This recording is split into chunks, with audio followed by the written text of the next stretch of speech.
Hey, what's going on, Flight Simmers? My name is Rowan, and welcome back to another live stream. Today we are actually doing our longest ever domestic long haul flight. We are doing Los Angeles KLAX to Honolulu, which is in Hawaii, or PHNL. Both of the sceneries are IniBuilds sceneries. They are in-house built IniBuilds. They're not third-party companies distributed through IniBuilds. They are actual IniBuilds sceneries. Hey VGM, thanks for letting me know. I didn't even realise what happened, so yeah. Thanks for letting me know on the last one. I was quick to fix it. So yeah, Logan, hey, how are you doing? VGM and 747 King, welcome to the stream. So yeah, my apologies guys, just having a couple of chips. Let's get into the aircraft and we will discuss what exactly we're doing. So, no problem, yeah. So, what we can do is request boarding. So we are in the FlyByWire A32NX, which is the development version, or the recent one. So all the bells and whistles should be on this version. And we are at stand, I believe, 56 Bravo. Yes. So 56 Bravo.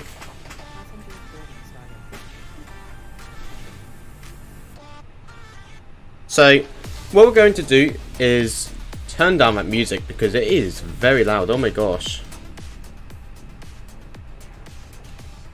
We're going to come down to the FMC, go into the init page and request our flight plan.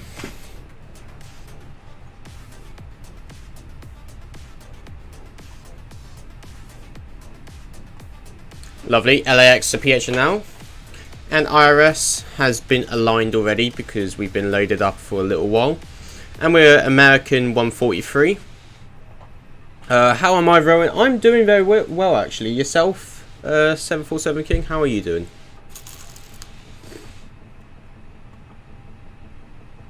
We can load up our wins.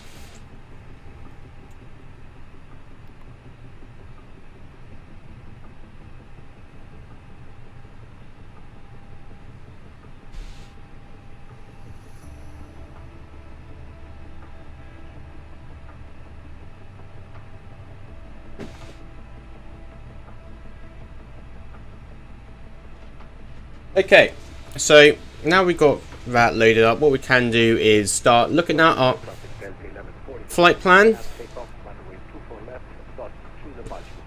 And we can go onto here. So, yeah, I'm good, thanks. You're so close to 700. I know, we're just 2 away. 2 away, we're just there. Yeah, so what we're doing is confirming our flight plan. Big as it gets. So Los Angeles to Honolulu, American flight 143, cost index of 10, which is in the init page already. We're flying the FlyByWire A32NX with a LEAP 1A-1A26 engines. Estimated takeoff weight, we'll figure that out later. Initial climb, we are doing step climbs because of our weight, so we will be climbing up to 360, and then at DADIE, interesting name I know, we'll be climbing up to 380, and then taking pretty much 34,000 pounds of fuel, which we've already got loaded up. And cargo wise, we've got 160 packs, 7.1 tons of 7,100 pounds of cargo, and a payload of a 36.7. Okay, so our departure is expected to be the summer 2. So let's plot that in. And I believe they were using 2-4 left, which I want to quickly confirm. So we're on the south side of the field.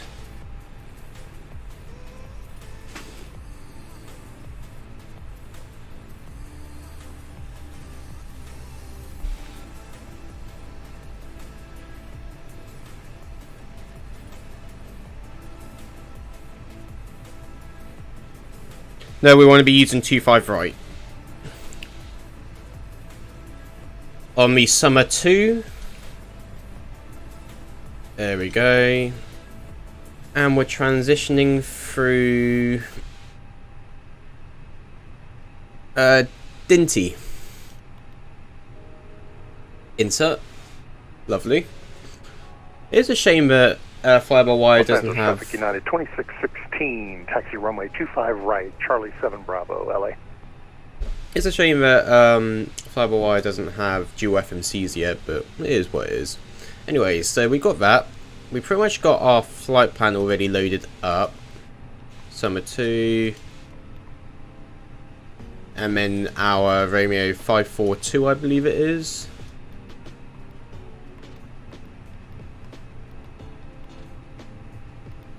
So DUETS, DADIE or DADIE, whatever you want to call it. Yeah, so this is our airway, and then pretty much it takes us straight to Honolulu, which we will choose our arrival once we get closer. Anyways, so that's looking good.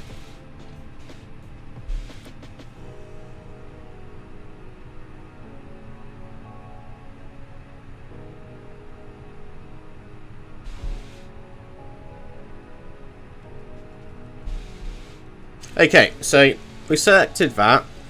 We've got our fuel on board, which is quite good. Let's just have a look. Okay, it appears that GSX doesn't know how to select the right cargo type, but you know, it is what it is.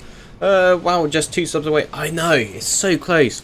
Just 2 more people and then we've reached 700 subscribers. It is absolutely crazy.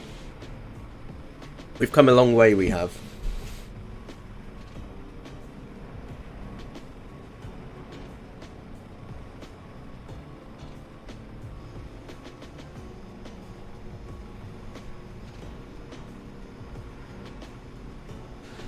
So we're just going to let this carry on loading, and then in a moment we should be able to start cracking on.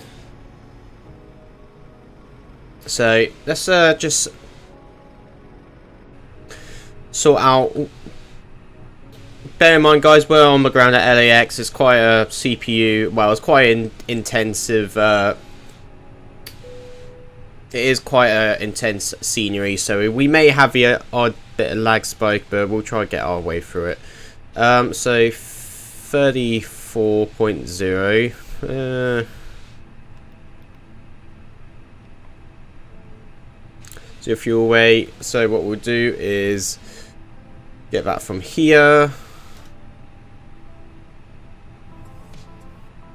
Is it in here? Payload. Here we go. So what we want to do, we've had that already. We're already. No, I guess we'll just have to do a quick instant load.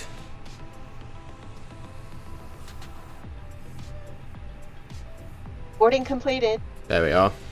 And then we'll take our 038 here, and our Mac. This is a CG. So 038 is 130.3. And I believe our Los Angeles traffic United 2616 lining up, taking off runway 25 right, dots to departure LA. Ladies and gentlemen, from the flight deck, on behalf of myself, your captain, the first officer, and cabin crew, I'd like to take this time to welcome you aboard our flight. We're just wrapping up some paperwork up front here and waiting to receive final numbers. Yes, from we the are. crew, then we'll be on our way. Flight attendants will be coming through the cabin shortly with a very important safety briefing. We do ask that you give them your full, undivided attention as they review the safety operations of this Airbus aircraft. We do appreciate your business having you aboard this flight. If there's anything we do to make your flight any more enjoyable, please don't hesitate to ask. Welcome aboard. Yeah, welcome aboard. Okay. So, we've got our fuel sorted. All we got to do is our perf page. Now, I can't remember. Does FlyByWire have a takeoff calculator? I can't remember. Ground speed. No, they don't. Okay, so we're just going to have to do this in-house on the McDo. So, I'm going to try to do a flaps 2 takeoff, and we're going to do toga. So, 18,000 feet transition level. Ooh.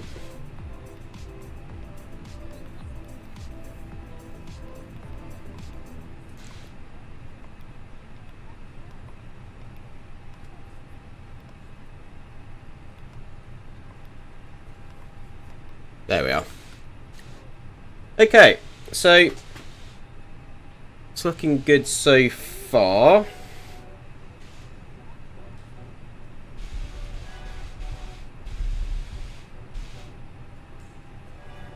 How long is the flight today? It is just shy under 6 hours. I know, it's a long boy. United 2616, clear runway 25 right, resuming dots to departure, final call, Los Angeles. See ya.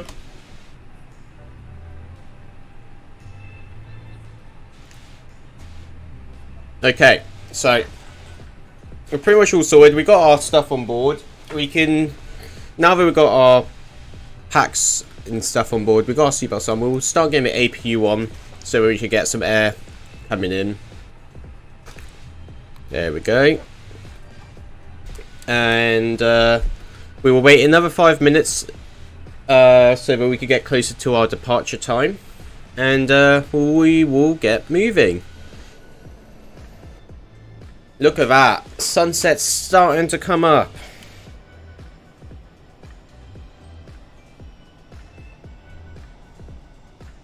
Oh, yes. I think this guy's just departing over here. Or he vacated. Where is he?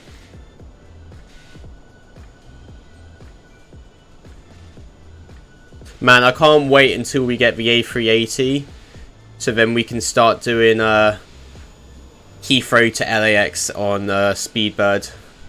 British Airways A380. That's going to be nuts. But yeah, it's a very quiet day in Los Angeles, but it is literally just coming. It's only just gone past. It's 6:15 in the morning for them, so it's early for them, but it's okay. I've not actually explored this area at all. So these are the fake windows, Terminal 6.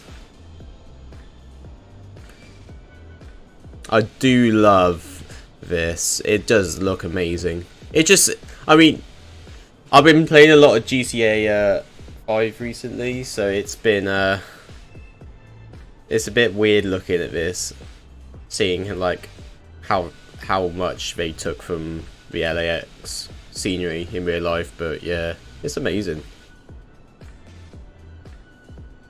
Do they have the tower modelled out? Oh, they do!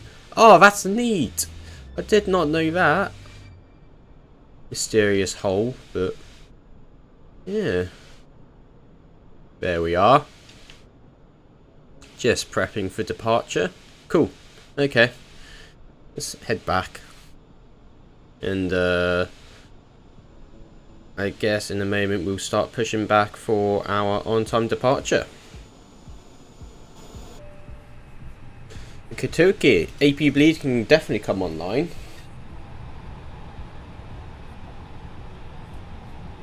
Get some of that sweet cold air in.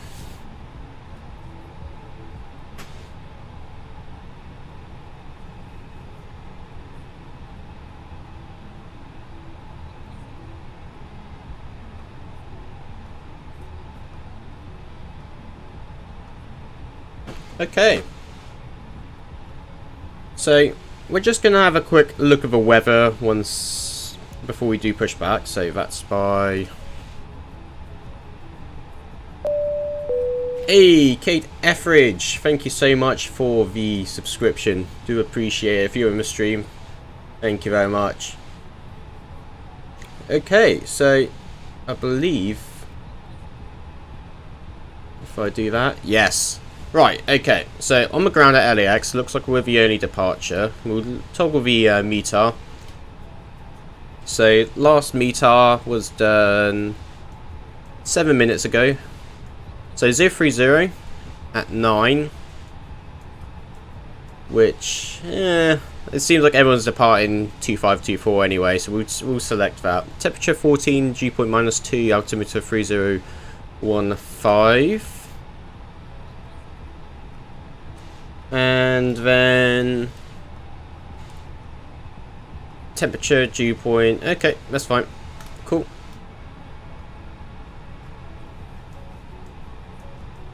Looks like America is starting to come alive.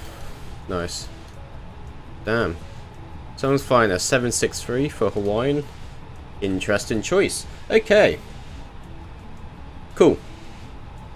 So, let's start prepping for our push. With that, we will turn off or dim our dome lights. So that brings us one more subscription away from 700.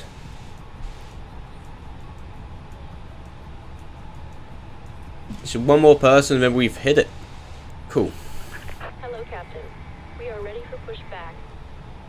Cool. Jet bridge has been disconnected. Looks like you're getting ready to insert the bypass pin. Cool. Well, how do I turn this off?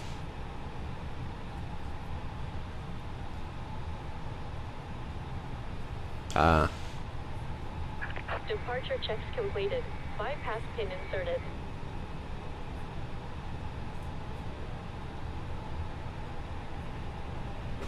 Here we go.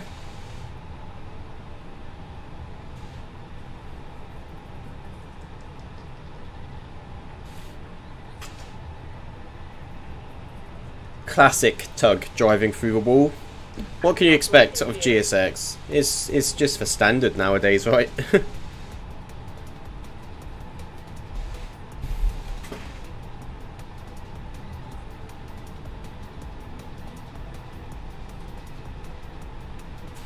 Okay, just had to test the audio, make sure it's all okay. So, looks like we are ready. So, throttles are idle. We got our APU online. Packs are on. We will switch. We will keep the packs on auto. What we go doing? Nose left, tail right. And then for this pushback, we will be switching off the music. Cool. Release parking brakes. Let's go.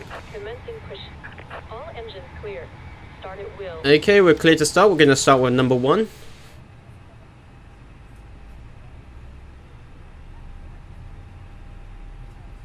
NT rising.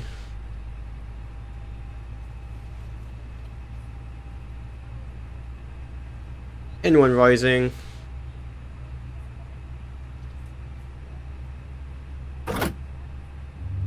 Ignition. EGT rising.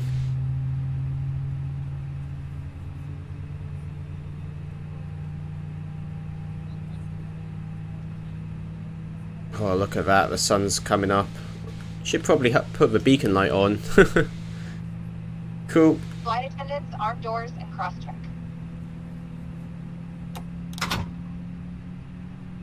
Always forget in FlyByWire you have to do that.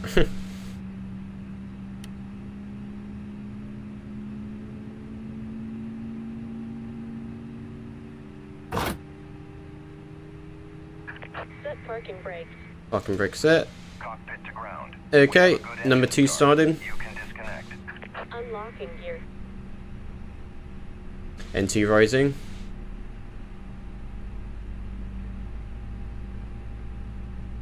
N1 coming up.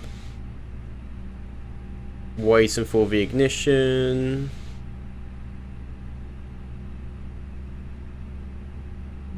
There it is.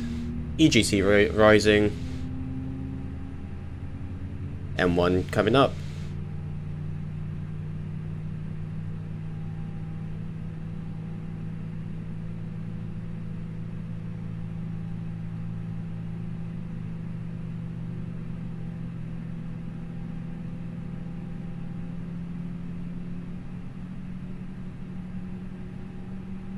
Tow truck disconnected. Bypass pin removed. Left is clear. Right is clear. Okay, looks like M1's stabilizing.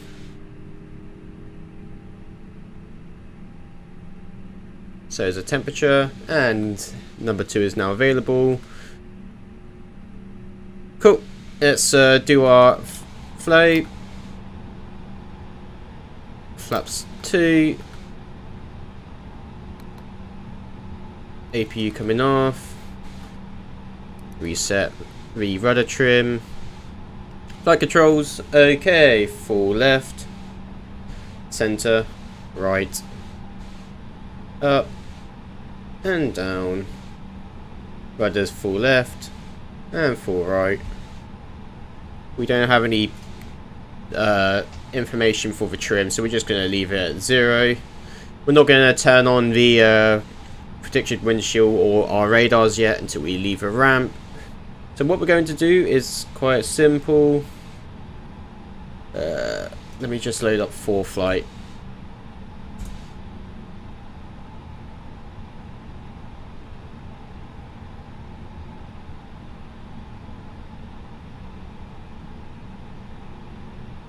Cool. There we are.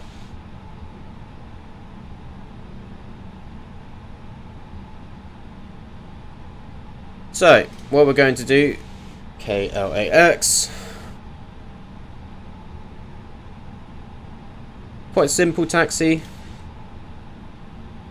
Is we're currently here on Charlie 8 or 10, 9 or 10, I can't remember. I think it's Charlie 9. What we're going to do is taxi from Charlie onto switch onto Bravo and taxi Bravo to Foxtrot and basically depart. So Charlie, Charlie, Bravo, Foxtrot. Quite simple.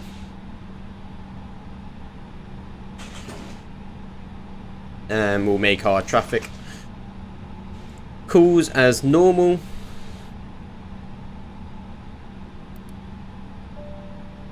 Los Angeles traffic, American 143 taxi into runway 25 right via Charlie, Bravo and Foxtrot. Los Angeles traffic. Cool. Takeoff config. Live out to status. And once we get out of a ramp, we will turn on our predict the windshield and other stuff. Cool. Should be able to taxi on idle power. But I'm just going to give a bit of a bump just to get us moving.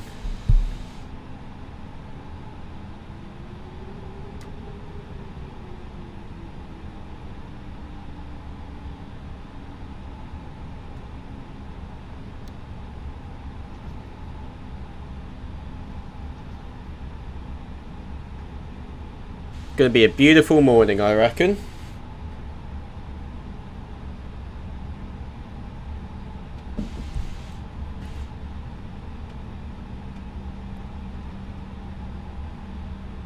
Bring ourselves forward so we can see a bit more.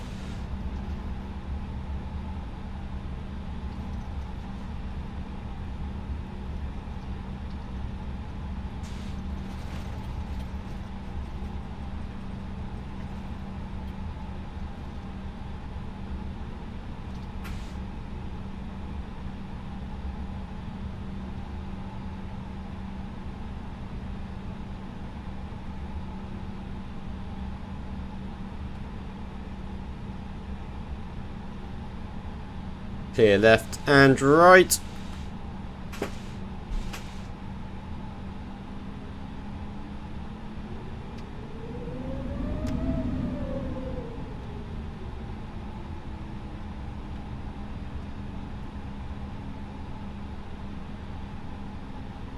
Ooh, don't want to oversteer.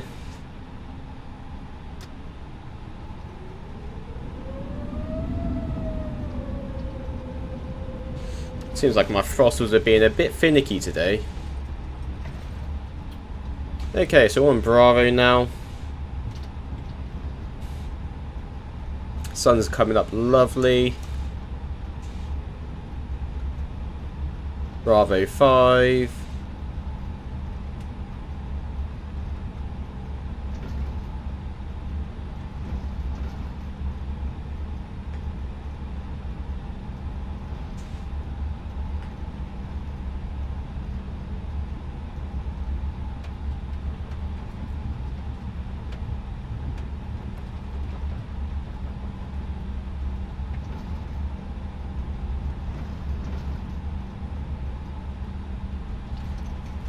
Charlie 6.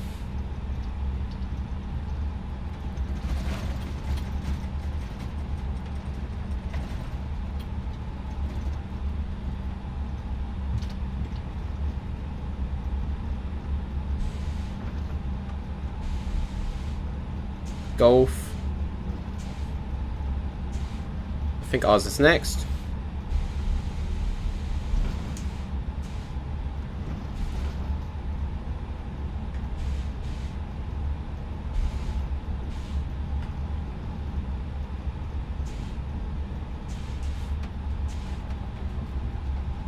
I always forget how big LAX is.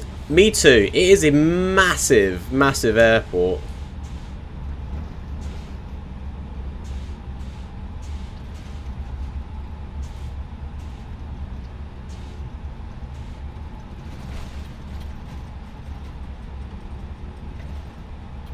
RO3, so there'll be Bravo 2, MN Foxtrot. Okay.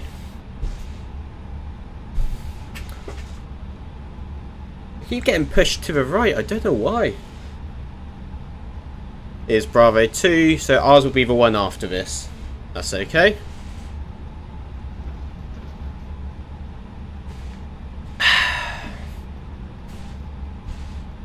Cool.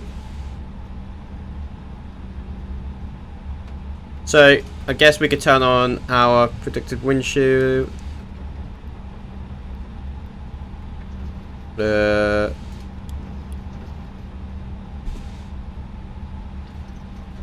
Status page, and I guess we will bring out our landing lights, ready to be switched on, and we will notify the cabin that we're ready for departure.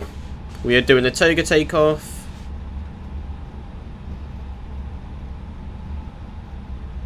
Here's Foxtrot. Cool.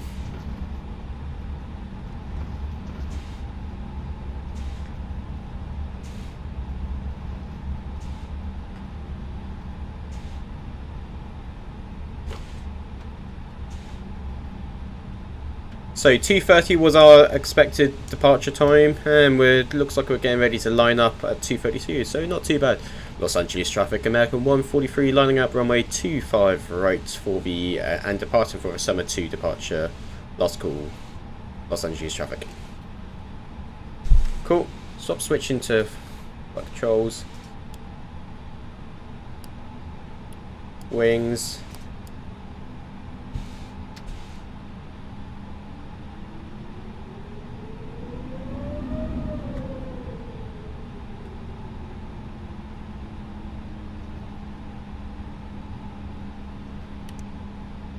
Okay. Flight attendants, please prepare for takeoff. TCAS set to TARA.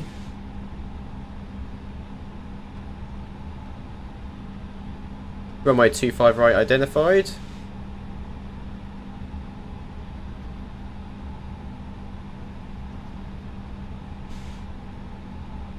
And forward nose pressure.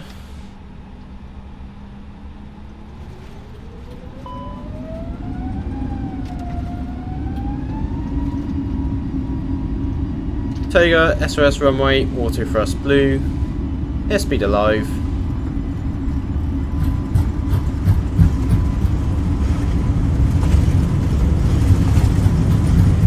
Knots.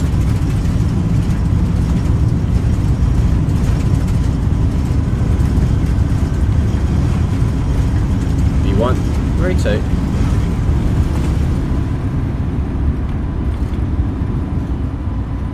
Oh, we are heavy. Positive rate of climb. Gear up.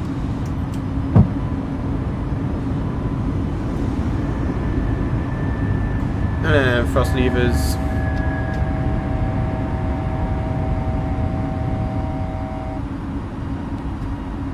Autopilot 1 on.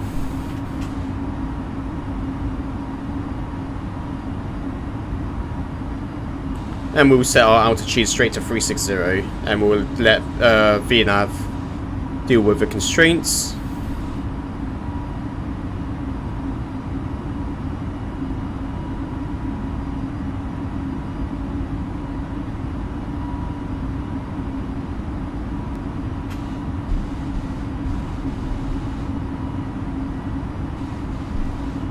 Wow, we were very heavy then. Okay, nose will likely come off, and we're accelerating, so bring that flaps up to 1.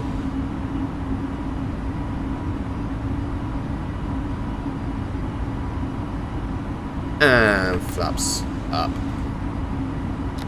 Disarm spoilers, auto brake is off. I guess we're now climbing.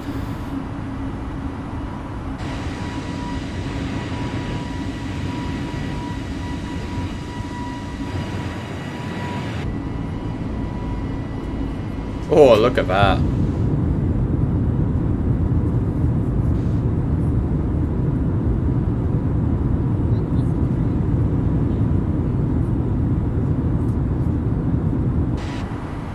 Lovely. Lovely stuff.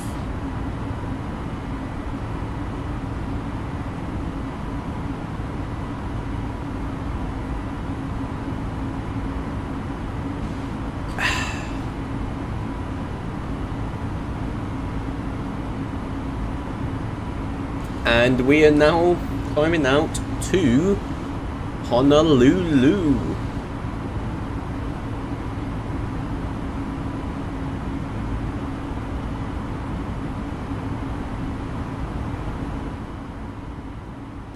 So let's turn down the sounds and we'll get the music back on.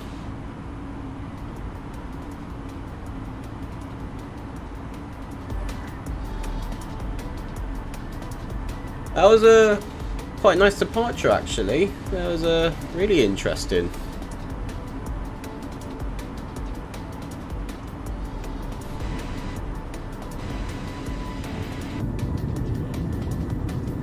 Oh, look at that.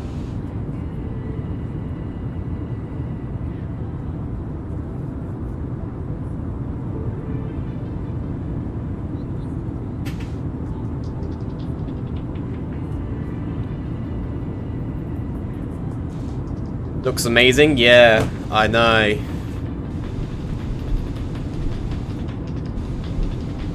That is stunning. Ho ho ho ho.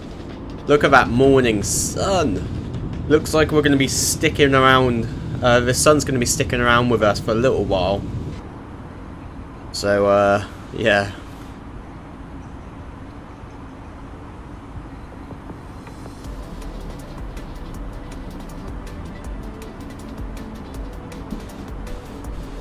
I don't know why it keeps switching back to the flight controls. It's probably the dev build. Okay, upon reaching 10,000 feet we need to switch off the landing lights. We are no longer in a style cockpit environment, so we are free to talk about whatever we wish. And the aircraft is pretty much all configured for our route, except for when we reach DADIE, we need to step climb up to flight level 380. But at the moment, 10,000 feet, still got a while to go. That's all good though. Man, this I just love this sim so much. It's look at that. It's stunning.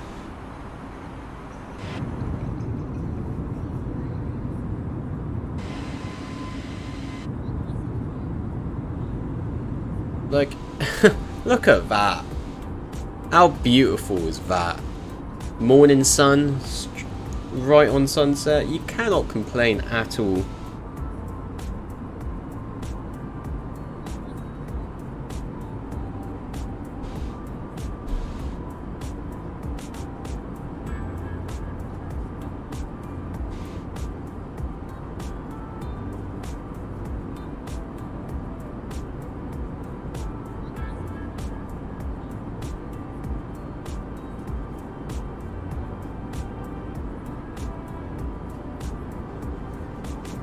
Alright, so now we're climbing up to cruise. Oh, that sun is just getting brighter and brighter now.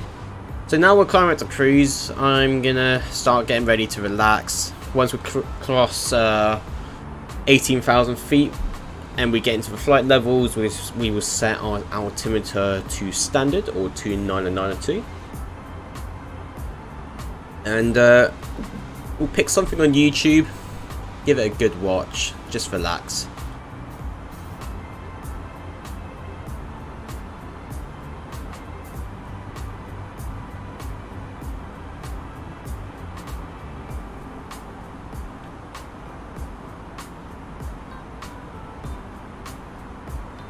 We are so close. One more subscriber away and we're at 700.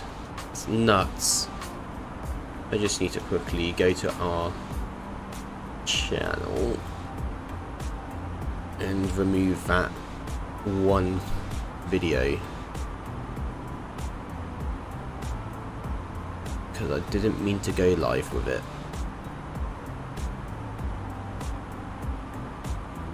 Save. Cool.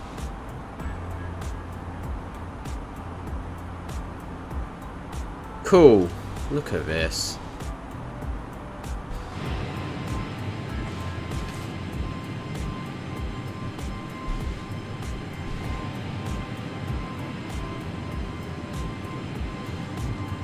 Oh yeah, look at that.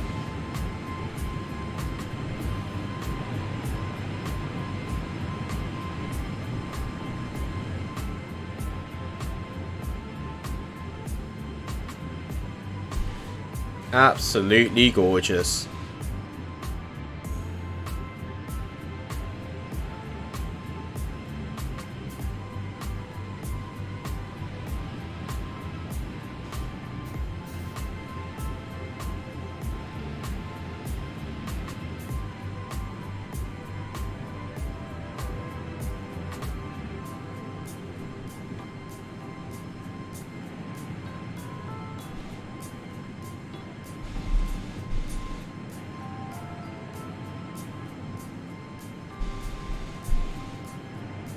Look at that.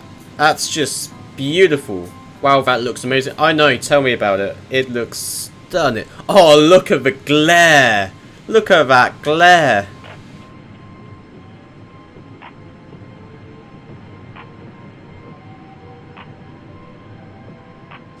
Right, let's check what our altitude is.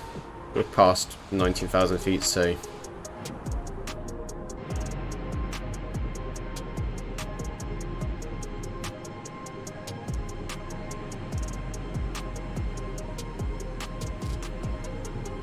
Ho ho, look at that.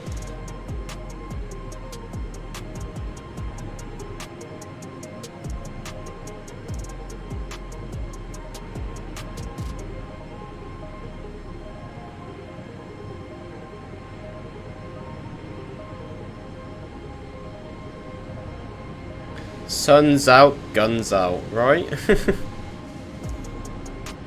And when I mean guns, I mean leap. -1A 26 inches.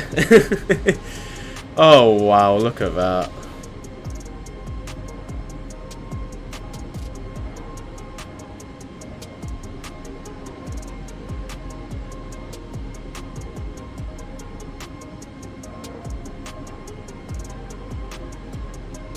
Will we see the sun in the background? That's the question.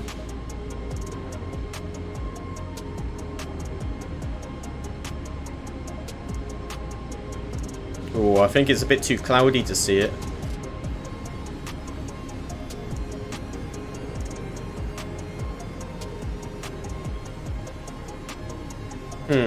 I don't know. No, it hasn't risen yet.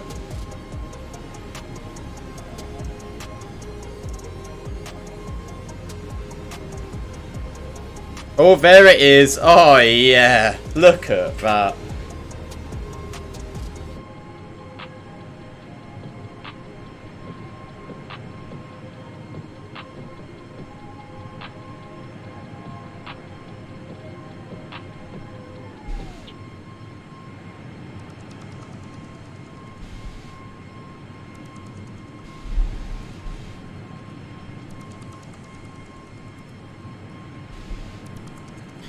Dang. Beautiful. Oh, tell me about it. This is why I love this sim. It's just visually just so pleasing. It's amazing. Right. See what our route's like at the moment.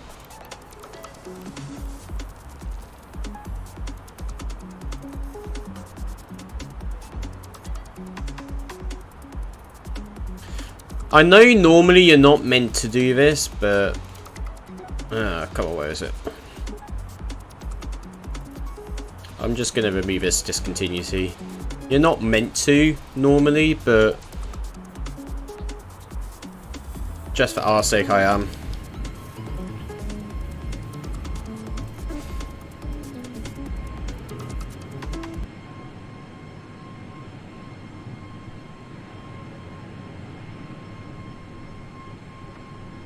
That's just stunning.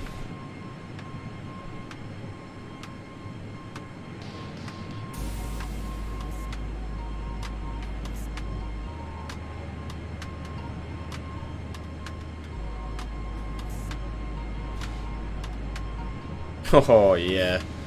I wish I had a PC that makes it looks as good as this. You'll get one eventually. Over time.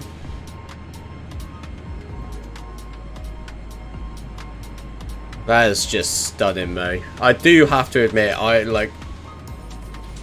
totally agree with you guys. This looks amazing.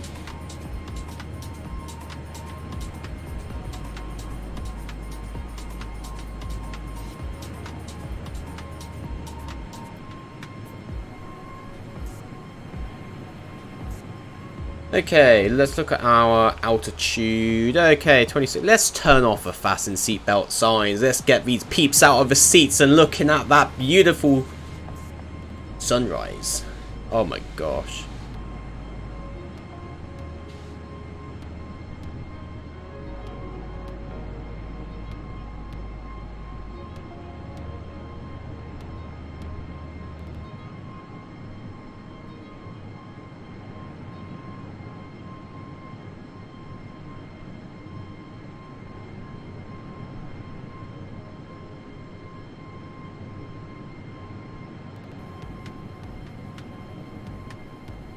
Alrighty, so have we hit the 700 yet? Nope, we're still on.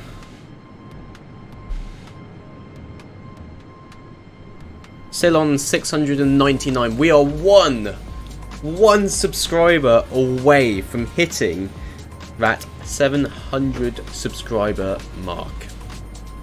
So if you are on the stream, guys, and you have not yet hit that subscribe button, I would be very appreciative if you did. It would mean the world.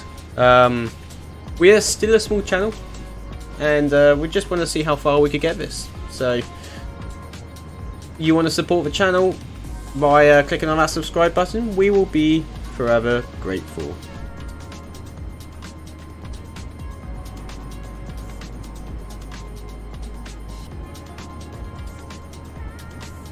Man, I can't get over that view though, that is amazing.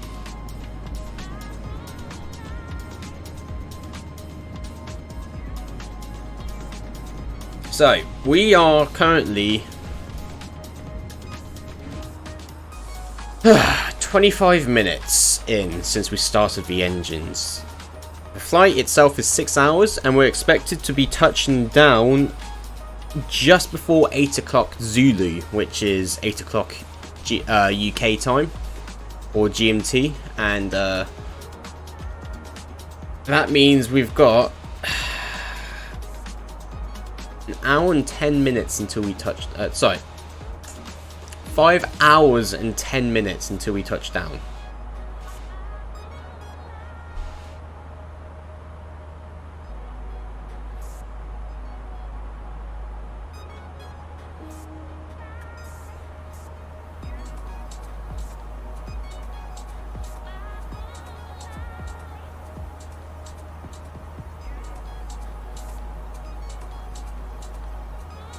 Okay. This is looking good so far. Oh, look at that.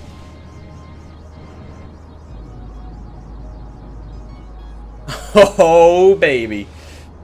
That is beautiful. Look at those LEAP engines too, man. Everything about this sim just screams just, it's amazing. So, we're now getting up to our cruise. What's our altitude now? 36,000. Okay. Why don't we start looking at watching a video?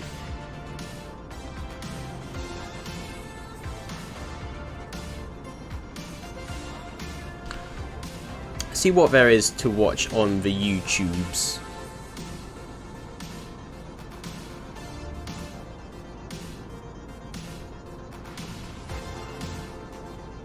Actually, I won't use this one. What I will do is use a window capture. Window YouTube, where is it? Hey, here it is. And we will go to the good old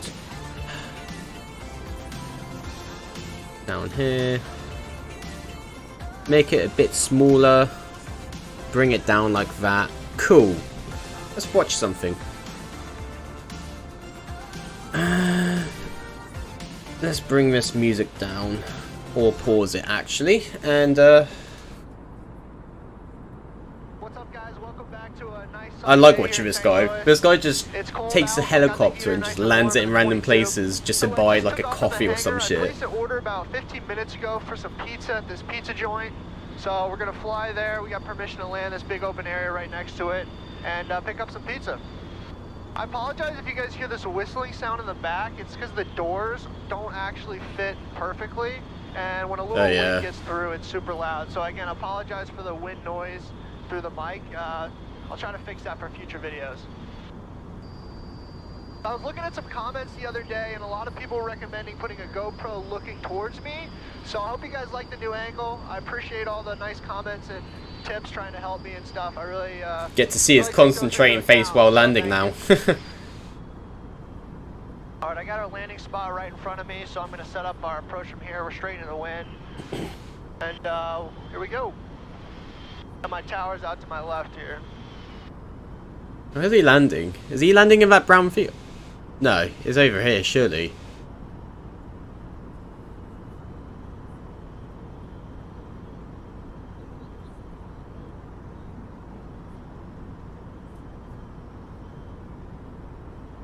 Golf course right below me.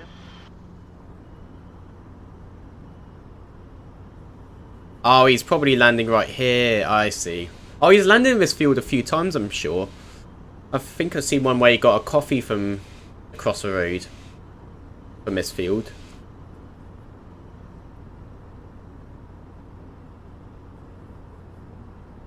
See my big pole here to my right.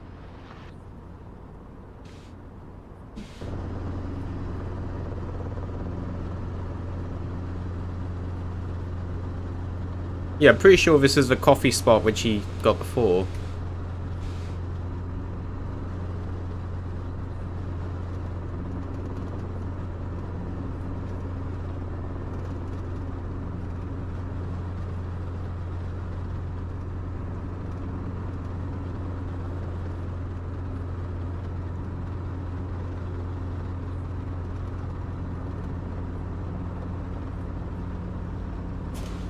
Sorry, guys.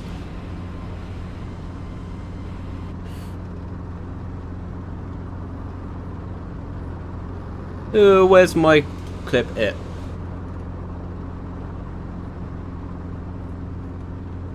And. But, oh, wait, no. And. But,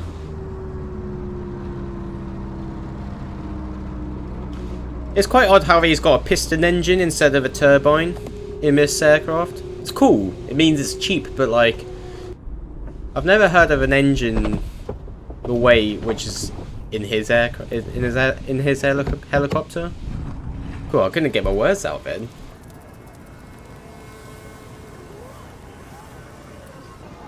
Cool. The most expensive Pizza Hut order that is. Spent like a good $50 just trying to get there. Probably more than that.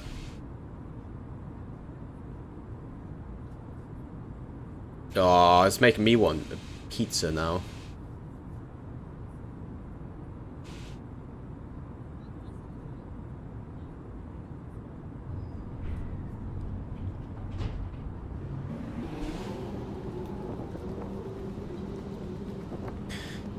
So close to hitting 700. So guys, if you're on the stream, make sure you do click on that subscribe button, that like button as well, because it does push the stream out.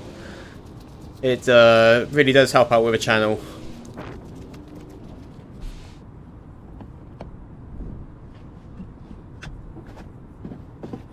Not even gonna eat it? What? Dang, so he's just doing a full-on delivery service with a helicopter for Pizza Hut.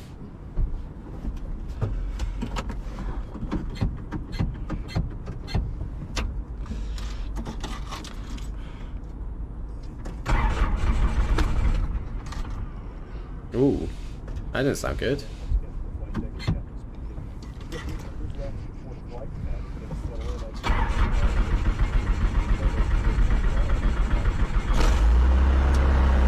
There it is.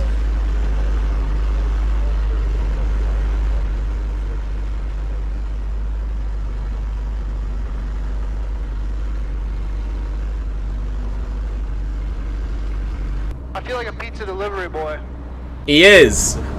The most expensive delivery of Pizza Hut ever.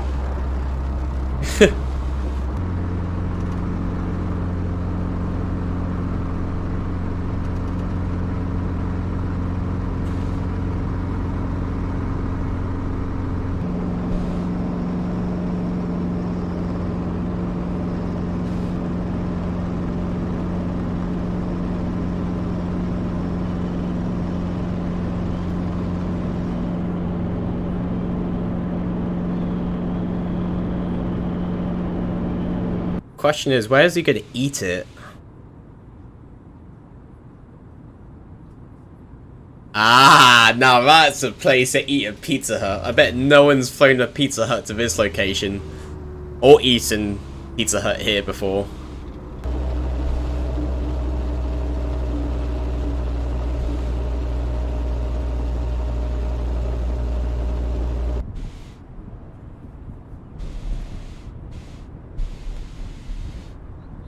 That's sick. That's so sick, but I know. Like, imagine, oh, he's got a table as well. Man, my guy's living life, he is. And all he's doing is just building hours at the moment.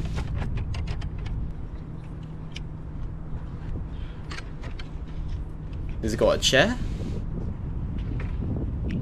He's got a view of his helicopter, and he's got a chair. Question is, what pizza did he get? He's got like a meat feast, I reckon.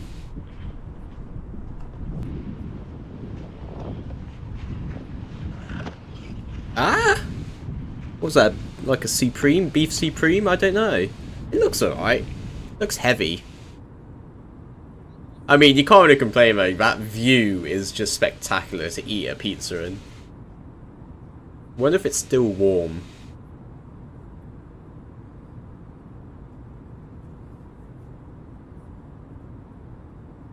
That's just sick. Man, I wish I could do that. Instead, I gotta teach students how to fly. Damn it. I have to risk myself being flown by people who haven't flown planes before, and yet this guy's living life buying Pizza Hut, building his hours. I am very jealous. Ah, interesting. Very interesting. Oh, that view. Oh.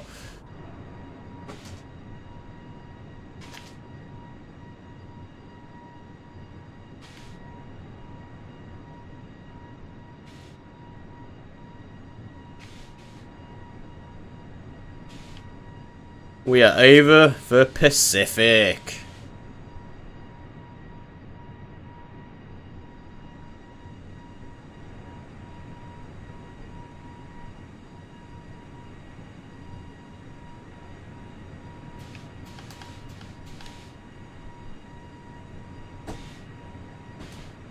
Man, this is sick. Oh, I'm not using Volanta. Oh well. Doesn't matter.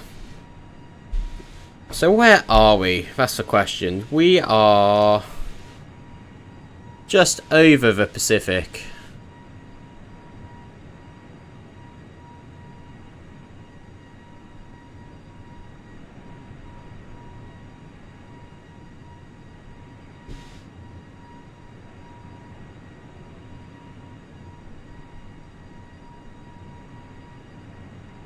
Cool. What else is there to watch then?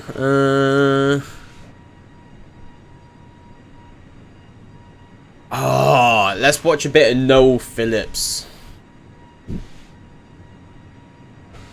Can't go wrong with a bit of Noel Phillips. My guy's living in America too now.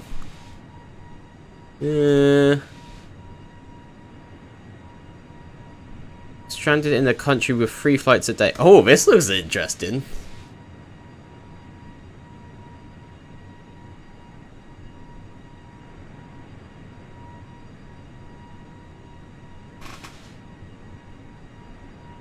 This week, I get stuck in the country with just 3 flights a day. Somehow manage to mess with coffee, and I get the latex glove treatment on a Caribbean island, all in my quest to get home from Suriname. Good morning from Paramaribo, the capital city of Suriname, South America's smallest country. And it seems that Suriname might not just be South America's smallest country, but also potentially the country that's hardest to get in and out of, as I'm finding out today. See, today I was supposed to be flying from Paramaribo to a place called Belém in Brazil, which, apart from having the best... Hold on, there's a place called Belém in Brazil. Man, we got to fly to Belém. We got to plan a trip to Belém. Definitely. Its name in the whole of South America. Well, it was one of only 3 flights that leave Paramaribo and indeed Suriname today, because there was that flight and then 2 flights to Amsterdam.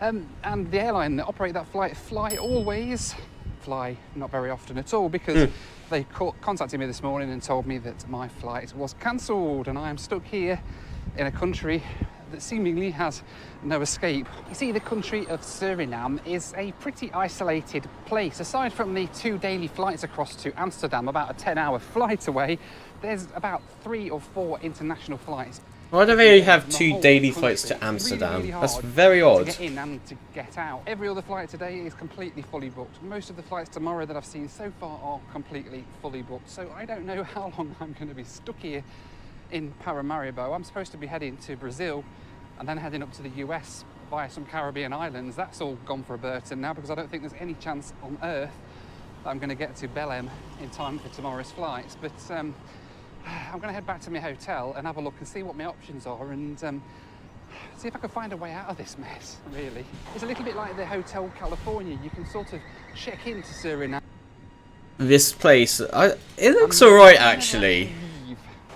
It looks quite clean. It looks quite nice actually. I do want to fly to Belém.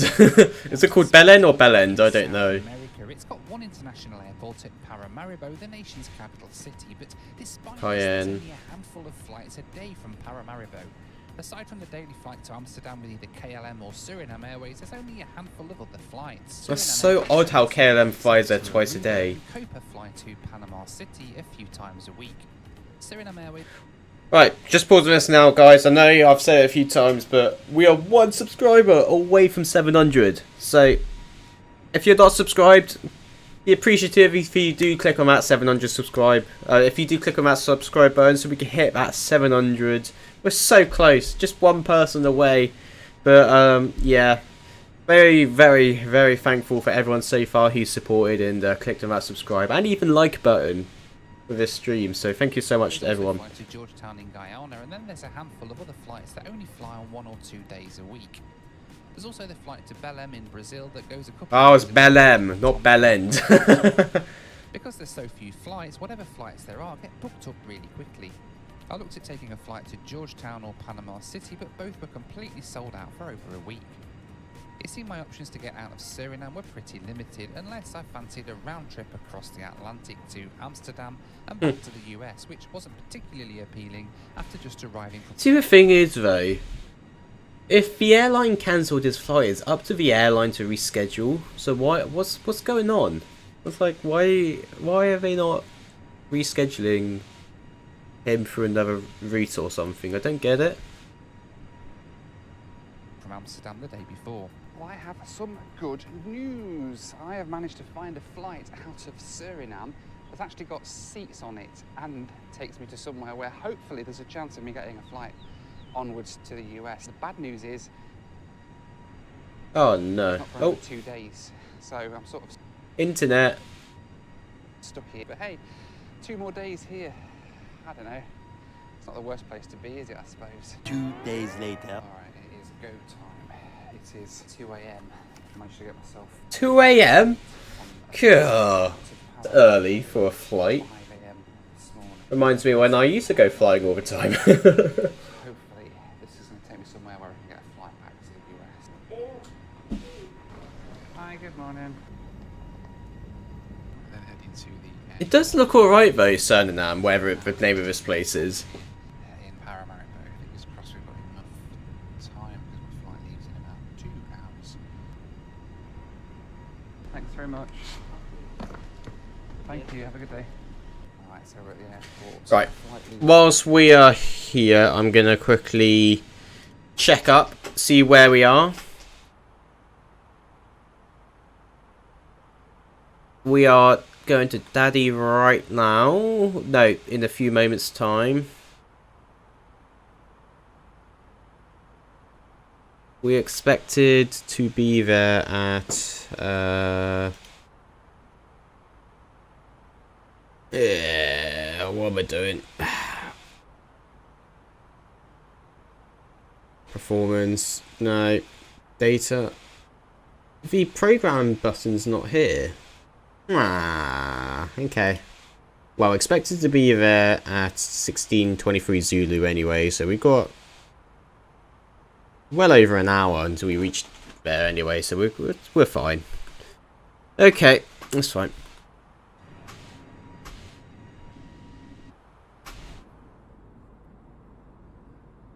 Let's continue on watching. Flying on Caribbean Airlines up to ports of Spain, hopefully to be able to connect onto something back to the US.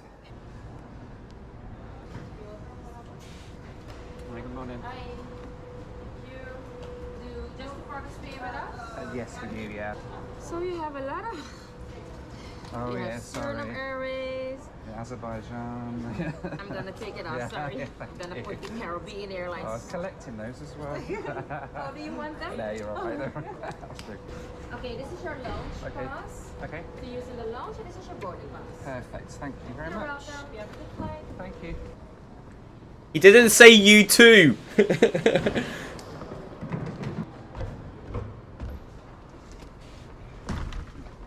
Hi, good morning. Perfect. Thank you. Lounge here, Paramaribo Airport, which is okay. It's quite nice. As lounges go, it's quite nice actually. And the airport's a bit ramshackle. It's a bit like a warehouse in the middle of the jungle. It's a bit fancy, but the lounge is okay. This is quite nice up here. There isn't much here. It's about the size, probably even smaller than East Midlands Airport back in the UK. But got some coffee. That side of the background. Oh yeah, it looks amazing. Okay,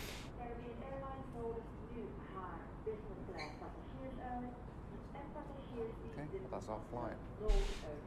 Might as well finish my coffee and let's get going.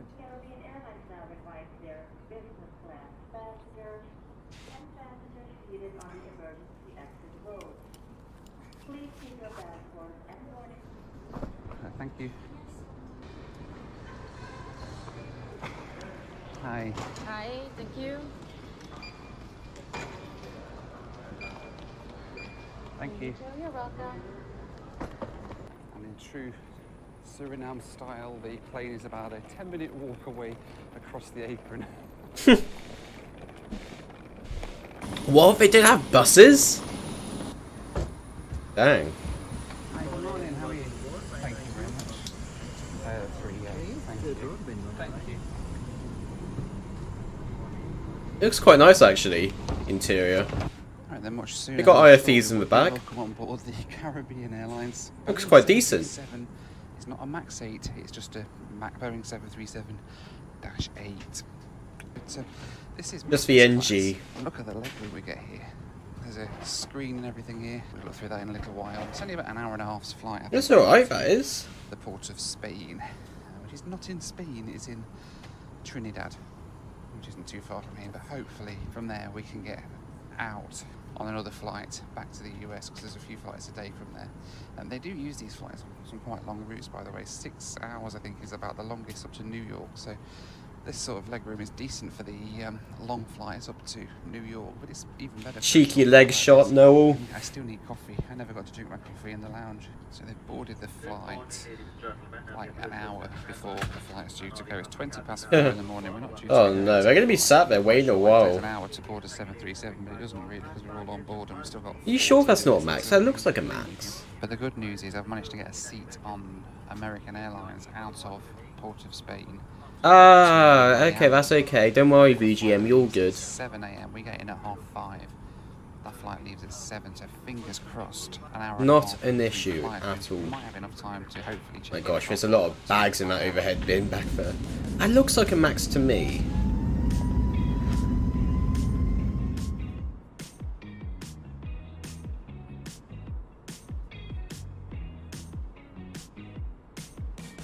So the good news is we've taken off about 30 minutes early, and it reckons that we should be landing into Port of Spain about 35 minutes early as well. Damn. So, fingers crossed, we might actually have a chance of making this connection. I've booked up to Miami. I've then got to get a flight from Miami across to Houston, hopefully. There are a few flights. He's not too optimistic on this route today, isn't he? Let's cross that bridge when we get to it. I've got to get to Miami first. We get a light continental breakfast on this flight. Just a couple of bakery items. Hopefully some looks alright. Coming soon. But this is nice to get something on board, eh?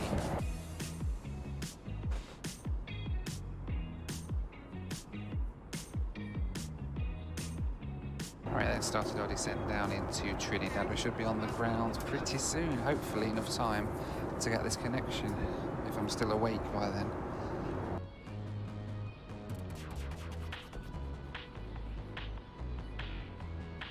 I'm certain that is for Max.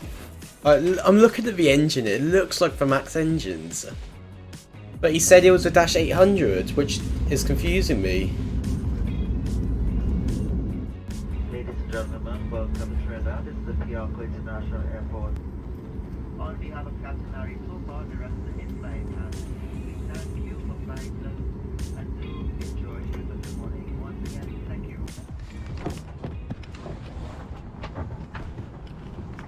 Thank you. So we've landed in. At least they got a jetway. They don't have to walk halfway across the apron. Theoretically, it gives me an extra 30 minutes to get my flight up to Miami. There's an American Airlines plane on the next gate. I don't know if that's my flight, but I need to go and check in first. It's not a through flight, so I need to go through immigration, check in again, and come back through. All right, through immigration, through customs. That was a slightly drawn out process, but never mind. Need to go and find where the check-in is now, and hopefully we've got time to check in, because I need a wee as well. I don't want to do that and waste time before I get checked in, so let's go. Right, the sign says proceed to gate 4 immediately. We'll do as soon as I can get checked in. Come on. Hey, good morning, how are you? Thank you. No bags, just carry on, please. Yeah, thank you. Final destination is done, right? All right, perfect. So both your boarding passes are here and you're proceeding to gate 4 as soon as possible. Wonderful, thank you very much, and S's as well. Thank you very much. Thanks. All right, all checked in, and I've got 4 S's on my boarding pass. Yay! Security search. This morning, so that's probably explains it. But anyway, let's go and head through security, and my 4S security, extra security. Love it. Now, getting 4 S's on your boarding pass isn't usually a good thing. It means you've been randomly selected for extra screening, or more likely you just booked a last-minute flight into the US a few hours before, as I had in this case. Now, this often means extra delays, something that I could do without today, but as it turned out, at Trinidad, the enhanced screening line meant I could skip most of the regular line, and it was even quicker. Hey, good morning. It's alright. Thank you. I need extra touching up today. All right, thank you. Have a good one.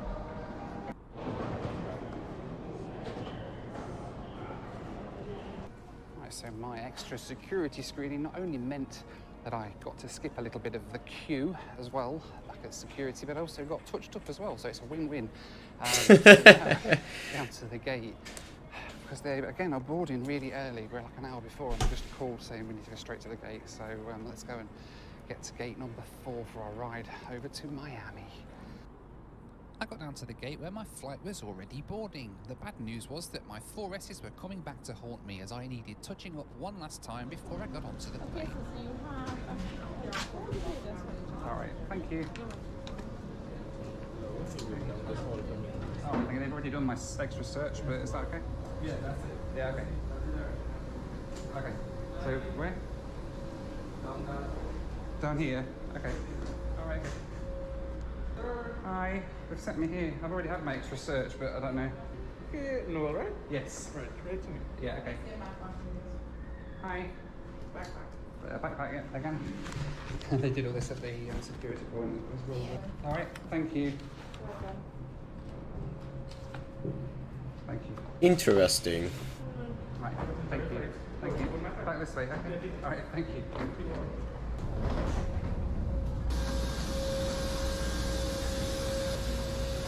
Hi, good morning, how are you? Yeah, good, thank you. Is he flying business or not? That's the question. Looks like he is. My man's splurging the cash. Alright, made it on board. American 737 MAX 8. Back to Miami. I just want to get back now. Hopefully not a long flight. I don't know how long it is. 3 hours or so, maybe. I don't know. But we're on his way back. That's the important thing. Miami will be 3 hours and 32 minutes. We will be flying in and out of our Boeing 737 MAX. Welcome to your American Airlines flight. If you haven't already fastened your seatbelt, insert the metal Oh, end look at into the those buckle. blades.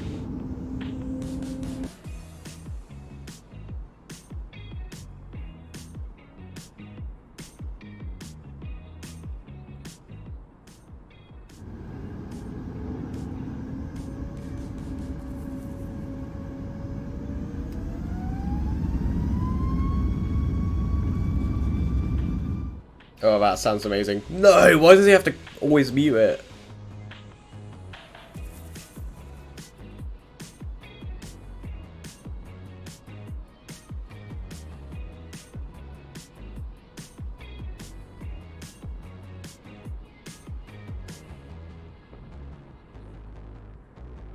An airborne from Trinidad, heading back to the US, back to Miami at least.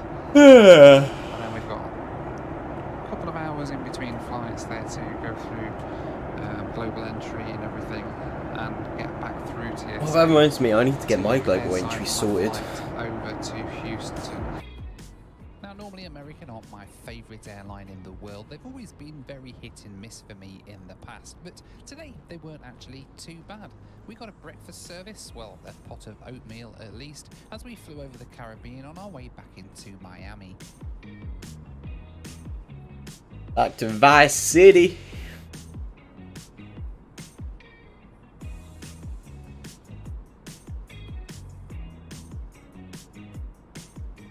As the American coastline came into view, I was just glad to be getting home. This had been a crazy trip around Europe and Kazakhstan before coming home via South America.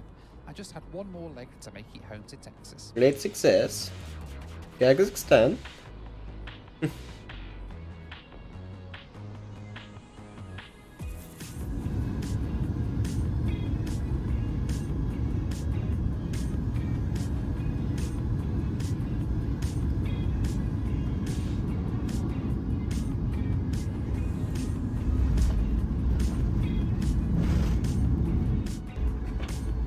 And on behalf of your Miami-based crew and American Airlines, we want to welcome you to Miami.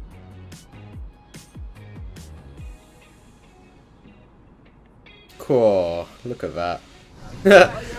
Looks like a smiling. Look at that. That is one happy 747.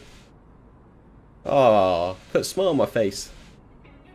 Thanks very much, guys. Thank you. Bye-bye.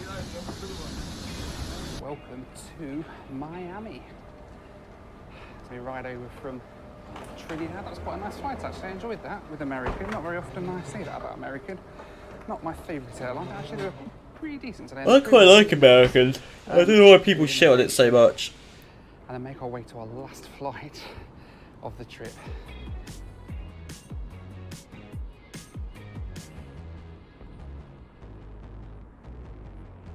Well, that was all really straightforward, straight through global entry in about 30 seconds, and then straight through pre-check and clear in about another 30 seconds, and we're back airside again here at Miami. Nice and easy does it, and I'm going to try and find a lounge. I've got about 3 hours till my next flight out of here, so I believe there is a lounge somewhere. Let's go see if we can find it. How you doing? I'm good, thank you. How are you? I've just come off an international business class flight, but also I've got BA status as well, so hopefully one of those will get me in. Okay, let me. I don't think it shows on. It shows Ruby on there. Yeah, I've got. It shows on there as Ruby, but I've got silver now. Enjoy all the Exactly. Do you get it with international business class as well? international business class gives you access, but for the Admirals Club. Oh, okay. Flagship is only certain international, like Europe, Australia. On business class, so that would have got me to the Admirals Club, but this is the flagship. Okay. Correct. That was the status. You're always welcome for the flagship. Awesome. Thank you very much. I appreciate your help. Thank you.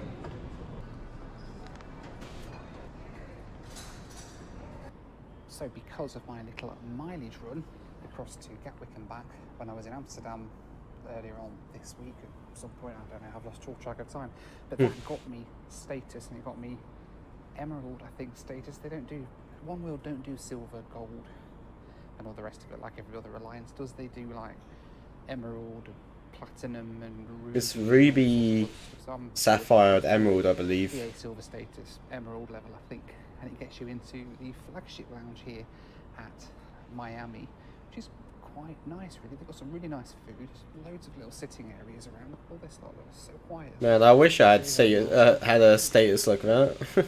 I've gone for some lemon chicken, some rice for my lunch today. I've got about 3 hours here until my flight leaves to Houston, so let's sit here, have a bite to eat, have a rest, maybe have a nap. Alright then, time to head to the gate, say goodbye to Miami, and let's go home. Hi there. How are you? I'm good, thank you. How are you? Good, thank you much. Awesome, thank you. Have a great day. Thank you. Hi there, how are you? Thank you. Here, I'll hold it. Alright, on board, last leg of the trip. It's time to go home.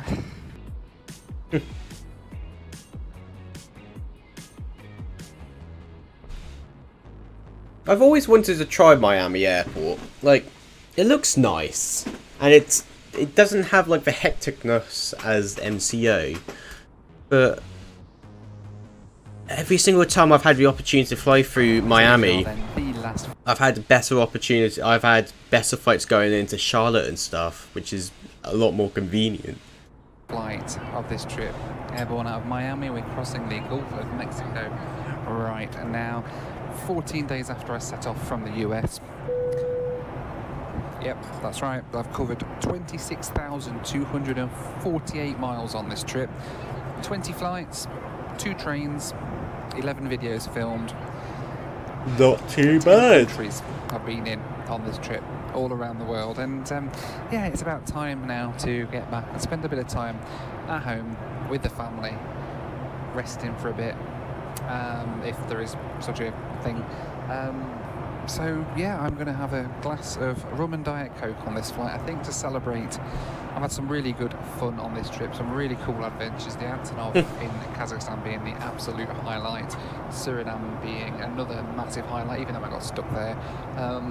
The flight down there was just absolutely incredible. I've just had an amazing time on this trip. It's been Let's see his 4th flight. Surprised they even the last flight has it of set this up. trip. Airborne out of Miami, we're crossing the Gulf of Mexico right now, 14 days after I set off from the US. Yep, that's right. I've covered 26,248 miles on this trip. 20 flights, 2 trains, 11 videos filmed. 10 countries I've been in on this trip, all around the world. And yeah, it's about time now to get back and spend a bit of time at home with the family, resting for a bit, if there is such a thing. So yeah, I'm going to have a glass of rum and Diet Coke on this flight, I think, to celebrate. I've had some really good fun on this trip. Right. Okay.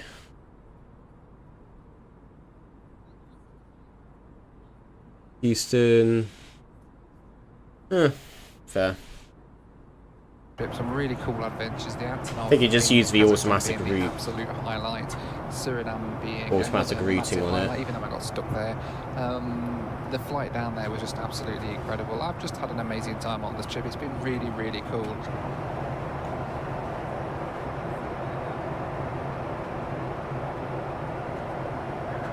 We got served slightly more. Ooh, that looks good. Oatmeal on this flight, and pretty soon we'd have reached the other side of the Gulf of Mexico and coasted in over Texas to begin our descent down into Houston.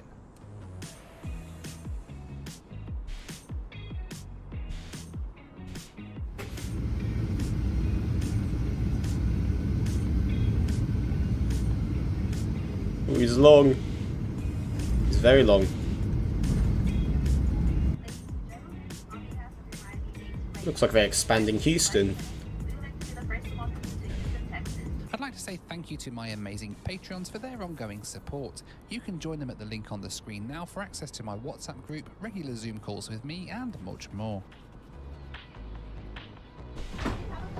Thank you. Pretty neat. Cool. Right. I'm gonna go quickly use a toilet. Oh, that looks amazing. And I'll leave you guys with this view for the moment and put some music back on.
Alrighty.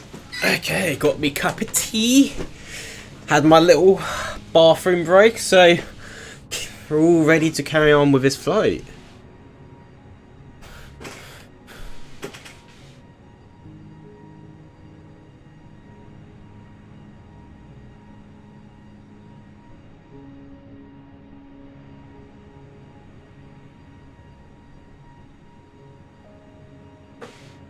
That's spectacular though. Very cloudy across the Pacific today.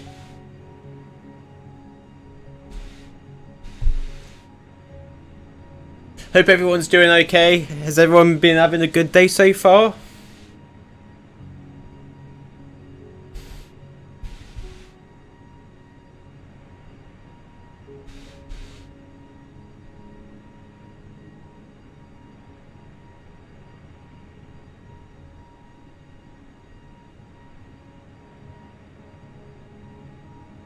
Yeah, I've been good, yeah.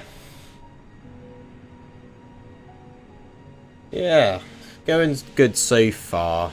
I mean, we've got this spectacular view. We haven't had any issues with the sim. Everything's running as it should.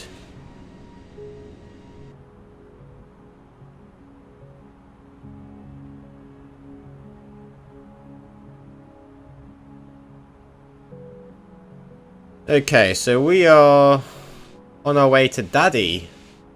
We've got another 40... yeah, come up to 30 minutes. So 35 minutes until we should be reaching there. And then we will be step climbing up to flight level 380.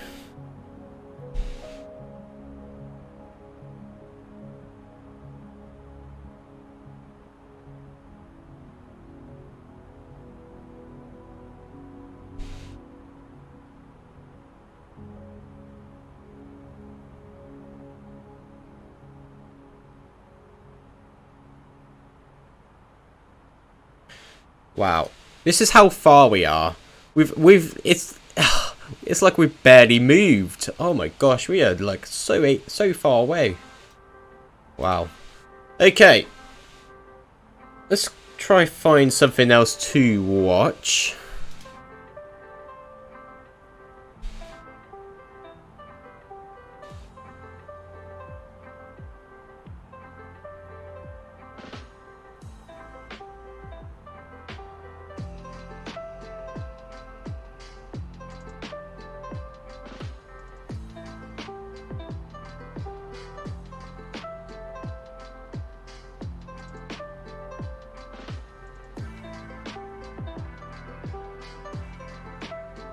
What to watch?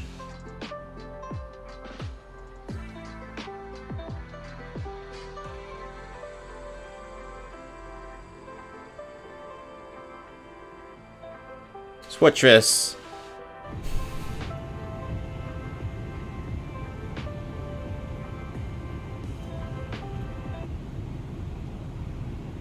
$763, landing at GYD, wherever that is. Azerbaijan Airlines. No point filming them, buddy. They're not LED. Wow. Oh wait, wrong thing.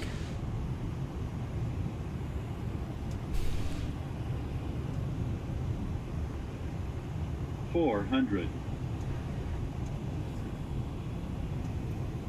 There we are. Hey, the real legend. How are you doing? Welcome to the stream. 300. Approaching minimums.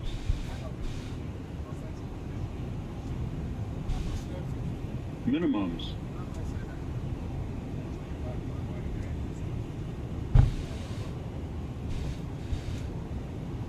Coming down quick, he is. 100.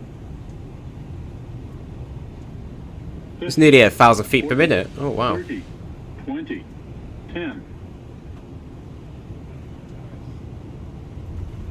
Oh, that was quite nice actually. Fair play. That was pretty much spot on. That was spot on.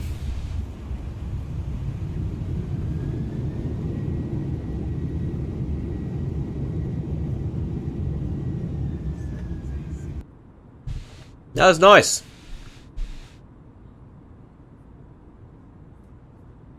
Oh, look, it's us.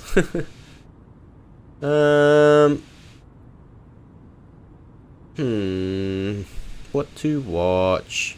We can just watch ourselves. It's like, I don't know. It's like the Matrix. That was nice.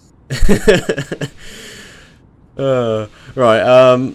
Ooh, what to watch now? Anyone got any suggestions? Ooh, let's watch this. Isla Waterland.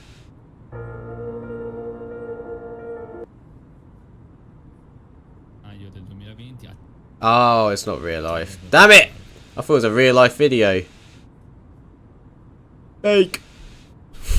Nah, I have respect to grind. Are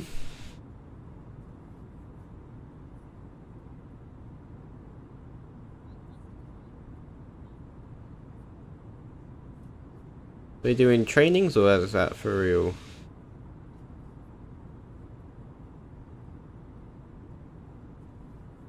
Ooh, let's watch this. We're here today at Fort Lauderdale Executive Airport, and I'm here with my friends at Breachy Aviation. I'm excited to bring you along. We're going to fly the Vision Jet from Fort Lauderdale over to Nassau, and we're going to check out one of the biggest super mega yachts in the world. Let's get this started. I said it before. I do like the diamonds. Oh, I miss flying a diamond. Oh, look at the 62 right there. It's not about personality matrixes and charts. It's all about the bumps in your heart.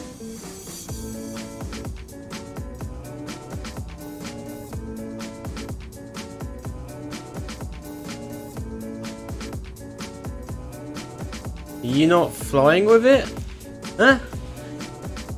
Why are you chucking away the cowlings and not bringing it with the jet? That makes no sense to me. If you take off cowlings and stuff, it stays with the aircraft. That's odd. That's very odd.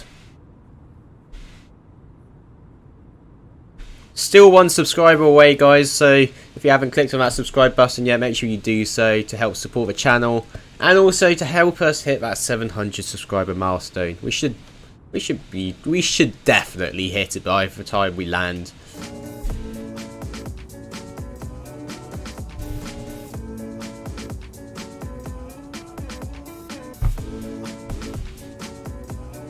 Thing is, like, I like how they're like women in the aviation industry. I love it. But sometimes the guys like these, he's just using models as an excuse to sort of like gain attention. Like it's like it's not the right reason to have. Like, I don't know how to explain it. I feel like I fully support having a greater percentage of women in the whole aviation industry altogether, but especially at the beginning where he had them all lined up and stuff, it just looked like it looks like a scene where you're at like a nightclub and not for like trying to promote aviation. I don't know, that's just my opinion. It just seems like he's trying to milk the attention out of them instead of like showing off a reason why they are really there.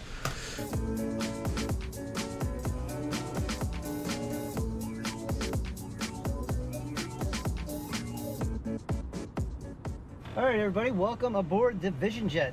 Thanks, Charlie, for having us on board. We'll start this thing up. Tell you what, mate, this aircraft right here, insane aircraft. And the best part about it, you don't even need a type rating for it. You can buy it from the factory and fly it legally. Not saying that you should, like you should get training on it, but legally you could just buy it straight from the factory without type rating or anything and just fly it. It's insane. It's super light. Throw on battery 2. Battery 2's coming on. Battery 1's coming on. I don't know if you need a type rating for the Vision Jet though. Do you need a type rating to fly a Vision Jet? Vision Jet type rating certification.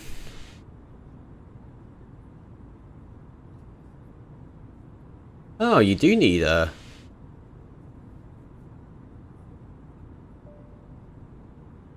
Okay, because it's turbine, you need a type rating, I take it?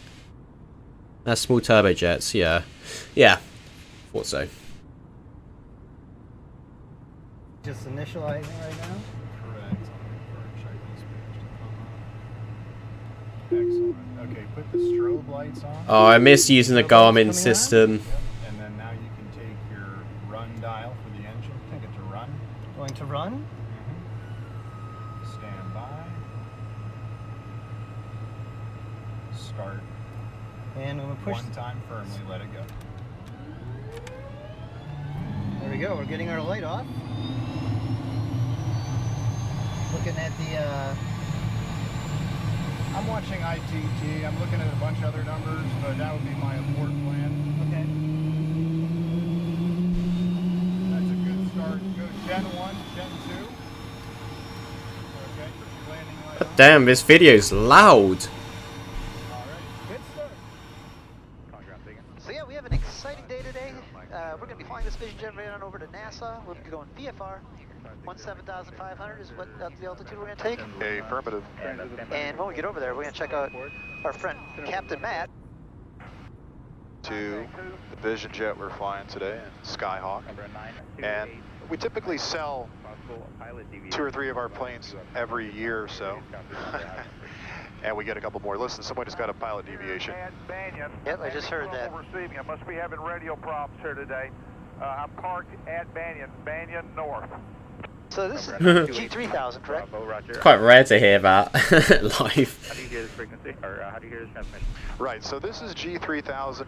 Technically, it's Garmin Perspective plus touch. Like when you get to the Honda Jet or the TBM 930, you'll see a third screen in here. But you have your GTCs, your Garmin touch controls, and it's essentially the same thing.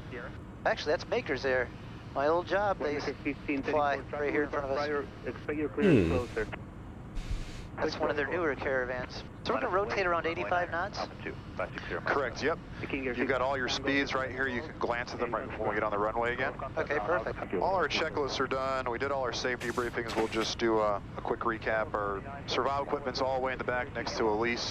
There goes Makers there. Going out to the Bahamas also. All the way down to the Staniel Key Yacht Club.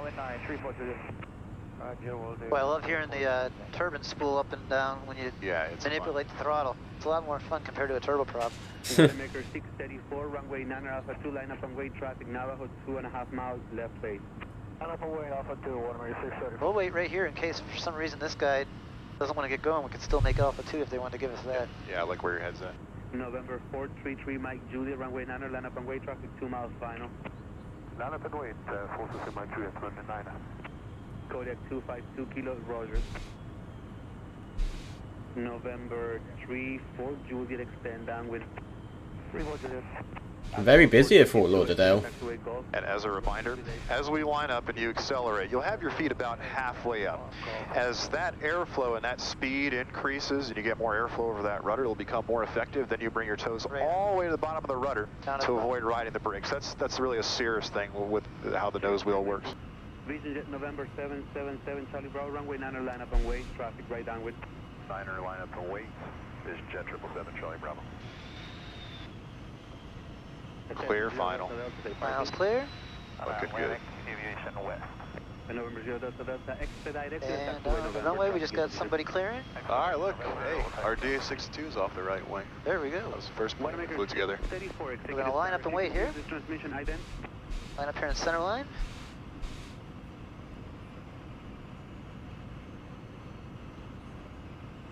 There we go, all lined up, just waiting for his call.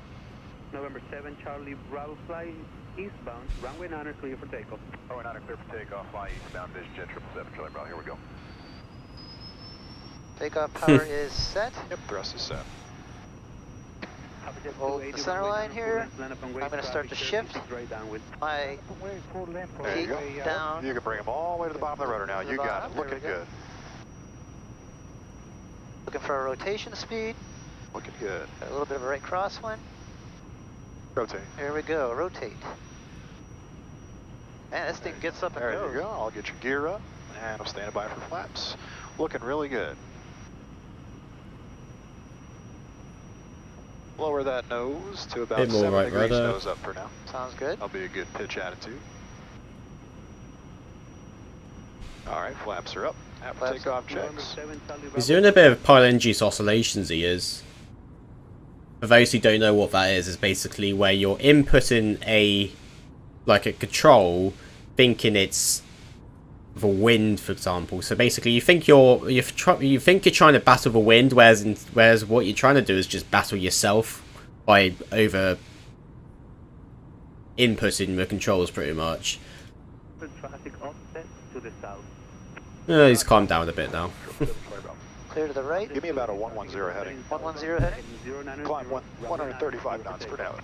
Up to 1,000 feet for now. And you can bring your thrust to max continuous.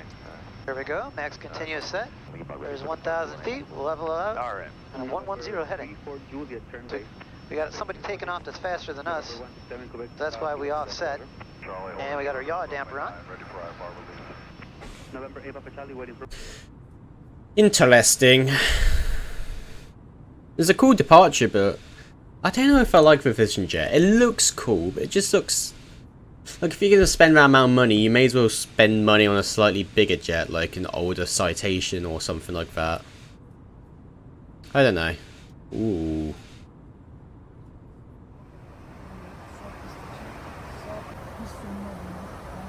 Man, I missed the 747. Beautiful aircraft.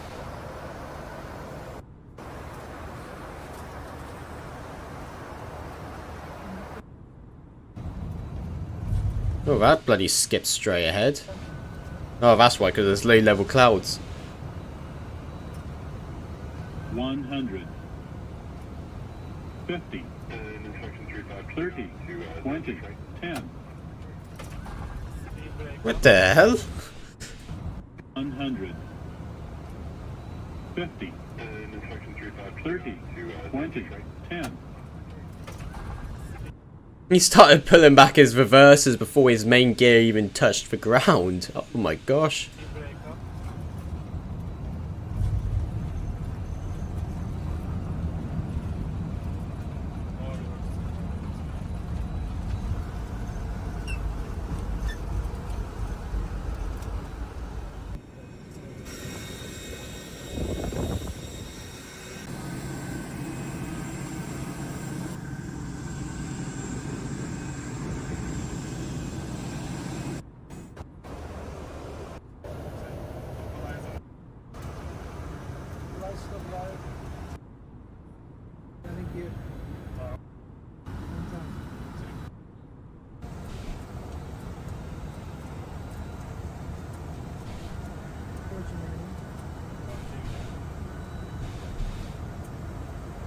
Alright, looks like the first officer's landing.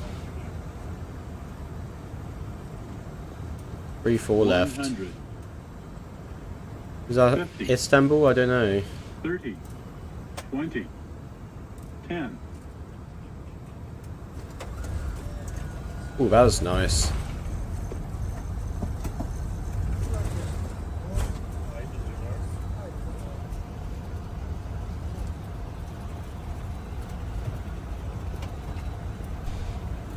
Nice.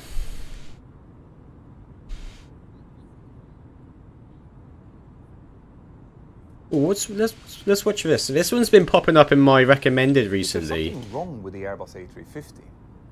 With the larger A380 now out of production, are Airbus about to start losing sales to Boeing at a time when a lot of airlines are choosing the replacements for their older widebodies? Stay tuned.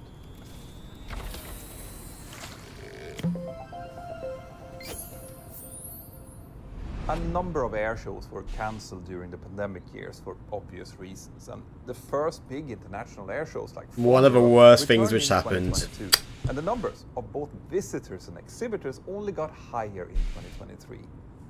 The Paris Air Show in June this year was a big success, and of course these shows tend to turn into unofficial competitions between the two largest aircraft manufacturers. And by all accounts, I wish I could have gone to these air shows. Oh, look at that European cargo A340 in the background. Out of around 1,100 aircraft orders that were announced, wow, 830 went to Airbus, mostly thanks to 2 huge orders from India, which, by the way, were the 2 largest 321s. ever made. And also, apparently, Airbus has been selling a lot of the freighters. 470 aircraft included jets from both Airbus and Boeing, but Indigo's 500 aircraft order was only for Airbuses. Now, India's rapid growth is a fascinating story on its own, but the point here is that Airbus clearly dominated completely in Paris 2023. But in November this year, there was another large air show in Dubai, where the picture between the 2 manufacturers turned out very different. This is Dubai Air Show 2023. On the first day of the show, Boeing got the ball rolling with a number of orders, and at least one of those caused a huge shock to a lot of people. That day initially saw several relatively small orders for 787s from airlines like Royal Jordanian Airlines and Royal Air Maroc, and there was also some decent orders for 737s from Sun Express, a joint venture between Turkish Airlines and Lufthansa. But before the show, the greatest expectations for new orders for both Airbus and Boeing involved the airlines from Dubai itself, the industry giant Emirates and FlyDubai, which is a state-owned low-cost carrier. FlyDubai kicked off by announcing that they would order 30 787-9s, which would be their first wide-bodies. This means that they are now moving into the low-fare, long-haul game, a topic that I actually covered in a recent video. As for Emirates, they also placed an order for 5 more Boeing 787s, whilst modifying their existing orders slightly. And there is some talk of Emirates and FlyDubai actually sharing certain aspects of their future 787 operations. That'd be interesting. But the real eye-catching order that came out of Dubai involved Boeing's 777X. Emirates added another 90 of these to their order book, 55 of which will be the 777-9s, which is the bigger model, and the remaining 35 will be 777-8s. Now remember, these are wide bodies, so orders of this size might not sound as impressive as those that Airbus got in India for the summer, but in reality they are pretty staggering for twin-aisle giants like the 777X. With this order, Emirates now expects to receive 205 of them in total. So all of this is obviously brilliant for Boeing, but what about Airbus and the A350, and why were people so shocked? Well, Airbus did get some orders during the show, but not the ones that everyone, including Airbus themselves, were expecting. Before the air show, aviation insiders had expected Emirates and Airbus to announce a pretty big deal for the A350-1000 model, which is now the largest wide-body that Airbus makes and the closest alternative to Boeing's 777-9. But that order for this particular A350 variant never actually came through. And on top of that, it also became clear that another big order from Turkish Airlines wasn't ready to be announced in Dubai either, making for a very difficult atmosphere over in the Airbus camp. Interesting. Airbus and Emirates did eventually announce a relatively modest order for 15 A350s, but crucially, these orders were for the smaller A350-900. That's quite odd, however. Emirates is opting to purchase such a small amount of A350s. I find that quite odd. Like, to me, if Emirates buys a new type, they usually buy like 50 of them to make like the maintenance and stuff worthwhile, especially so that they can maximize their profits. But it's very odd. Airlines and another 10 to Egypt Air. All of these were also for the 900 model.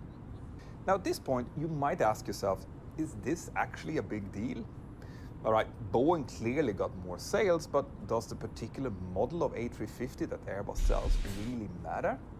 There are loads of aircraft models that have different sub-variants, some longer in length, some shorter, and the aircraft manufacturers normally make all of them on the same production line. So that's such a sick shot. Really care which specific version they sell as long as their order books looks good? Well, the thing here is that Airbus knows full I hope they make a when Neo it comes to version an of a airline like 380. Emirates, a bigger aircraft is always better. If Emirates had their way, they would actually love to convince Airbus to continue making the A380 just for them. This is because, as I've explained in some previous videos, Emirates and other Gulf airlines are operating from a single big airport hub. And to fully maximize their hub capacity and keep the number of aircraft arrivals and departures at manageable levels, they need really, really big jets. In fact, these are actually some of the few airlines in the world that can keep behemoths like the A380 full all year around. But in addition to their A380s, Emirates also have a lot of Boeing 777-300ERs, over 120 of them. Thing is as well, I'm pretty sure it's like 60 or 70% of passengers flying to Dubai are just connecting to East Asia or Australia, which is why Emirates has such a high throughput of passengers. It's nuts. A few of those will soon be up for replacement. That replacement is what Emirates is now looking for, and Airbus had designed their A350-1000 model precisely for airlines interested in replacing their 777-300ERs. So Airbus knew that unless it could sell this, the largest A350 to Emirates, the airline would probably turn to Boeing and get the 777X as a replacement instead. So what is it about the A350-1000 that Emirates doesn't like then? Well, as it turns out, the answer to that is its engines, and I will explain to you what that means and the serious threat this could pose to the A350 program after this. Alright, I'll be completely honest with you. Balancing my nutrition intake on my crazy work schedule used to be a huge issue for me, but today's sponsor, AG1, has actually changed that quite a bit. Packed with 75 vitamins, minerals and whole food source ingredients, AG1's science-driven formula is a lifesaver. Skip past this. Of your link and the Airbus A350 is a quite unusual aircraft model because its largest variant, the A350-1000, actually has a different engine than the smaller 900 does. Originally, Airbus planned to produce an even smaller model called the A350-800, which would have shared the engines with the 900 model, and that 800 model was later dropped, probably because it clashed a bit with the larger version of the A330neo. But dropping the A350-800 meant that Airbus now had one aircraft with two sub-variants, each of which had a different engine, and that was not ideal. I wonder what their freighter orders were this year, though. Like having to deal with more engine types than necessary, since each type would normally require a unique set of spare parts and sometimes even differences in engineering training. Now, to be clear here, it isn't unusual for different variants of an aircraft model to have engines with small differences between them. Heavier aircraft generally come with engines that have a higher thrust rating, and achieving this might involve small internal differences, often only in ancillary components.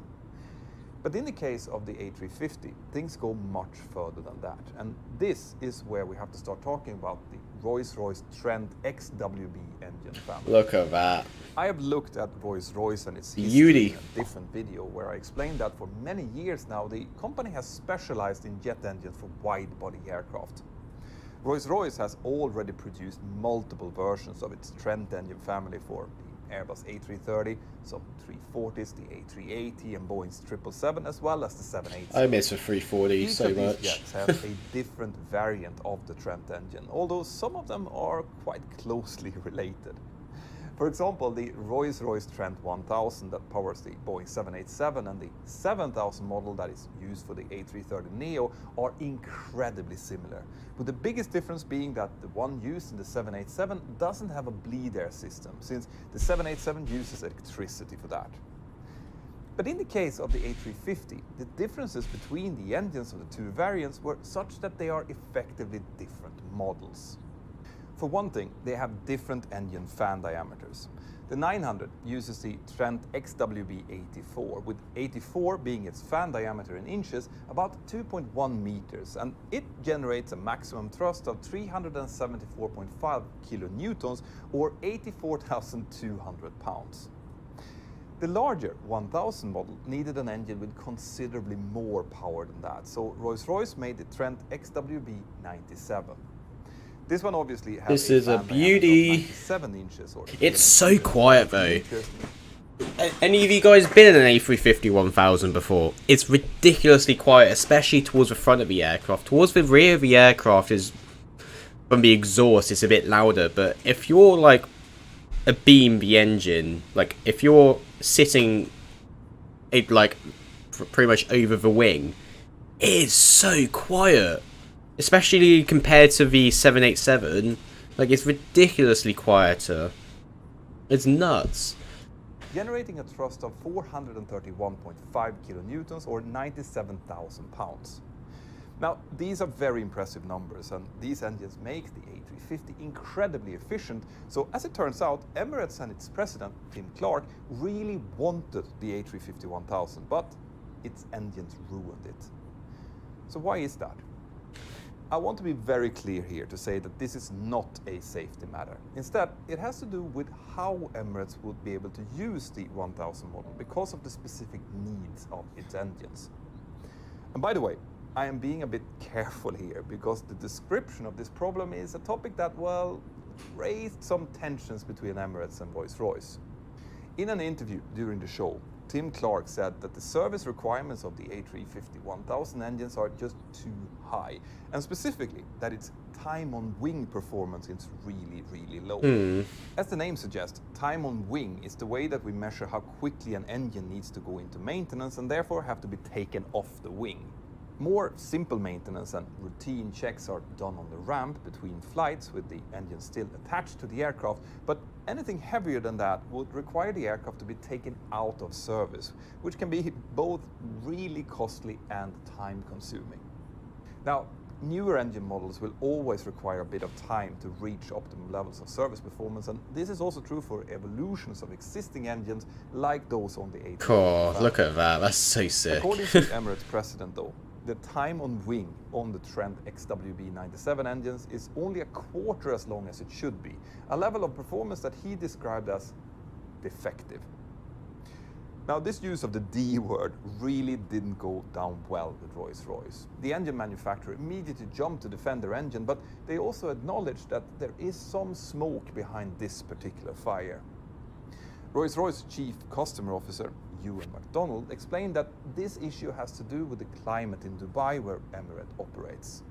He said, the engine works really well in what we call benign operations, but in sandy, hot conditions it's challenged, as any modern engines are, because the temperatures are just very high. And to be fair to Rolls-Royce, we have had other examples of relatively new engines that initially didn't do very well in hot and dusty climates, with more frequent inspections and shop visits as a result.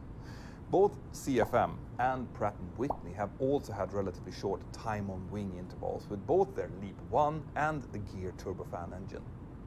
Recently though, both of these engine makers have been increasing their on-wing times, but this is a slow process that could involve redesigning some internal parts. Now, during their standoff with Emirates, Rolls-Royce were also quick to point out that Emirates would not be the first airline to put the A350 1000 into service in hot and dusty climates. Two other airlines in the Gulf have not only already ordered the A350 1000, but they have also taken delivery of them and have been keeping them in service for quite a while now. These two airlines are Etihad and Qatar. Etihad ordered 5 of these jets and has operated them since 2019, and Qatar was a launch customer of the type, so they started taking delivery of them even a year before that in 2018. Qatar currently have 24 A350 1000s with... It is a beautiful aircraft over 350 1000s. It's likely actually it's like no dispute with that. These airlines that ended up turning off Emirates in the first place. All of this is obviously frustrating Airbus a lot. I do wish that we had a 350 in sim though. It's like one of... I just really wish we had one. I really hope that, like, after what Randazzo said, like, imagine if PMDG did make an A350 1000. That would be absolutely insane. It'd be nuts, it would be. Let's have a look on, see if there's any more.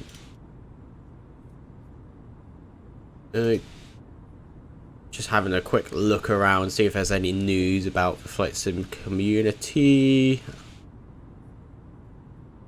Project Alpha X. What's this?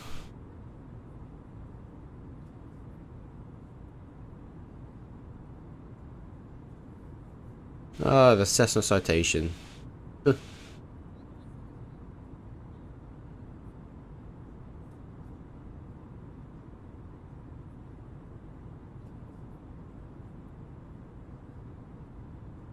Interesting. Yeah, it's a shame that we don't have a 350 Vatsim. With Emirates about a huge order of the 1000 model, 35 to 50 of them in fact, before the show. But contracts for engines and of course engine maintenance are negotiated separately, and this is where the deal seemed to have unexpectedly fallen through. So why couldn't Rolls-Royce and Emirates agree on this deal then? Well, there are two possible reasons for this. One of them may have to do with the change in policy within Rolls-Royce. You see, with previous contracts like those agreed with Qatar and Etihad, for example, Rolls-Royce would cover the costs of any additional maintenance that its engine required. This is important because engine makers normally rely very heavily on the income that they get from servicing the engines that they sell over their lifetime. So obviously, an engine that needs several times more service than expected can really derail an engine maker's economics. And like I said earlier, Rolls-Royce has specialized as a wide-body engine maker, and with long-haul travel suffering a lot during the pandemic, Rolls-Royce's finances therefore suffered a lot as well, since they were depending heavily on the usage of those big engines. For this reason, Rolls-Royce have been getting more careful in the ways they write contracts recently to ensure that they can remain profitable and increase their margins no matter what happens. And in this case, their terms just didn't satisfy Emirates. But also, from Emirates' perspective, did not know that. Another equally big reason why very frequent service intervals simply wouldn't work. You see, aircraft only make money when they're in the air, preferably full of passengers and cargo. Therefore, they don't make money when they're sitting on the ground, either parked or in service hangars. So even if Rolls-Royce agreed to foot the bill for the extra maintenance, Emirates would still have to cancel flights or even scramble to buy even more aircraft to cover the shortfall. So worrying over service intervals isn't a case of Emirates being unreasonable. It's simply something that directly impacts their operations. And by the way, something that's very interesting that is the operation of this channel is you hitting the like and subscribe button below. And if you click the notification bell, that will avoid prolonged downtime. Anyway, all of this means that the constellation order that Emirates placed for 15 smaller A350-900s didn't really satisfy anyone. Emirates needs big jets, and this situation shows that, at least for the kind of climates that the Gulf airlines work in, Airbus doesn't have a practical answer to Boeing's 777X at the moment. By the way, it's worth mentioning here that Boeing's 777X has its own interesting but very troublesome story, which I'm going to cover in detail in a coming video. But what makes Boeing's sale of 90 777Xs during the Dubai Air Show particularly interesting is that Emirates hasn't been very complimentary, let's say, about the 777X in recent years, primarily because of its very long development delays, but also for some other reasons. Yeah, that's true. That is why this particular episode really hurt Airbus. They should have been able to take advantage of the delays that Boeing is facing with the 777X, especially since the A350 is already in service. And with a fleet of 123 777-300 ERs, another 10 777-200 LRs, and of course those 115 A380s, Emirates isn't a customer that Airbus can afford to ignore or lose. Now at this point, some of you might be asking, why does Airbus rely on just one engine manufacturer for the A350? Wouldn't it be better to have a couple of options? After all, that's exactly what they're doing with the A320neo family, where their customers can choose money. CFM LEAP-1 Alpha or different training for each engine type. Well, it's certainly true that having multiple engine suppliers used to be the norm for a lot of wide bodies. Airbus actually had no less than 3 options for its legacy A330 family, the General Electric CF60, Pratt & Whitney 4000, and the Rolls-Royce Trent 700. Boeing's 777 family also used to have 3 options from the same 3 engine makers, and the 787 had 2. And if we go even further back to the 747, 757, 767, and even further back to the 707, we will nearly always see more than 1 engine option on the table. But recently, the trend that we have started to see is that aircraft manufacturers tend to concentrate their design efforts on just 1 engine option. It's a lot cheaper, that's the thing. It's like, it saves money from all aspects if you think about it. If you're having one engine type, you're saving money from further development, research and development, there's that saved. And then you're having to save money on producing training manuals, training programs, and then also it's saving the companies a lot more money of having to retrain employees for different engine types. It just makes sense having one engine type, in all fairness. Aircraft become more complicated. This also means that certification times go up. That's true, certification. So yeah. A second or third engine would only increase these development times and costs even more. Also, it should be said that in practice, if an airline buys, let's say, 100 aircraft and their engines have issues, they can't really swap in a different engine after the fact anyway. That would be super expensive and time consuming if it would even be possible. So fixing whatever issues that the original engines have is always the best way to go. That's why even Boeing's 777X only has one engine option, the General Electric GE9X, and even the later version of the legacy 777 only had the GE90 as an option. So where will Airbus go from here then? They can't simply give up on sales of their A350-1000 in hot and dusty environments. And by the way, Airbus are working on a third A350 variant, the A350F Freighter, whose size is somewhere between... I wonder when this is going to come out. But closer to the larger A350-1000. So unsurprisingly, since this will be a heavy freighter, it will be using the bigger Trent XWB-97 engines, the same engines that Emirates are currently really disliking. And that aircraft will obviously also have a Boeing competitor in the 777-8F. Well, the good news here for Airbus and its A350 customers is that Rolls-Royce are working on sorting this out.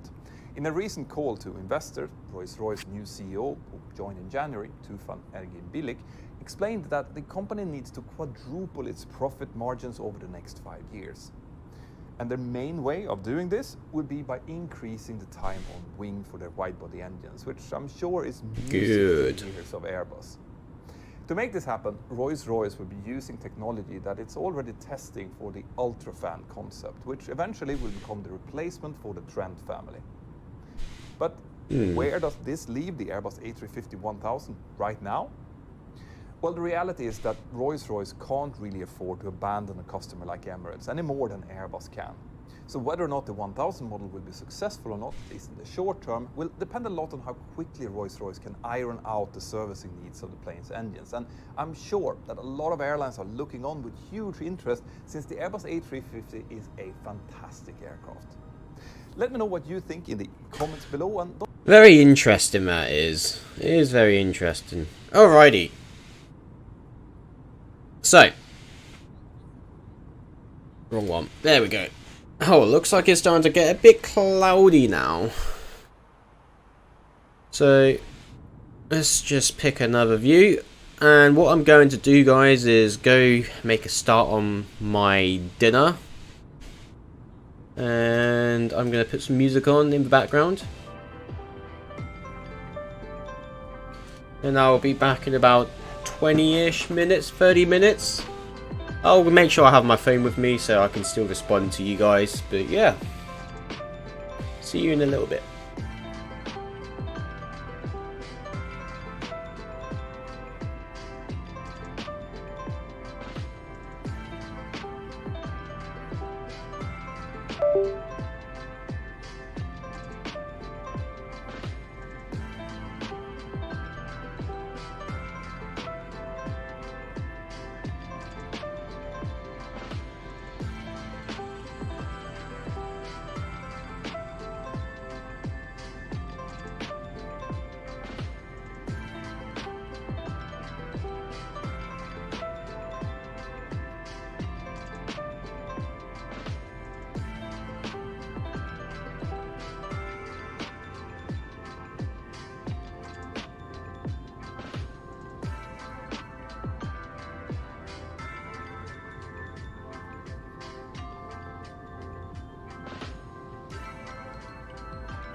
Hey Chris, how are you?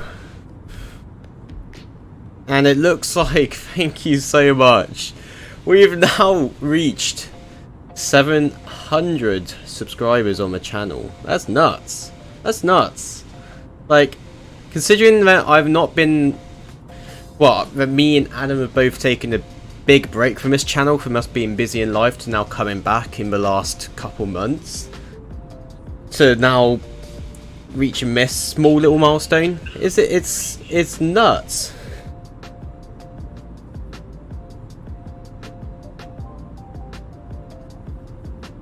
Ah, that's amazing. Hey, congrats. Hey, thank you so much, 74 King. I really do appreciate that.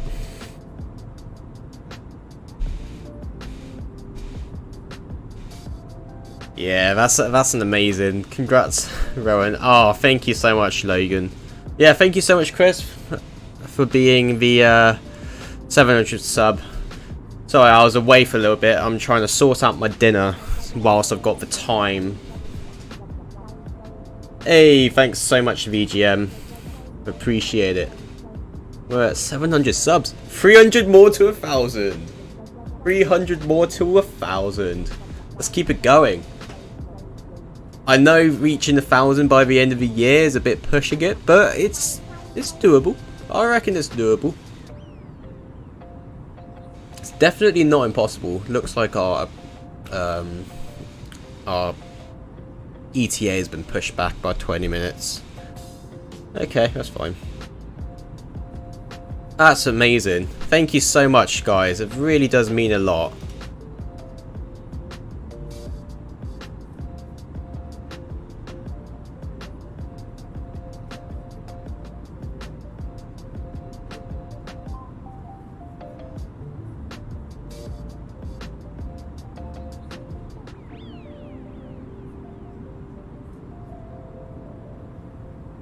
Now, although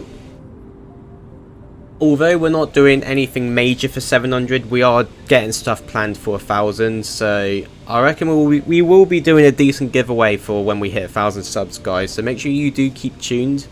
But yeah, Chris, thank you so much, Chris Ninja, for being our 1,000th sub. It's 1,000th, our 700th sub. It means the world to us. Me and Adam are both very, very happy.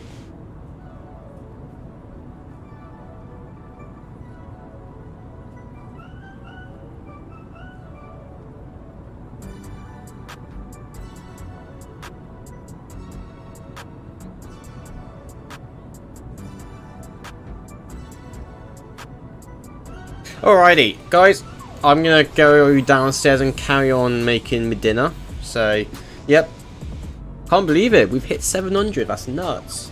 I'll be back in a little while. Gotta cook some pasta and stuff. So, BRB.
Wow, look at this. High altitude clouds. That's nuts.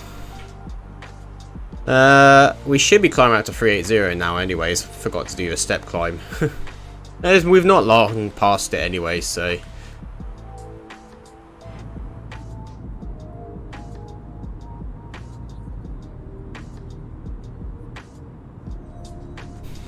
That looks amazing though.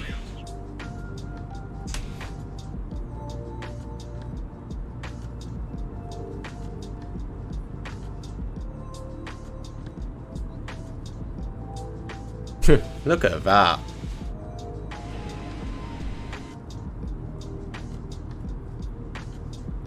Stunning, absolutely stunning.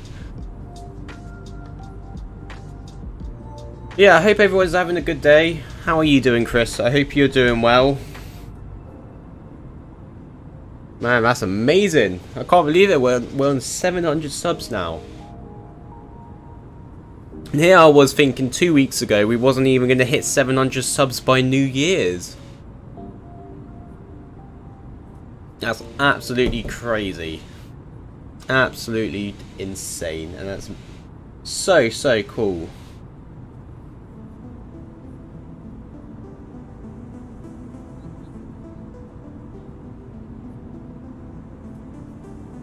Oh, look at that. We're climbing above the clouds again. Oh, it looks insane. Oh, yeah. Look at that. Sun's fully risen now. With our American Airlines coffee cup. Or tea. Whatever you want to drink in it, I guess.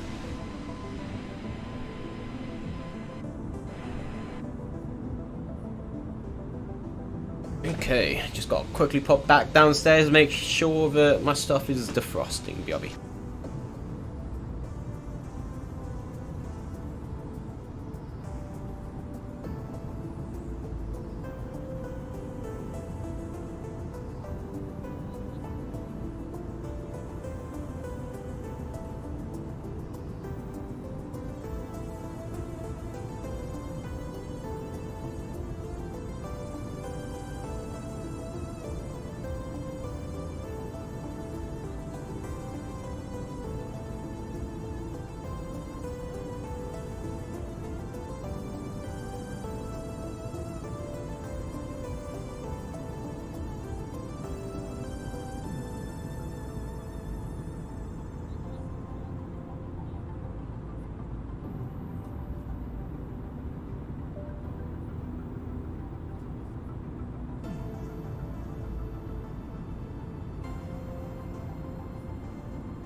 Alright guys, so I've got my main dinner on the go now, so I'm going to be gone for at least another 10-15 minutes and then I'll be back with you guys.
Alright, my apologies guys, that took a bit longer than what I thought it was. Okay, so where are we? Oh crap, I accidentally put my... There we go. Okay, so... we've still got another 3 hours until we touch down. Okay. Right. Got myself some pasta bolognese. Just flicked cheese. Yeah, oh, Adam came in. Nice. Thank you for 700 subs. Oh. And then 74, welcome. You deserve way more than 700. Ah, thank you so much.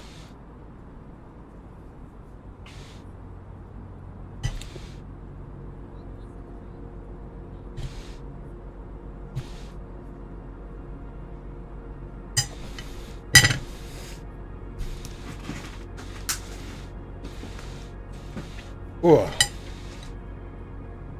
Love a bit of pasta bolognese from scratch too.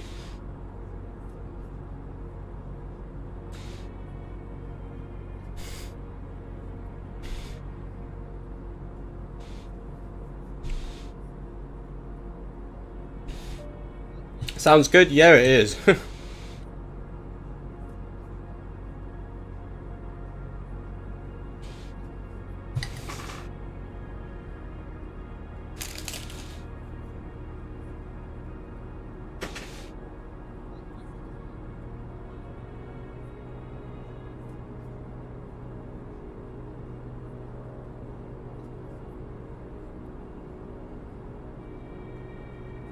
Alright.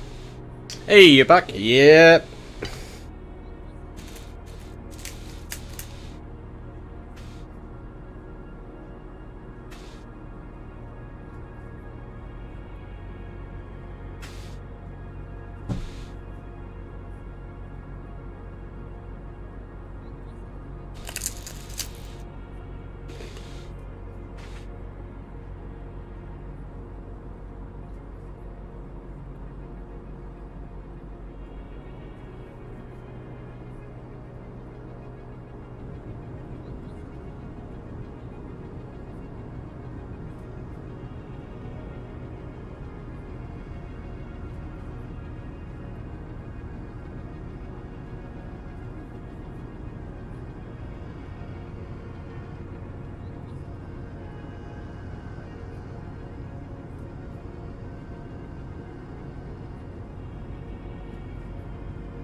yeah, I hope everyone's having a good day so far.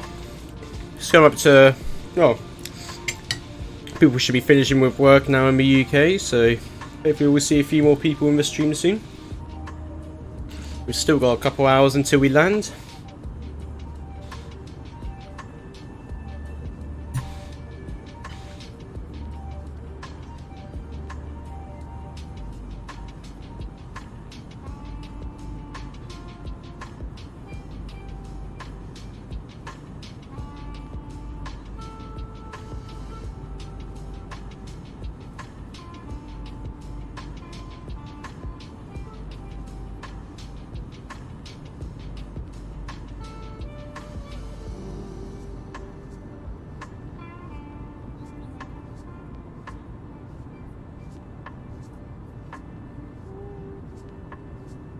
I'm just going to keep my mic muted whilst I eat, guys. I'm sure you guys don't want to hear me eating.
Logan, it's crazy how much you've grown in the last year.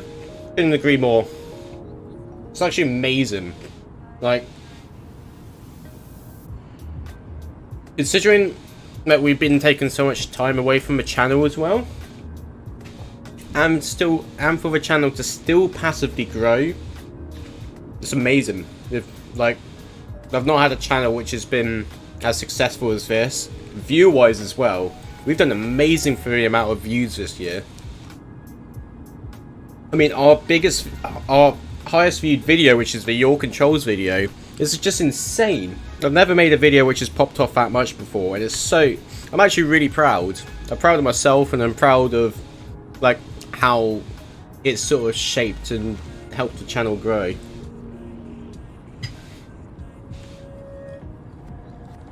Although it is an old video, and we did try doing an updated one in form of like a flight lesson. It's a shame it didn't pop off that video, because it was a really good video. It's probably my most favorite video I've ever made. Not only because it was like nearly an hour long, so it's just amazing to watch a whole story. But like, that's the first time in Flight Simulator I actually used it for like a real life sort of proficiency use, I guess. It's the first time I've been able to properly use it and actually exercise my skills.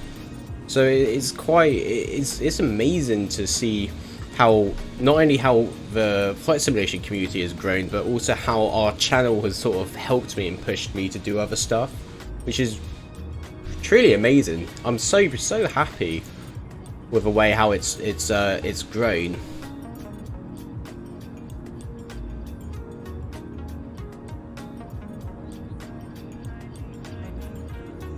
Yeah, so I just want to say thank you to everyone.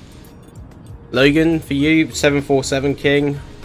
Yeah, all of you have really helped, especially for you to keep coming back into the live streams and helping to keep that viewer count one view higher. It helps out so much.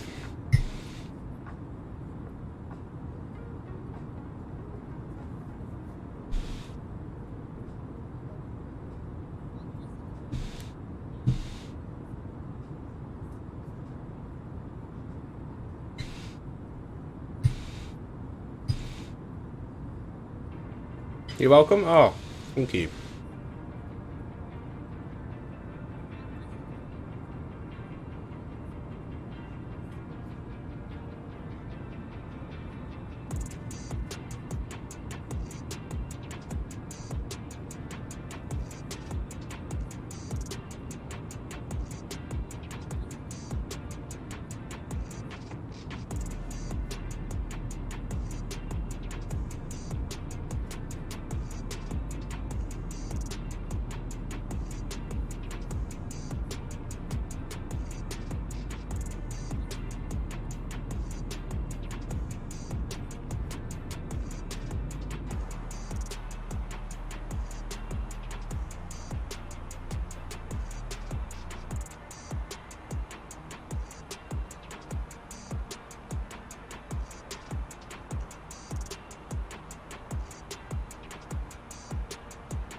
Alright, I'm all back now.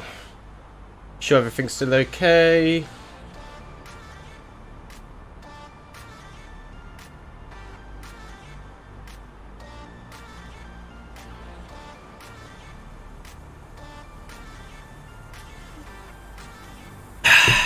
Okay.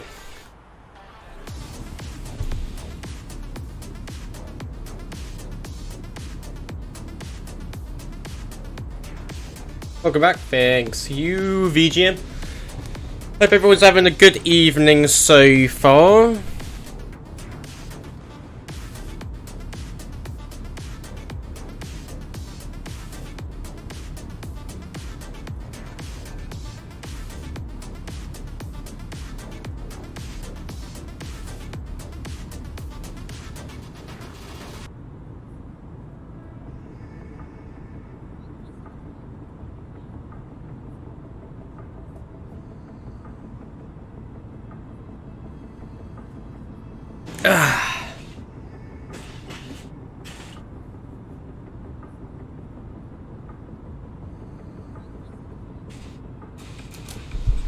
So, has anyone got any? You guys got any good plans for the weekends then?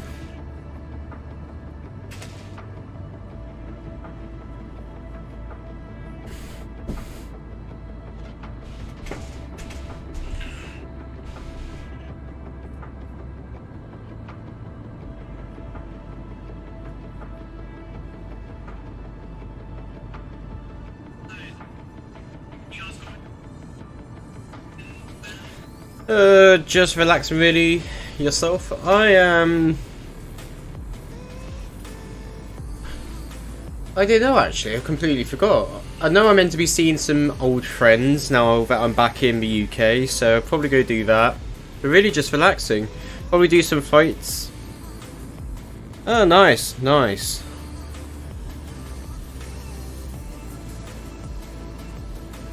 Sounds fun.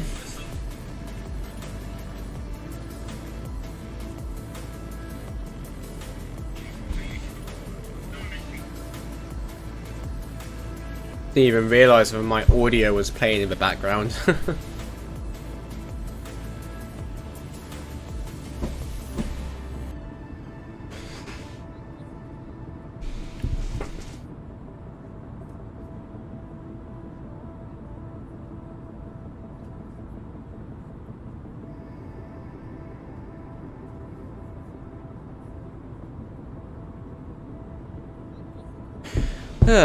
Nice, I'm probably gonna go to a Christmas market. Ooh, that sounds nice.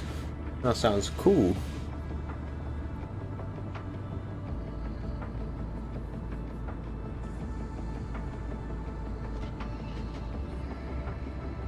Man, I can't wait until we get the 777. I'm waiting to hear what this news is from PMDG, which they say they're going to be releasing.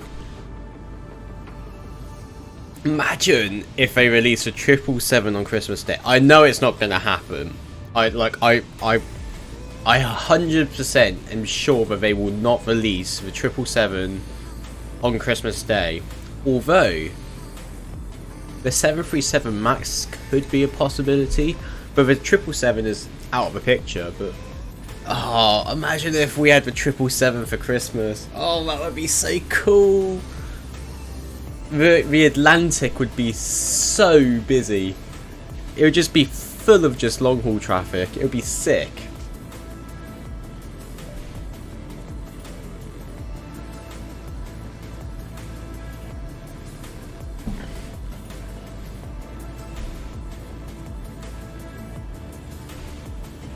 Yeah, it would. Yeah, I know.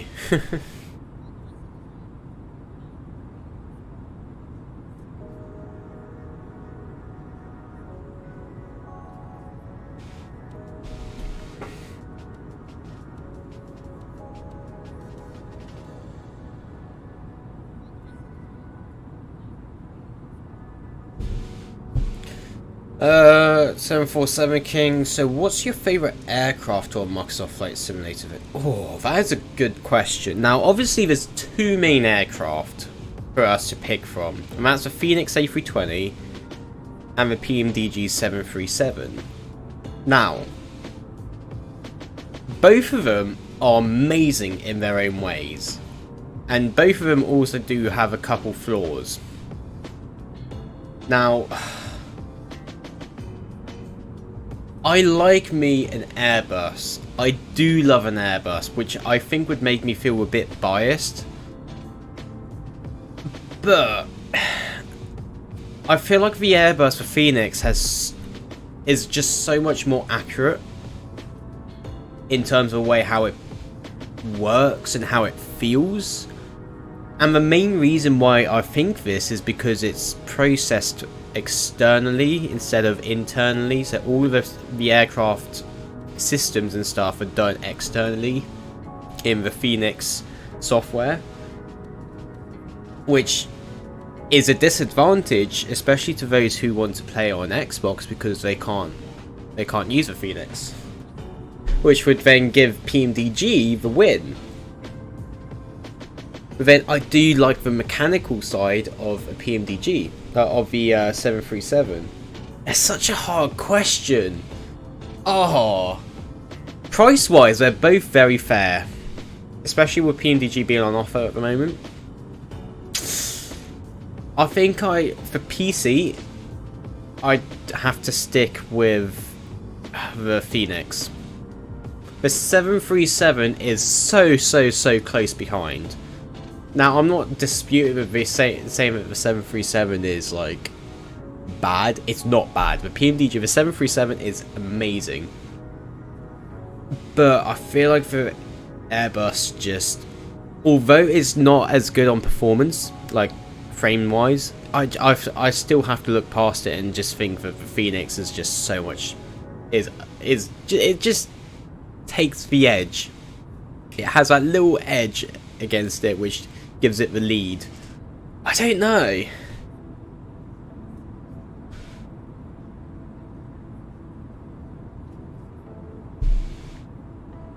I really don't know. Like, I like both of the products so much.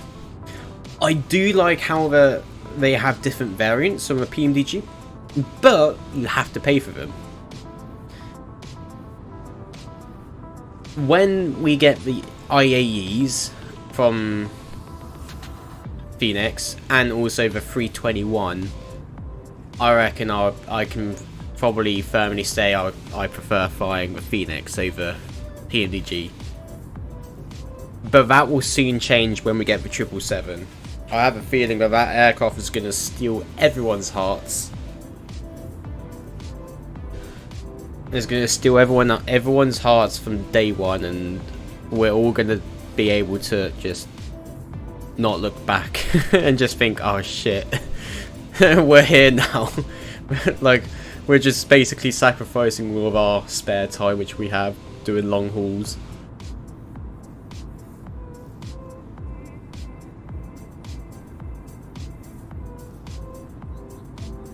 Yeah.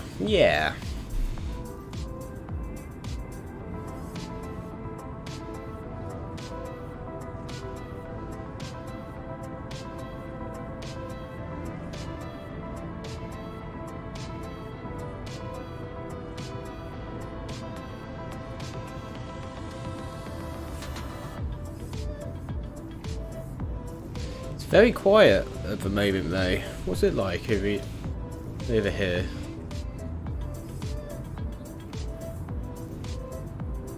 Well, it looks like LAX is online now.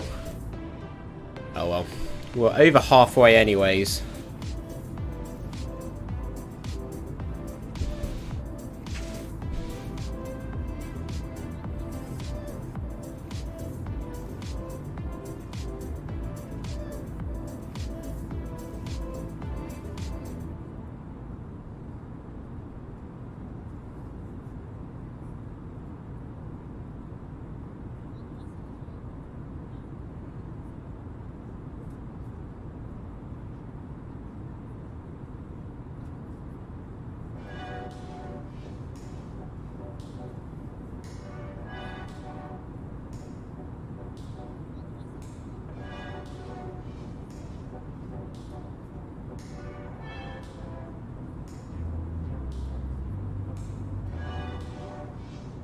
Okay.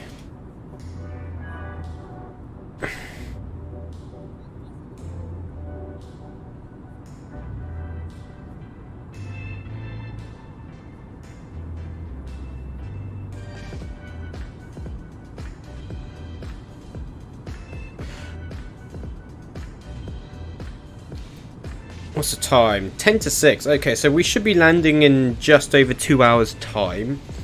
Got a bit of time on our hands. Let's watch some more YouTube, eh? Let's go watch something on YouTube's. What shall we watch this time?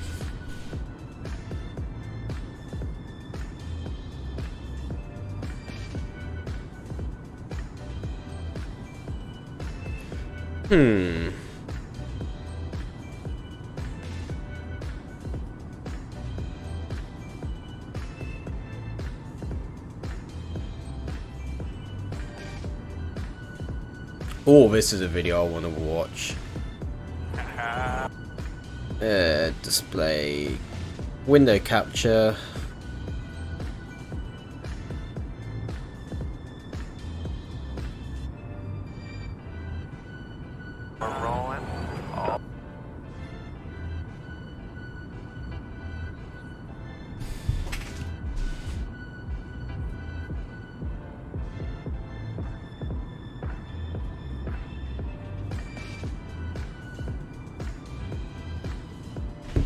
Why isn't it loading?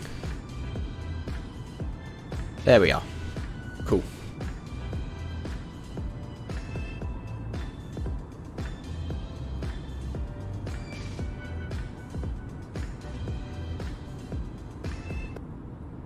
Okie dokie. All the way forward. Mr. Bravo Lima, what's your approximate destination and what altitude? We're going to Oshkosh, VFR 175810 Bravo Lima. We'll get to land on a taxiway today. Oh, you got it. Oh, what? That's nuts. Big 17. Well, guys, it's that time of the year. Man, I'd love to do Oshkosh. I couldn't do it this year. Well, last year. No, yeah, it was this year. I wish I could have done it. I was too busy in my flight training. Now, it's not our Cessna citation. Unfortunately, that one's in the repair shop. Stay tuned for a future video. Literally, it's so embarrassing that every single one of our planes right now is unable to make it to Oshkosh. That's true. Every single one is either broken, down for maintenance, or waiting on paperwork to come back from the FAA. Or waiting on parts delays. Or waiting on parts, yeah. So basically, we're left with either flying commercial or driving. But just yesterday, our good friend Brad, Raddad Brad on Instagram said, "Hey guys, I got some extra seats in my Citation Mustang. Come with me." So we said yes. Yes, Ooh. the one and only. We had the most memorable experience riding with him and Owen and Tori to Sun and Fun 2022.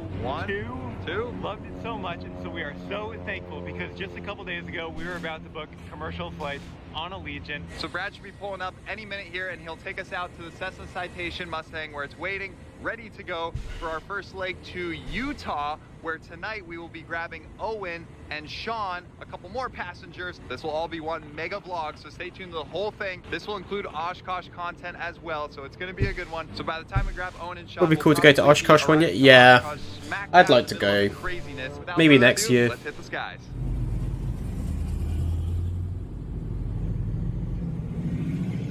Oh, that's sick.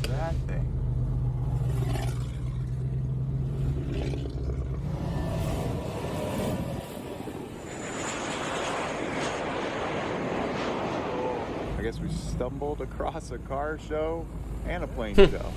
All right, it's loud. It's pretty neat. But here's our ride to Oshkosh. All right, in we go.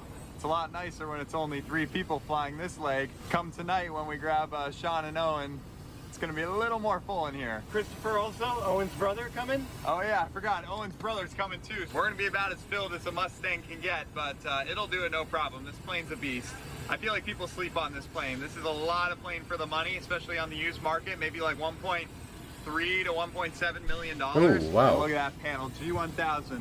They're filling it up. Oh, I love me a G1000. Sure on this plane, I know ours is 564 gallons. Pictures don't do this paint justice. It's a really pretty pearl white. Looks so good in person, especially in the sun. And there's multiple like layers of color to it, so I really like it. I forgot, Gus, Master Aircraft Services, did this paint job. Really? Yeah. No wonder it looks so good. Gus did our Bonanza, and Gus also did the Citation. He can do them all. Oh, finally. Quiet. All right, let's fire it up. Boy, we got a Oh, I love that G1000 setup. Wave. Oh yeah, I love your startup walkthrough. First we do a rotary test that basically checks that any faults will have the right indication. This is the rotary test is all the faults. I'm just checking to make sure I get the right indication. Everything for matches each fault. Any flap fail, overspeed will be a sound. Anti-skid will be a no tire spin down. That's one way. That's one easy way to go through all your So nothing can be extinguished. Yeah. tests. So then that's correct. Bingo. So what we do for startup is we put a timer on, push the engine start, pull this out of the detent. I'm looking for these indications here, and just making sure we don't have. Oh, don't touch the pedal. We usually want this to happen in 30-35 seconds. There's our lift off. Okay. Go. Successful start, 35 seconds. Nice. Set the clock. We goose our left engine a little bit up to about 60. 60, alright. Push engine number 2 over here. Fuel flow, N1, oil pressure, back to ITT. Just making sure that doesn't climb too rapidly, otherwise we'll shut it down. Okay, so we got a successful engine start, 26 seconds. Most important thing is turn on the AC. Oh yeah, God. Show me ground citation 810 Bravo Lima. Citation 810 Bravo Lima, tell me ground. Citation 810 Bravo Lima is at KLAX with Lima and pre-departure Oh, clearance. Bravo Lima. Haven't heard back in a while. Bravo Lima, you said KLAX? Affirm, sir, Bravo Lima. 0 Bravo Lima, runway 20 right. Taxi via Bravo, hold short of Lima. Taxi 20 right via Bravo, hold short of Lima, sir, Bravo Lima.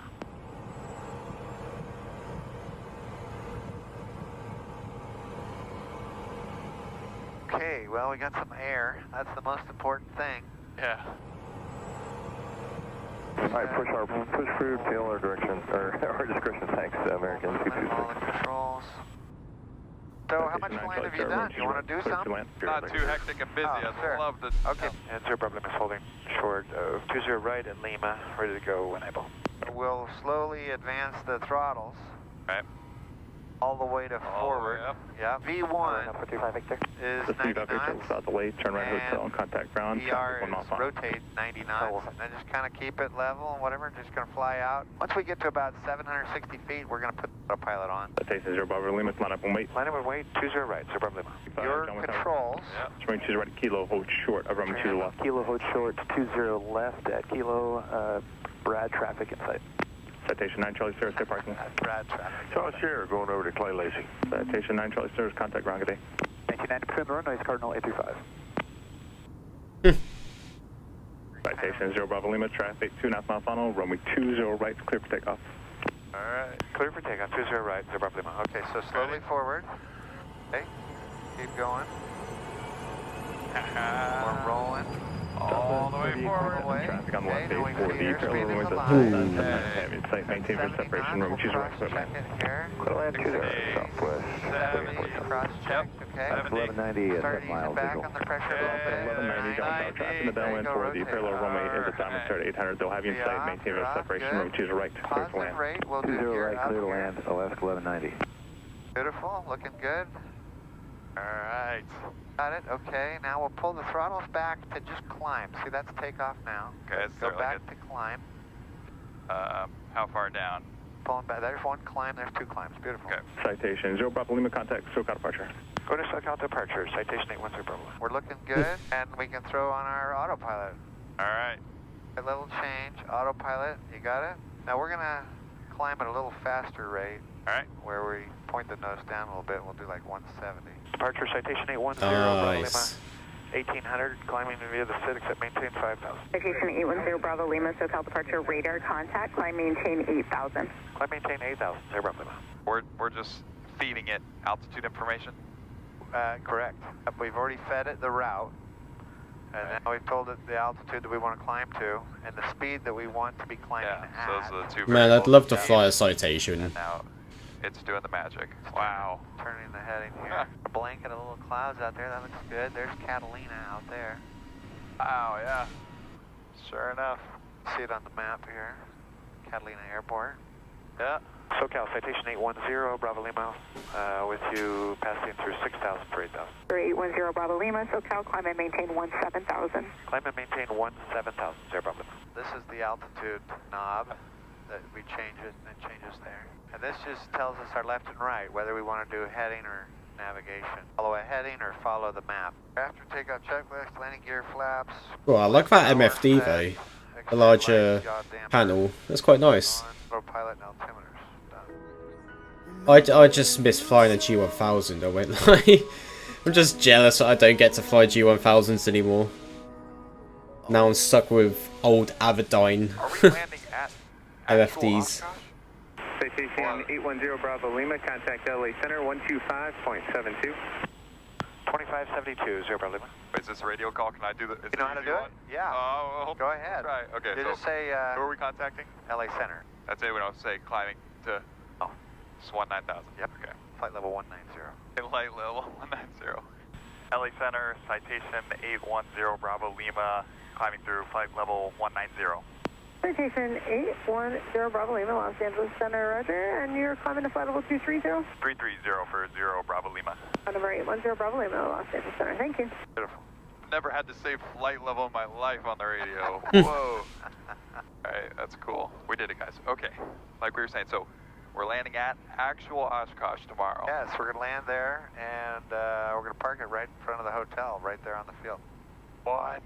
Sunday arrival into Oshkosh. Okay, have you been to Oshkosh before, and have you been there in a jet before? I've been to Oshkosh maybe a dozen times. I've been in my jet maybe 3 or 4 times. Man, I wish I could have my own plane to fly into Oshkosh. That sounds so sick. A lot of times what they'll do is if, like our kind of plane, we would fly in on an IFR flight plan, be approved, and they make you arrive at the airport within a certain small window so that you can fit in. Somebody told me this year, hey, if the weather's good, don't bother. Just fly in with the VFR traffic. And I said, well, how do I do that being a jet? You know, those guys fly at a lot slower speed. They do the Fisk arrival. They just funnel them into a runway and then tell them which dot to land on. But apparently, for guys like me, they'll do a VFR, and you can fly in a warbird arrival. You come in over the lake. They see you, and you call them, and then they put you in as a VFR warbird or high-speed. That's so sick. Good plane. I thought I'd try that this year. We'll see what Owen thinks, but worst-case scenario, if the weather's bad, we'll try and pick up an IFR. Have you been in Oshkosh before? I've never flown in a couple times, so I've never been in the sky hearing the radios. I know it's going to be insane. That's why I want to share with our viewers so that they can experience a Sunday arrival into Oshkosh. It is crazy, the amount of people there. Man, I want to fly to Oshkosh so bad. Oh, hundreds and hundreds and hundreds of thousands. Hundreds of thousands, yeah. I mean, I'll put up some pictures here. You guys see all the thousands of planes lined up. It's the busiest airport in the world. Come tomorrow, I'm pretty sure. Week, yeah, so, whole week. Anyway, ATC, they're going to be on their game. They bring in the best controllers to manage the traffic, and we'll be here recording it all on video and sharing you guys all the booths and all the cool displays and all the cool planes coming out. It's going to be crazy, so stay tuned. Aviation lover paradise this week. So thanks for bringing us along, bringing the plane. Really appreciate it. Happy to do it. Cause I see colors for the first time. I'm starting to realize nothing's ever black and white. And I'm caught up in the first night. Now it doesn't feel right. I'll just have to say not gonna lie, this has to be one of the best ways to get to Oshkosh. I'm just kicking it back here alone. You know the saying, once you go Jet A, you never go back to 100 low lead. I don't know. Oh, I miss flying Jet A. Flying one of our piston planes like 12 hours versus a short hop in a jet. This is pretty awesome. Ice cold AC, pressurized comfort, everything worked out. Everything happens for a reason. Anyway, let's get this descent down into Utah, pick up Owen and Sean, and then hit the skies tomorrow morning to Oshkosh.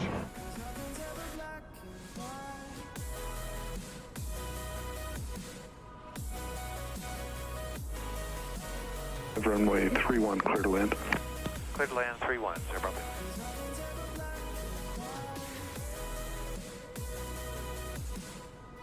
$500.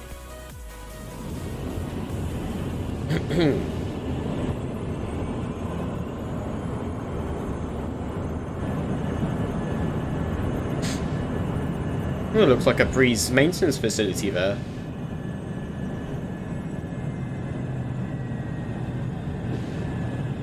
Oh wait, no, that's a terminal.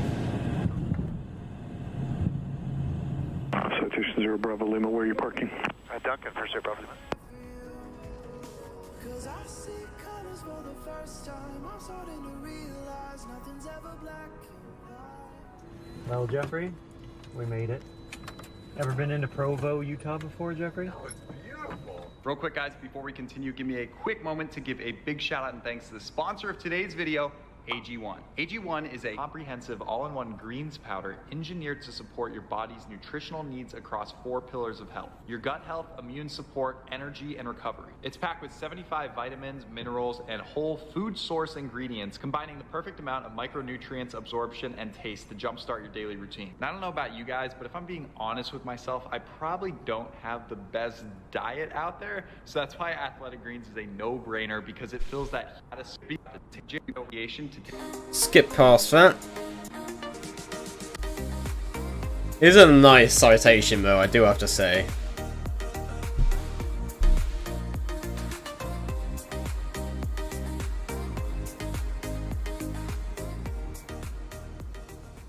And the vlog continues. We got Sean up front, and Owen's here. Wait, we got double Owen. We're seeing double. What's going on? Airport Station Yankee 1553 to the weather. Wind 190 at 5. Weather's better than 5,005. Temperature 30, check density altitude.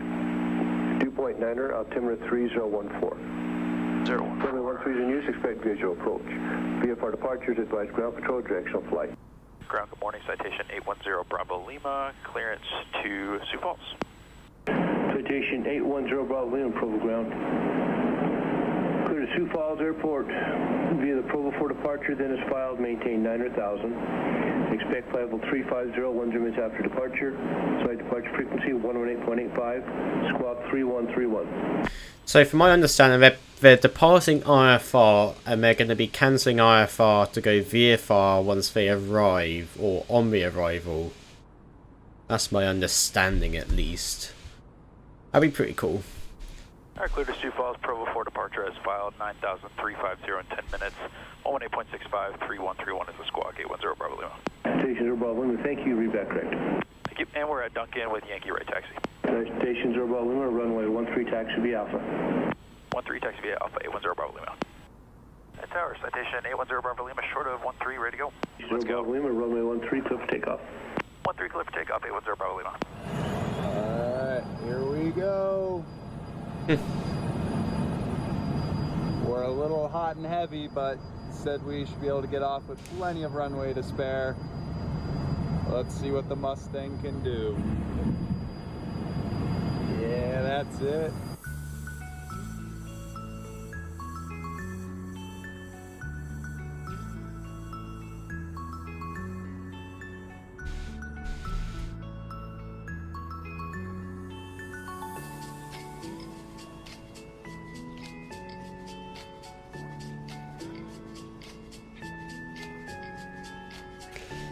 That's so sick.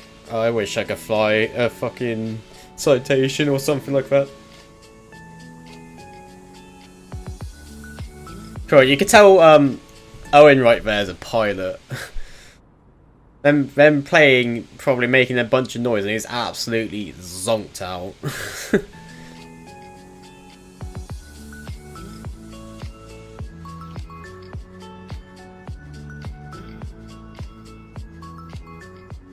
Tower, how you doing? Citation 810 Bravo Lima, 10 to the west for the visual 15. November 810 Bravo Lima, Sioux Falls Tower, 11505, runway 15.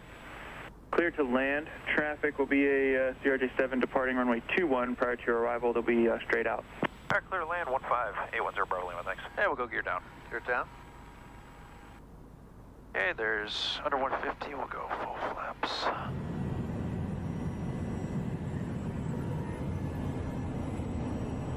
Revving about 15, start bringing her back. Oh. Oh yeah. Bam. Nice job, Sean. Buttered it. Sioux Falls, South Dakota. We didn't say it was a butter, but it was nice. Bravo Lima holding short 2-1, ready for departure. November 810 Bravo Lima, Sioux Falls Tower, wind 1104, turn left on course to the east, runway 21, clear for takeoff. Left turn on course 21, clear for takeoff, Sierra Bravo Lima. Here we go. We got mini fly with Owen on the controls. Owen Jr. Full power, baby.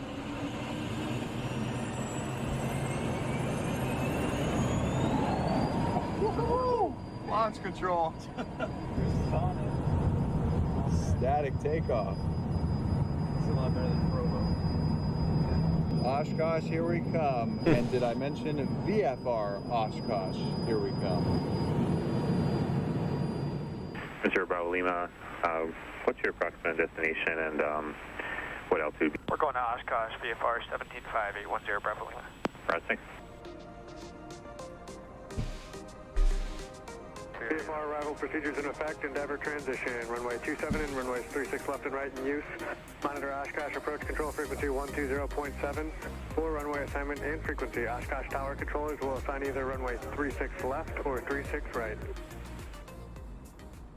Okay guys, it's about to get good. Oshkosh is dead ahead and we are doing a pretty crazy arrival. We are sending it VFR into Oshkosh through the Warbird arrival. Yep. Warbird arrival? Yeah, we're obviously not a Warbird, but I guess the purpose is for faster traffic to come in VFR, kind of a different route. Exactly, the need for over 150 knots is necessary here. We got all the windows open, all eyes are going to be outside as we're looking for traffic. That's so sick. So without further ado, let's cut to the inboard audio camera and let's see the experts go to work.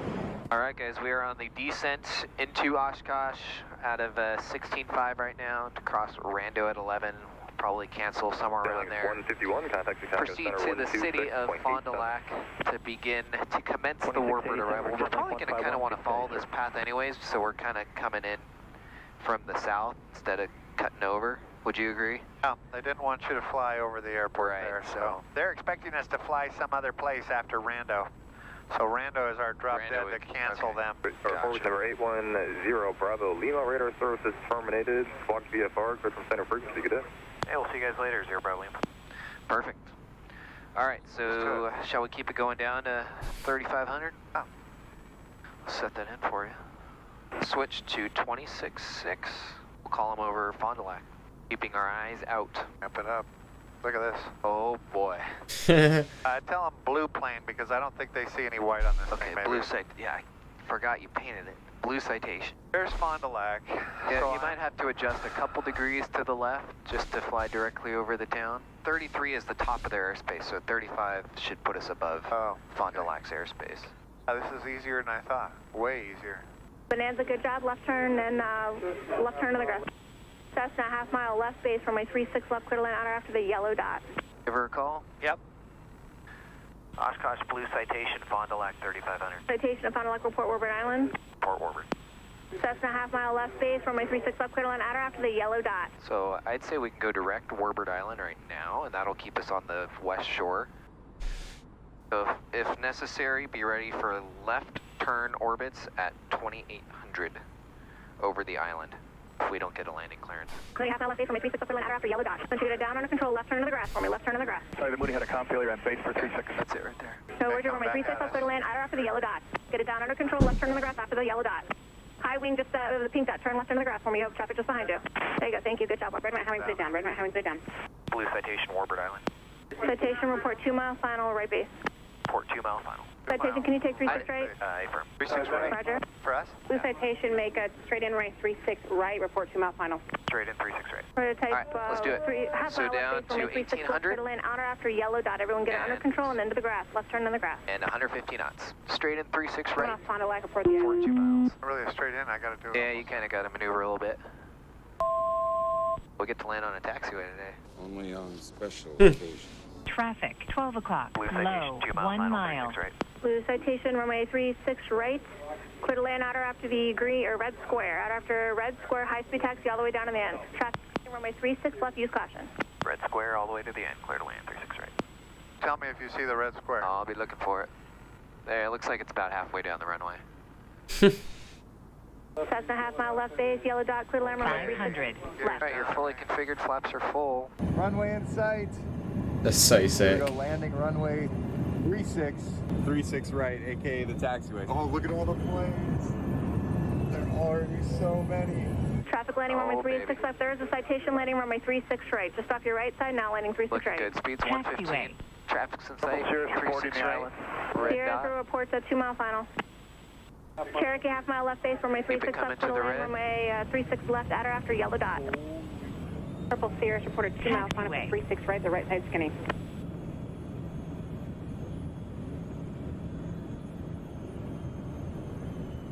That's so sick. Oh, you got it. Right on it. Oh. Everyone landing 36 left, left in the grass. High wing on the runway now, left into the grass. Very nice. Speed to the end. Nice job. That was Casey. You can slow it nice. down a little bit, all the way to the end. All the way to the end. Okay, let's grab those signs. Is there... I don't think you could have nailed that any better. Everyone land outer after the yellow dots and get left into the grass as soon as you can. I'm gonna get you out.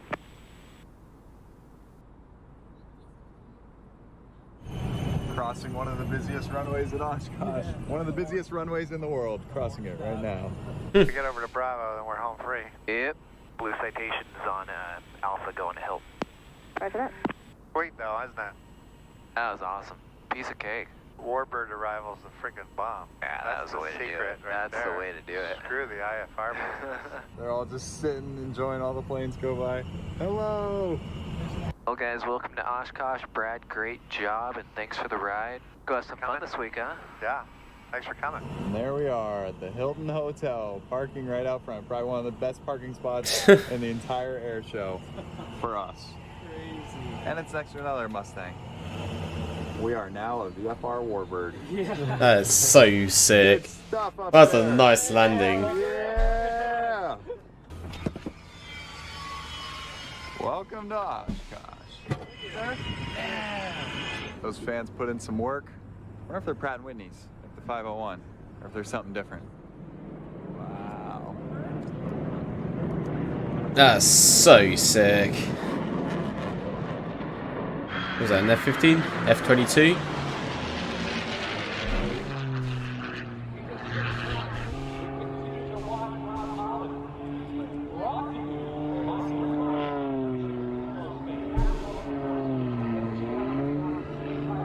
Check it out, guys. We're here at the Textron booth, and they Looks have so a cool. very, I know. very It looks exciting amazing. airplane here for us to check out. The first time it's been on display.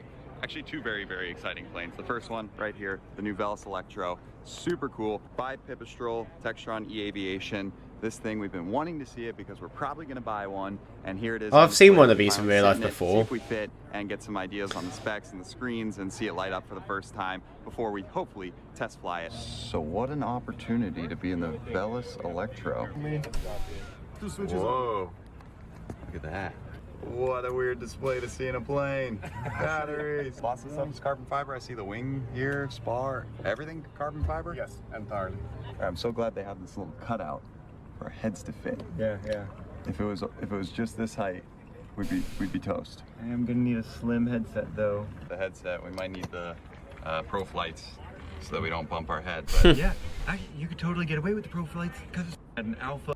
There you have it. Jeez. Keep clear. Battery cooling inlet.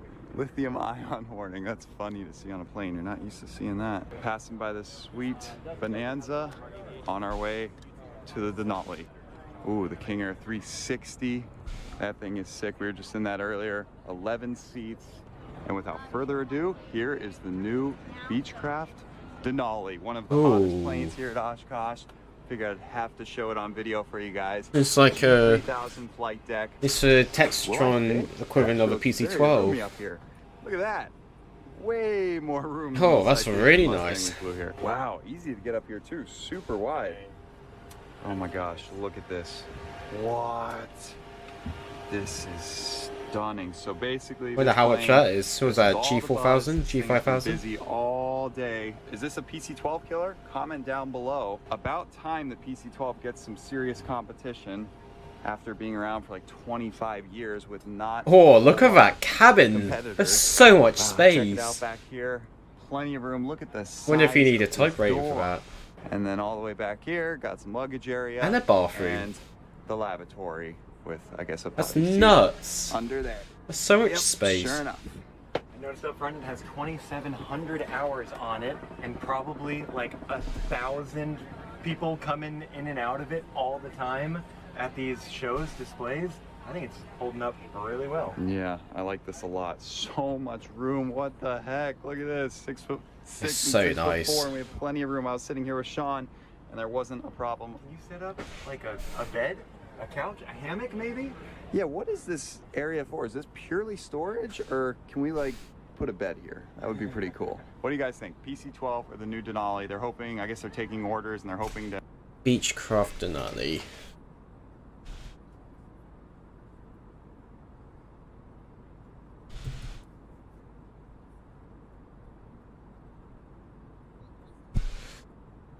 $6 million. Are you? Oh wait, no.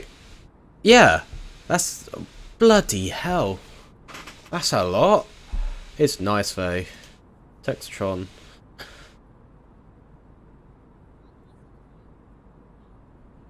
Avionics, was it the G4000, G5, G3000? Okay.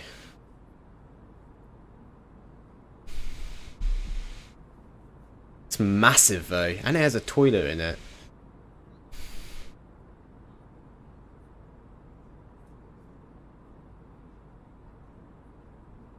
What's this weight? Keys up to flight level 310 or 31,000 feet. 5 blade. Oh, it has reverse on it as well.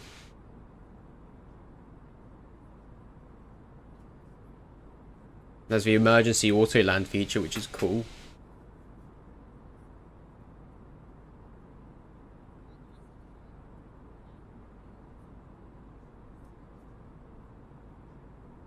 Do you need a type rating to fly a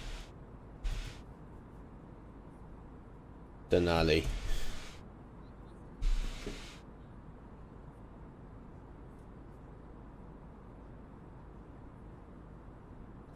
Oh, it does 1,600 nautical miles.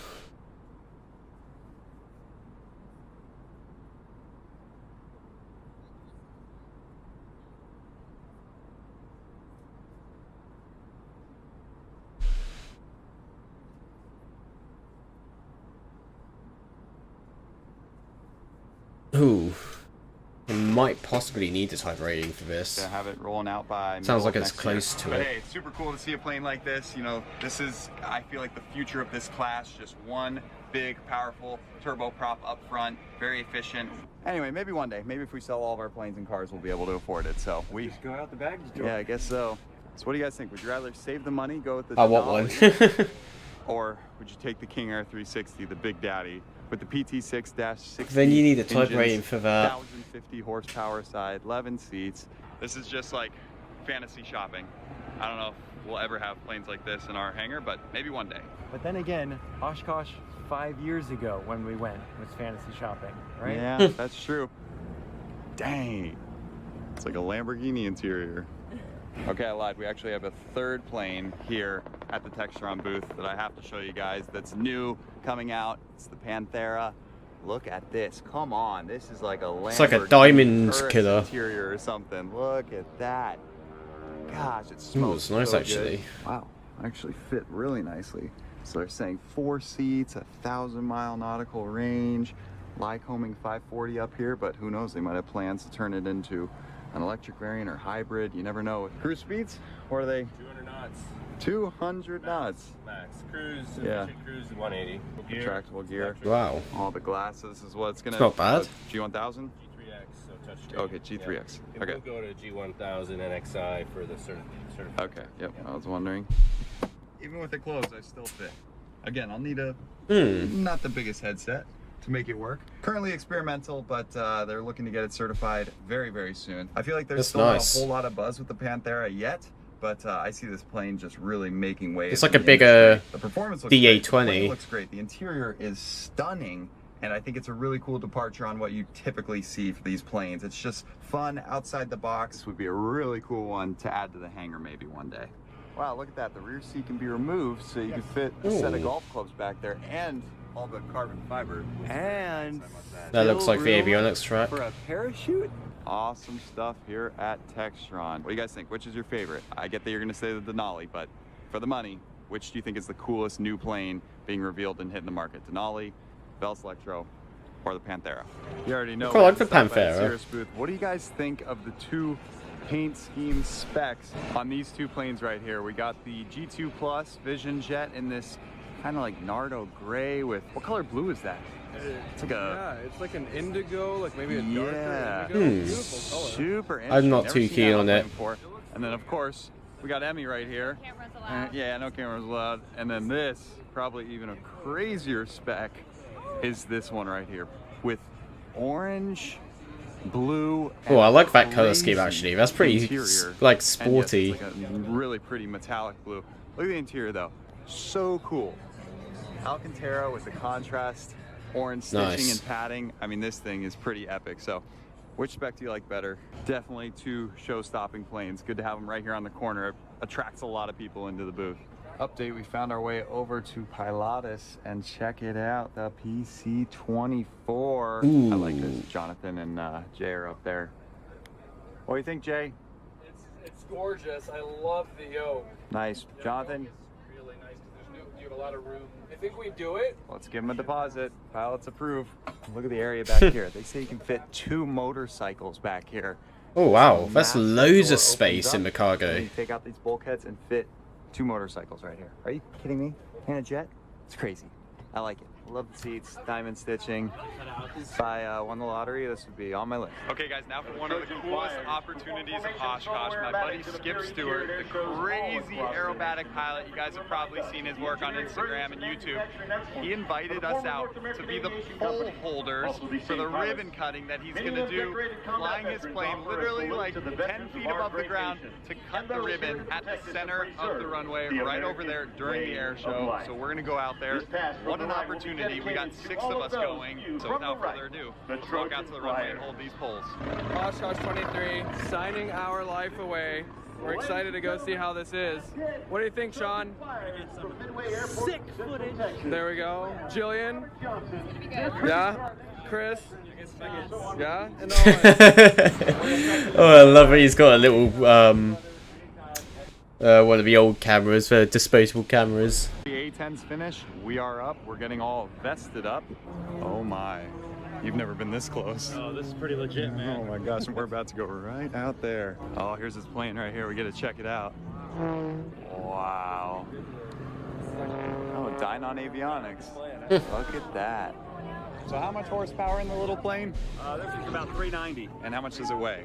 1,130 pounds. Good. Bloody hell. 1,200 horsepower in the family SUV, something like that. Yeah, that's powering away for you. Holy smokes. Well, that's going to be the cockpit that makes the magic happen. So cool to see it up close and personal here. Oh, Quicksilver. Speaking of aerobatics, we got the F33C aerobatic bonanza doing loops. Oh yeah. 007, nice.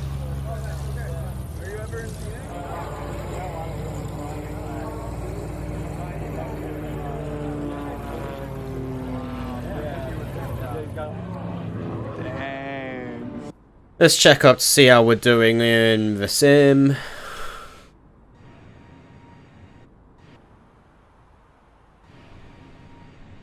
Looks like we're doing alright.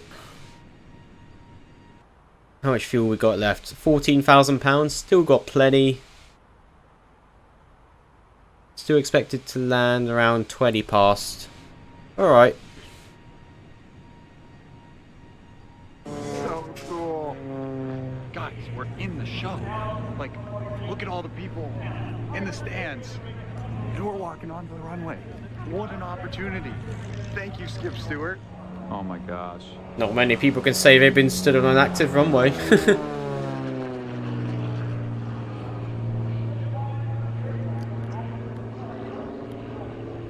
Good show out of the aerobatic bonanza. JP, it's almost JR.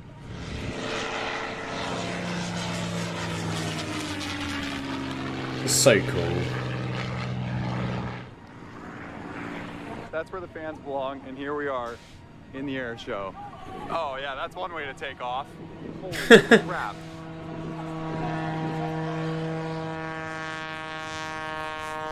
Dang, that plane has too much horsepower. Look at that.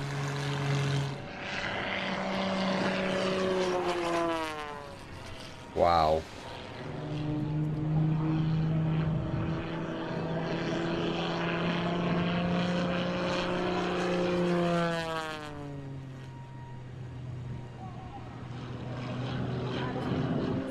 Go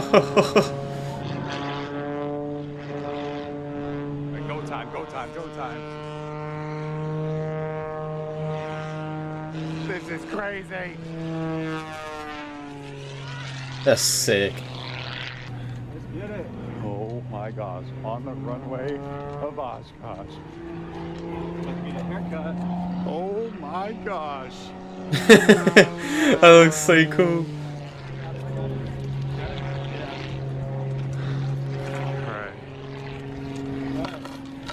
Okay. So he's gonna come underneath all 3 ribbons right now. Okay.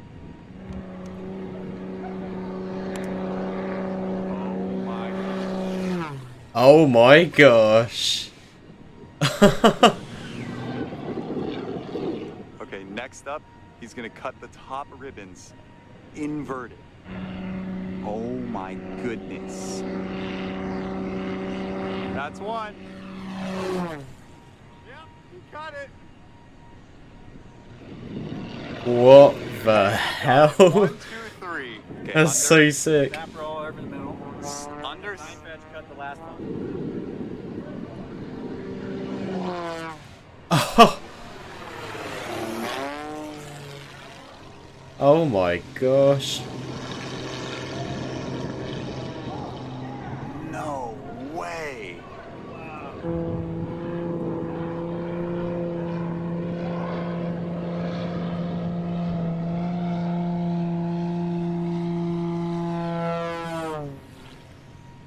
Oh my gosh.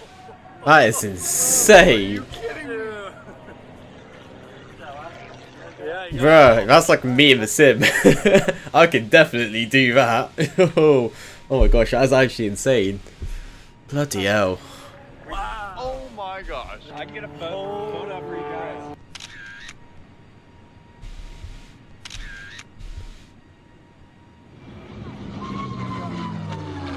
Oh, the sound of that engine. Oh my gosh. That's the sound of a That's crazy, yeah, they tell me about it. Really? Okay, that was awesome. That was all officially probably the coolest thing we've done in Oshkosh. Oh wow, now we gotta go back into the normal people crowd. I like it out there more. Boy, I hope you guys enjoyed that really cool view and really cool experience. Thanks to Skip.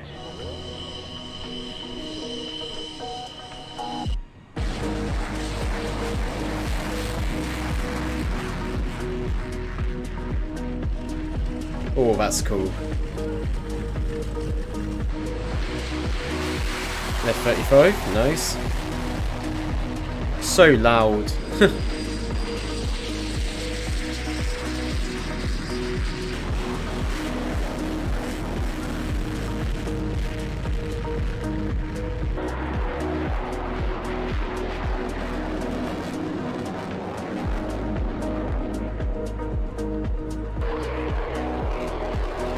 F-22 Raptor. Oh my gosh. This is so loud. Oh, look at the spiral slipstream on that. That is nuts. That is so cool. That's nuts. Go on, Super Guppy. Oh, look at that.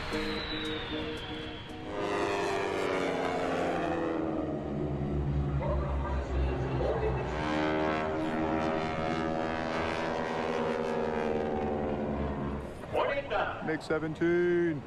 Oh my gosh. Nice.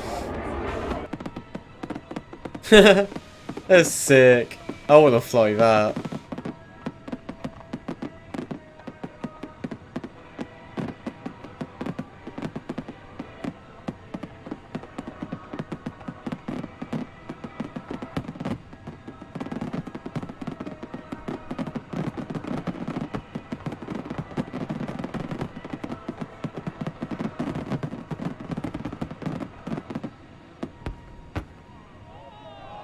Oh my gosh.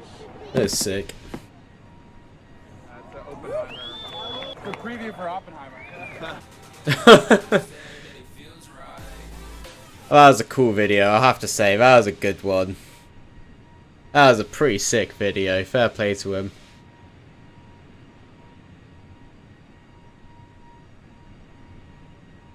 Alright. Let's check up in the flight deck. How are you doing, First Officer? Need another coffee? Here you go. Man. Not long to go now. Just over an hour. Ladies and gentlemen, this is the captain from the flight deck. We're just over an hour away from touching down at Honolulu. We're expected to be touching down in an hour and 40 minutes time.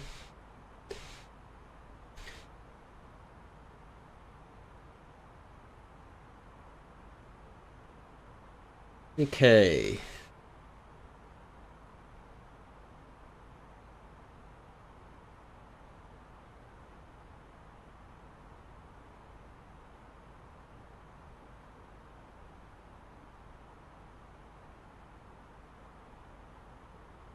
Alrighty, let's get some music back on in here. Yeah.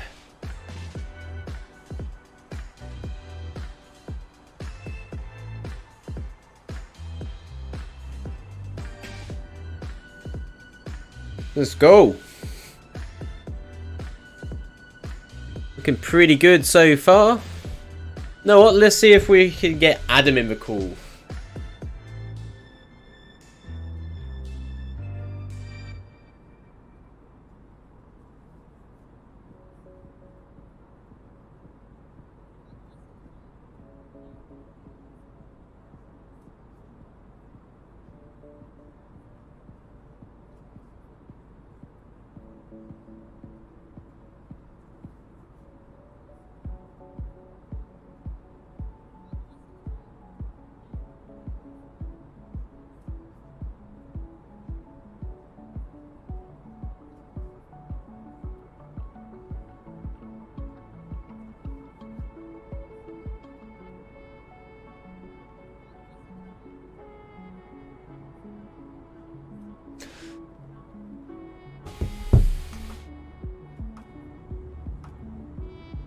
Man, it's been a beautiful flight so far.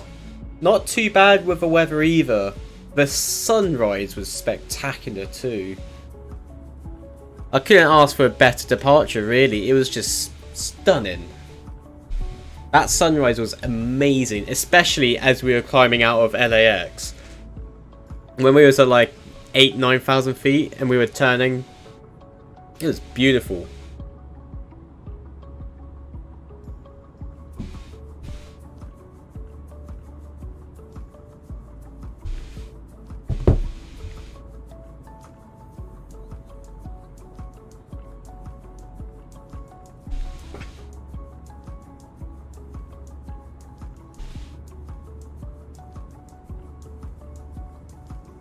Man, it's so peaceful.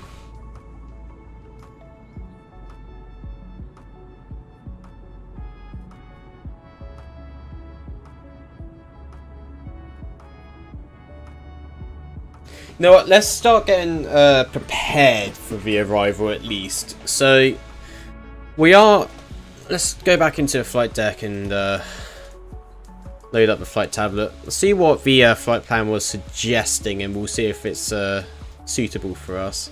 Let me turn up the... yeah. So we're expected to arrive on the Kaina 2 arrival for 04 right. So let's load up the arrivals. So PHNL.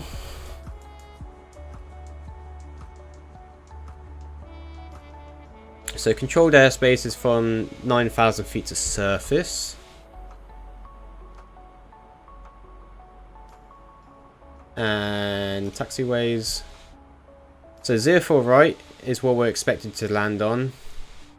I don't know what we expected anyways. Oh, we have water runways here as well. That's pretty sick. I didn't know that.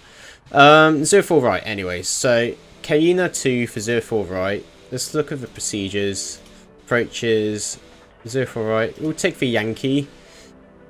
Okay. Localizer 110.5. Approach course.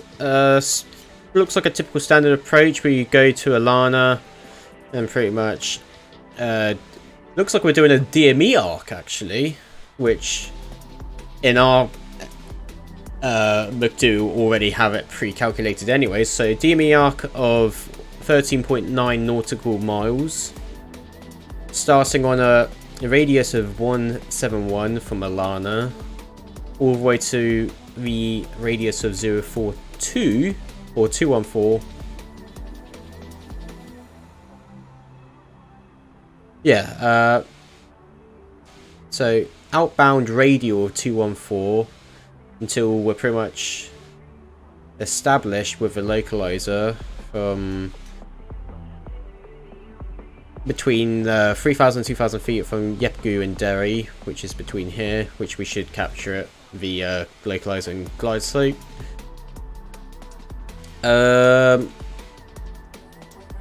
We will actually capture the glide slope from 1,500 feet from Purley, which is here. So what we'll do is step downs from 2,000 feet to 1,500 until we cross, and then basically follow that in. Typical stuff. So minimum is 258. If we do not see the runway by mins, then we will go around this approach instructions. So climb to 540 feet, then in a right climbing turn we'll climb to 3,000 feet on a heading of 220, and then we'll go to the VOR Vortac and a radial of 171 to Alana, and basically redo the DME arc essentially. This approach requires minimum climb of 318 feet. That's not an issue for us at all. Approach course is 042. Runway length is 8,950, which is fine as well. Cool. We will do that.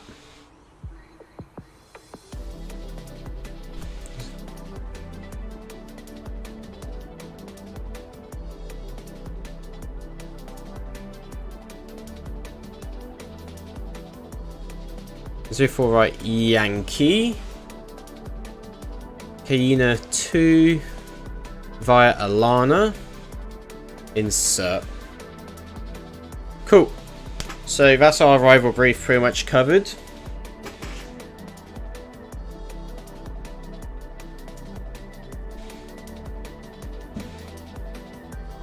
So we just need to get our ATIS. We built it and briefed it. So we just got to get our ATIS, and then we just got to do our checks pretty much. On the Kaina 2, bit of a DME arc into the final approach, which is different actually. It's quite nice though. In all fairness, it's quite cool to be doing a DME arc. Hope everyone's having a good evening so far anyways. I for sure am having a brilliant evening. Done quite a bit actually. We've hit 700 subscribers tonight, which is amazing. And this flight so far has been amazing as well. Beautiful views. The departure was stunning. And for once, we haven't had any issues with the simulator. So that's brilliant. So fingers crossed we'll get to Hawaii. And we will be drinking that liquid Aloha very, very soon.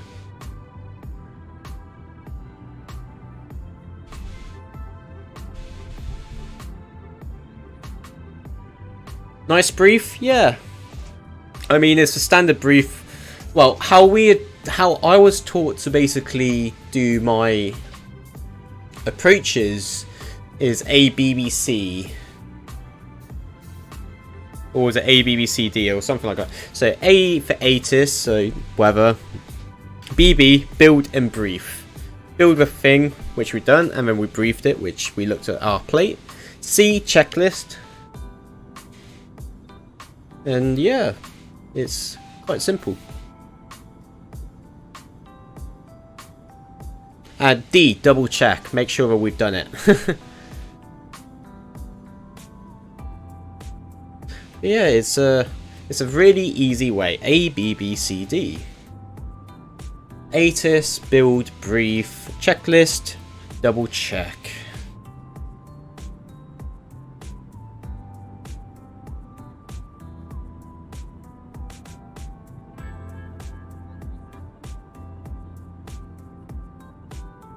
I do like the 320 Neo. I just wish that we had a better... Like, I'm not complaining. The Fly-by-Wire is an amazing add-on. But it's not Phoenix level, and I just wish we had... I just wish that we had a A321 Neo, really. Especially the LR version. It'd be nice to have one of those. Do transatlantic in that. That'd be brilliant. Do some Aer Lingus and TAP Air Portugal stuff. Be pretty cool.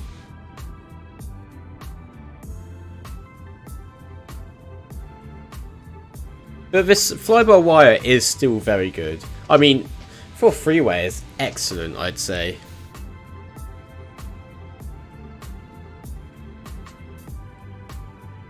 I just want... I mean, I want so many aircraft in this sim at the moment, but... all the ones which I really want are the ones which devs just don't have time to do. I want the A340, especially the 340-600. Beautiful aircraft. The flying. Everyone says the 757 is the flying pencil. I don't think so. The 340-600, that is the flying pencil. Quadjet, which is single level, like that in the Virgin Atlantic livery, or even the Lufthansa, amazing, beautiful aircraft. I just wish to see that aircraft in a sim someday.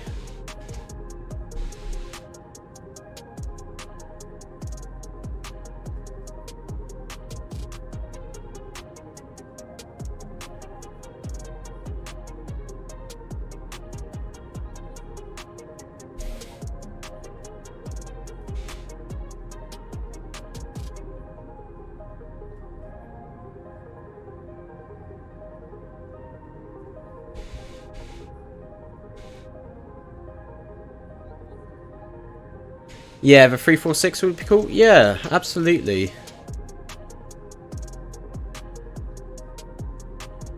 $700 subscribers though. That's amazing. That's so cool.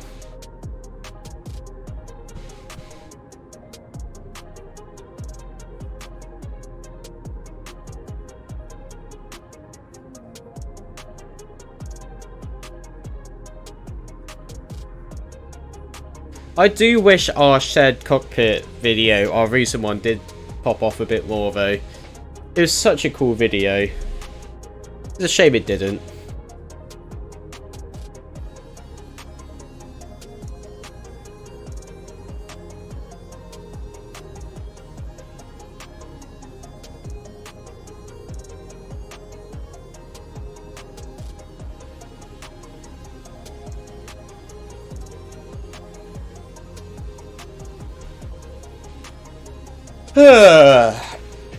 Alrighty.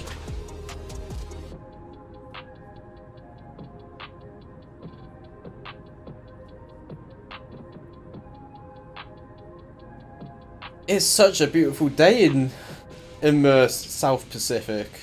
Well, mid-Pacific. Although there are a few clouds, it's clearing up a bit though. Like, it is starting to turn more scattered instead of broken, which is quite nice.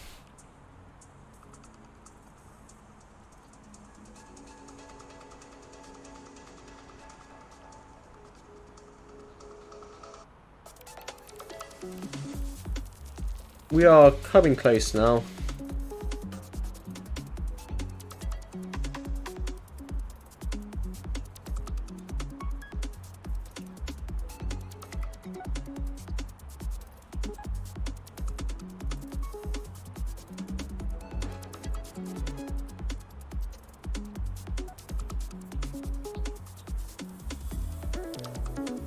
Just looking at the VAT spy at the moment. There's another person on their way in. He's a 748, so he's going a bit faster than us. He's meant to be touching down, I think, 10 minutes before us. Oh wait, only a couple minutes before us actually.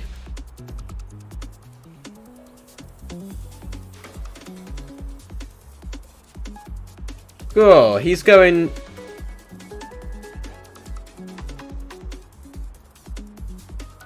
Speedbird 9610. Jesus Christ. What's his flight details? How long has he been in the air for? 9 hours 46. Where is he right now?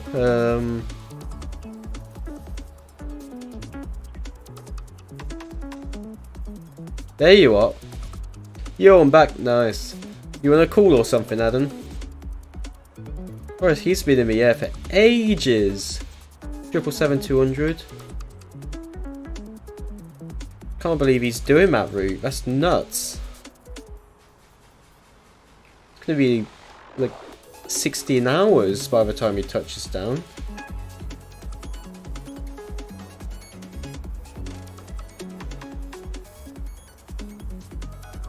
Anyways, so 060, which is why we're landing 04 right. Fuel 25, scattered 4,000, broken 6,000, temperature 21, dew point 16, altimeter 3011. Normal weather precipitation observation. Rain will begin. Give me 30 minutes, okay. Rain began 33 minutes after the hour east. And expected to finish at 42. Okay, temperature, dew point, and all the other cool stuff. Okay, that's fine.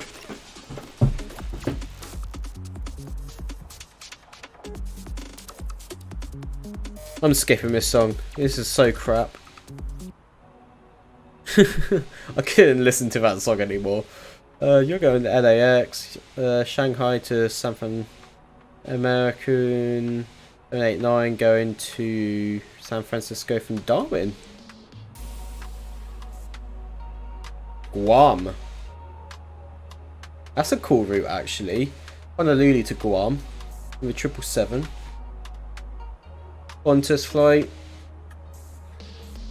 Darwin to Port Moresby. Delta.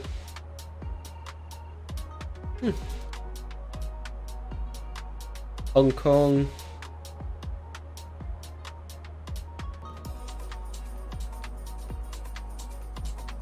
Auckland to Doha. Cool.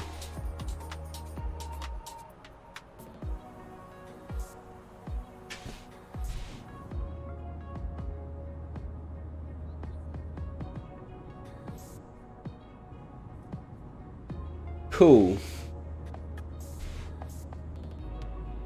Seems like there's a lot of unique routes today which people are flying.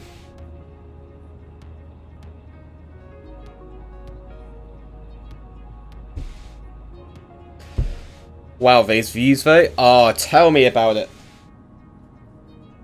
Beautiful. B-E-A beautiful.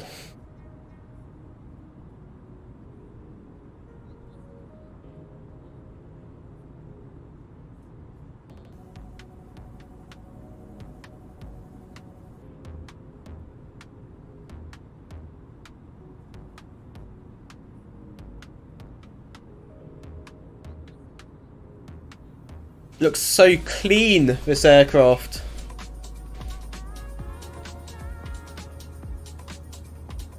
Pretty much a brand new aircraft, right?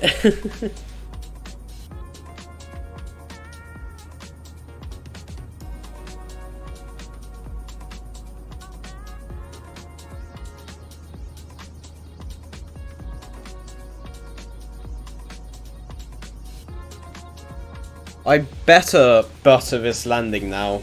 I'm gonna be so annoyed if I have a shit landing after this whole flight.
Ah.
This is like giving me massive 80s vibes at the moment. This is like massive 80s vibes. I quite dig it.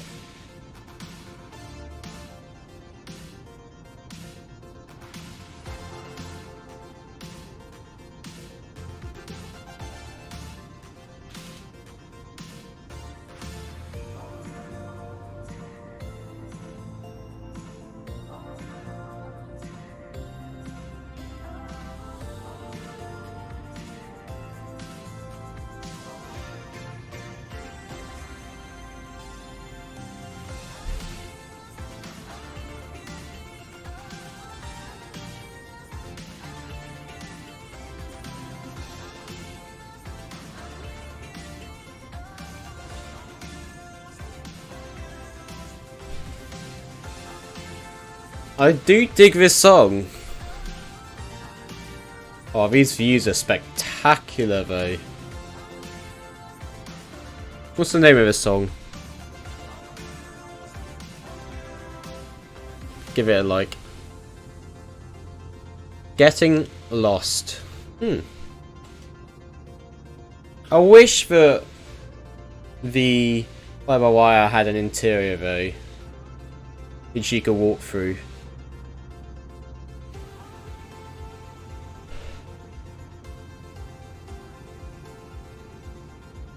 Right, guys, I'm going to quickly pop downstairs for 2 seconds, so be right back.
Alright. Got a bit of water. Ready to continue on.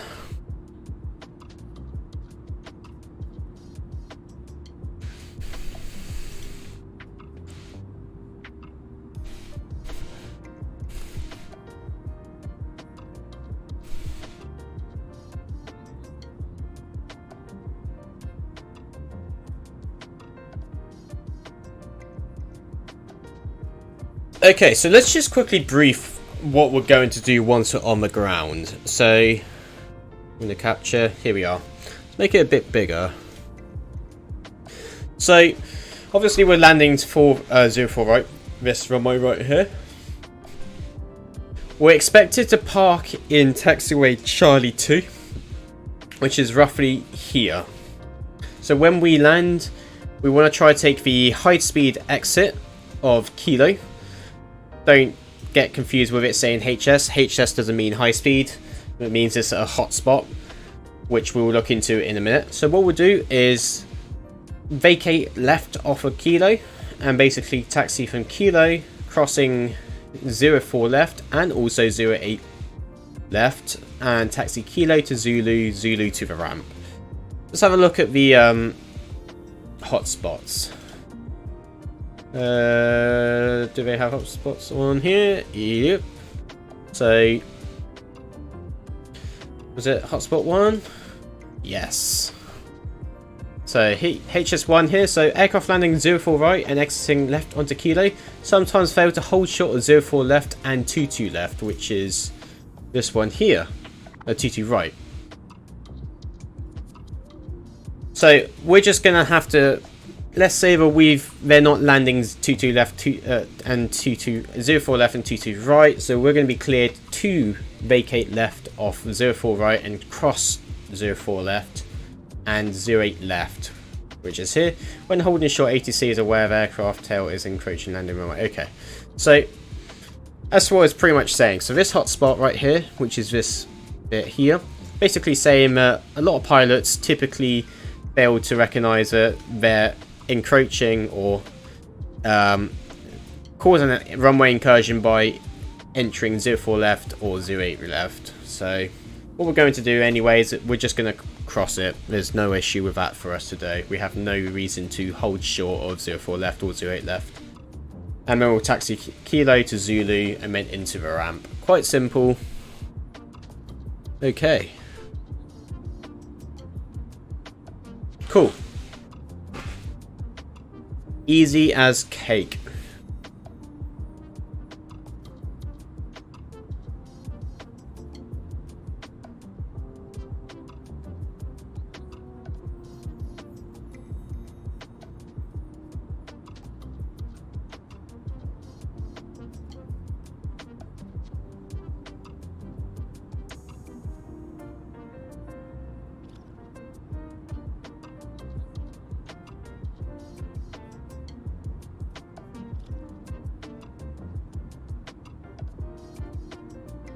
I'm really enjoying these live streams. What do you guys think? Do you reckon I should be doing more long haul live streams or do shorter ones? What would you guys like?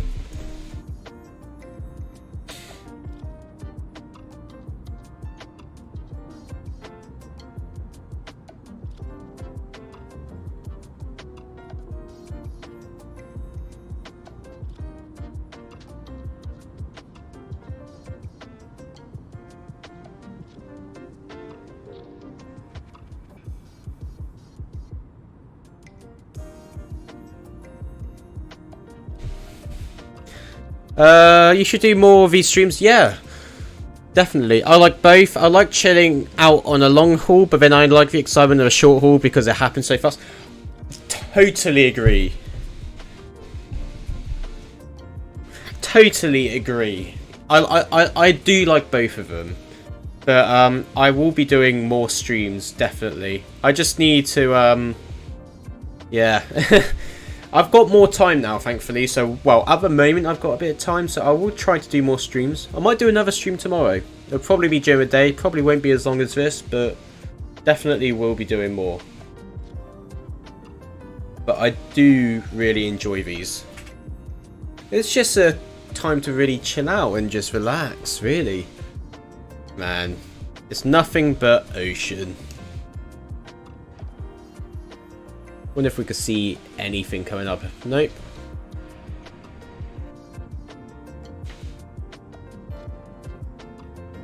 Yeah, I will do more, definitely.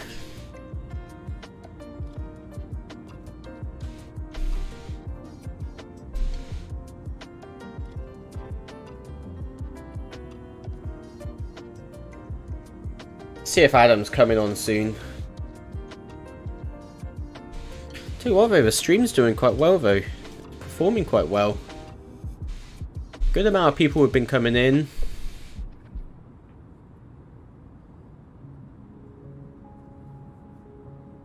Good watch time as well, that's nice.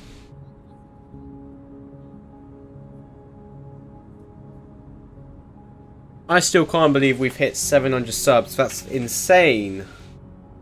Onwards to 1,000. Need to be making a new video soon anyway, so I'll be doing that. Actually, the Vatsim for beginners one is picking up a bit.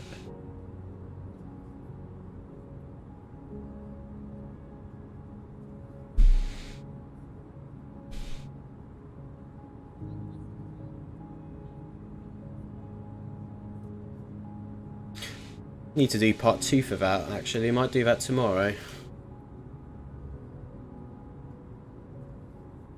Right, we should have an hour left until we land. So, let's quickly look in the cockpit. FMC is expected... Oh, it looks like we've been delayed a bit more. Okay. Looks like the winds are picking up a bit. Yeah, they have. They've got 78 knot headwind now, so... It's fine. We're still fine for fuel. We did plan to take on extra fuel. But, looks like we're going to be landing about half an hour later than what we expected to. Not an issue. Not an issue at all.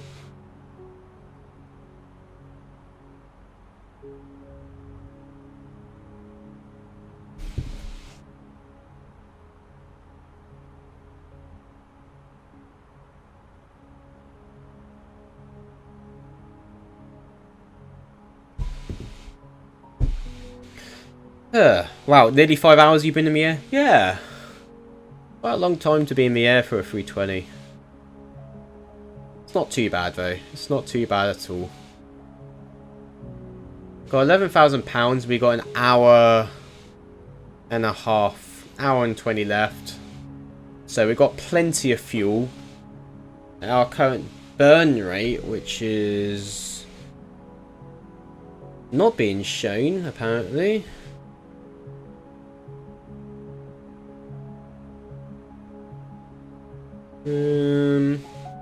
Fuel, there we are. So we're burning £60 a minute. That's fine. So 11,680 divided by 60. That gives us 194 minutes, which is divided by 60. 194 divided by 60. Oh come on, 194 divided by 60. That gives us 3.2 hours of fuel left based off of our current burn rate. 80. Okay, let's say about 3 hours left of burn rate. We've got an hour and a half left, meaning that we will still be landing with an hour and a half of fuel when we get on the ground. So we have no issue at all with our fuel at the moment, even with these higher winds that we planned for.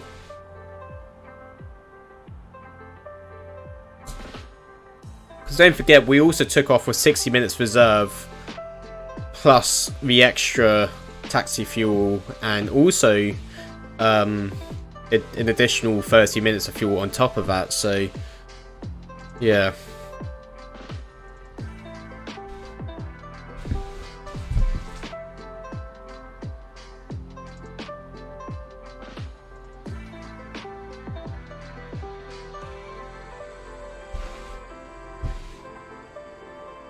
Wow, I didn't realise the Neo could fly for so long. If the Neos are exceptional for their fuel efficiency, they can fly for ages. Well, not ages, but the 320 Neo can fly for a good 7.5, 8 hours. The 321 LRs could fly for a good 8, 9 hours. And then the XLRs can do, I think, they're testing up to 16 hours in the XLR now, or something like that. It's something insane. It's ridiculous. But yeah, the new Neos, the Leap 1A26 engines are so fuel efficient.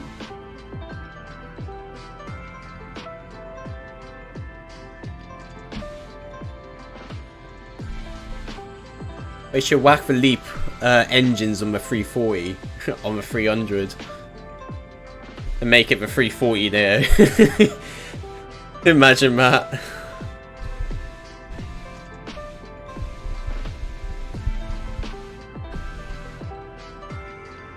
Replace the CFM 56s with a Leap 1As.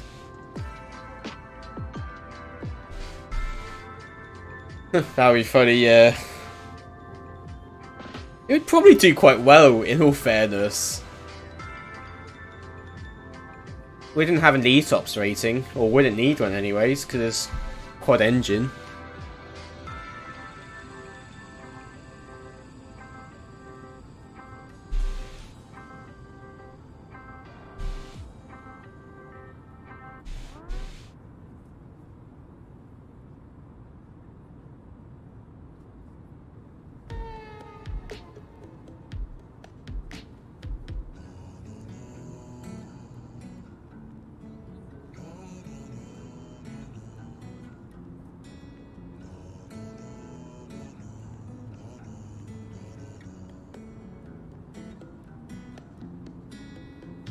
Look, looks like our ground speed has decreased a bit.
Alright, so we've done our arrival brief anyways. We've briefed what we're expecting to taxi. Expecting gate Charlie 2. We know what runway we're taking. We've already looked at the weather. Briefed the approach. There's not really anything else we can do except execute it now. So it seems like this stream is just going miraculously well. This has to be like the best stream we've done so far. Usually 10 things would have gone wrong by now.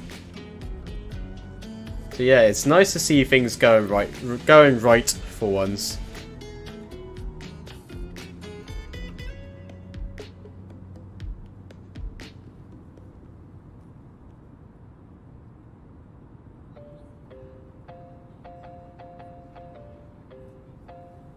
I hope everyone's had a good evening anyways, or good morning, or good afternoon, wherever you're from.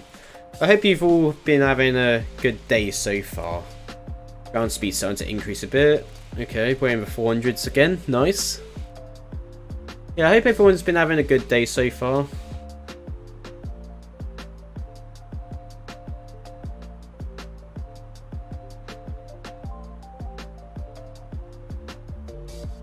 Let's calculate how much fuel we got from 80 pounds. So we've got 11,200 divided by 80. That gives us 140 minutes divided that by 60. Gives us 2.5 hours. Okay. Cool.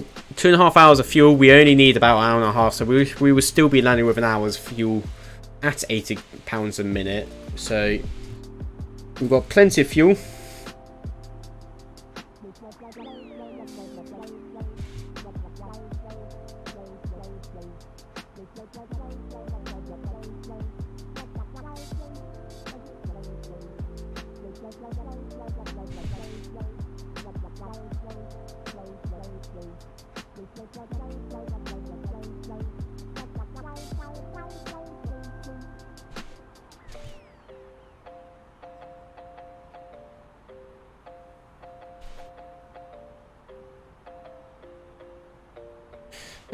Not long to go. Nope, not long at all to go. Oh, look at that. We can already see our top descent marker. Lovely stuff.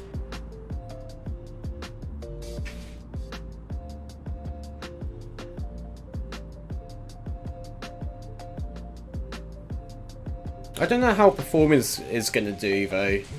I loaded up in Honolulu, and the airport itself is very good for FPS.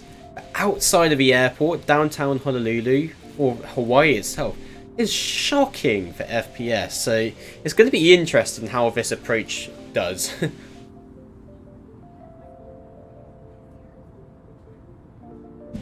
Let's have a quick look at the arrival plate, because we looked at the approach plate, but not the arrival. That's one thing we didn't do.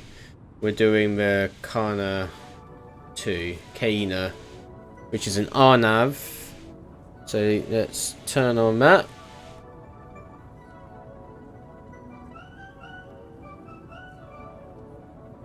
So Makoa, so Kaina, which is here, and then from here we'll go to Alana. Okay, so it looks like we will be coming through Dens, I believe. Yep, Dens. As you can see right there, right here, we've got Dens. So, arrival through Dens, high level 200, crossing Dania, 7,000 until Neil and to Kaina, and from Kaina we go down to the altitude for Alana, which is 3,000. Okay. Cool. Quite simple. Okay. Looks like we're all pretty much set up for it then. So let's just confirm we've got the information correct here. Kaina, looks like we're going Kaina. No, we want to set that to 7,000, 3,700. Okay, we'll stick with these actually. 9,000. Yeah, that'll do.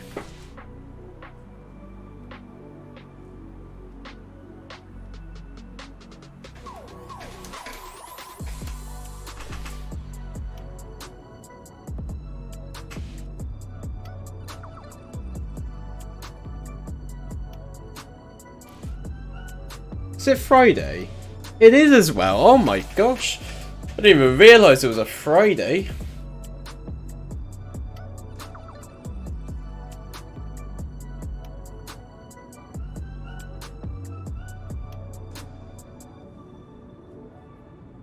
Guess I'll give him a call, see if he answers.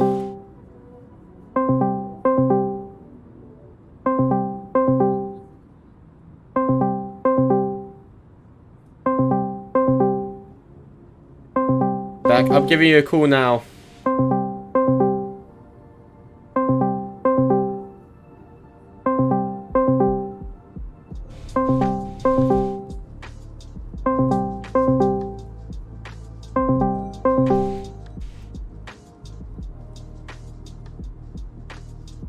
Welcome back again. Yes. Hey. What's up? Oh mate, that's fucking weird. What? I can hear the stream. Hang on, please mute it. Yeah, just mute the stream. Alright. You could just read the chat. Yeah, 700 subscribers. I can't believe it. I was like 2 weeks ago when I looked at our subscriber count, I was hoping that we'd be able to hit 700 by New Year's, and I wasn't even like hoping. I wasn't really thinking that we would. Now here we are, halfway through December, and we've hit it. This last 2 weeks we're gaining quickly. It's nuts.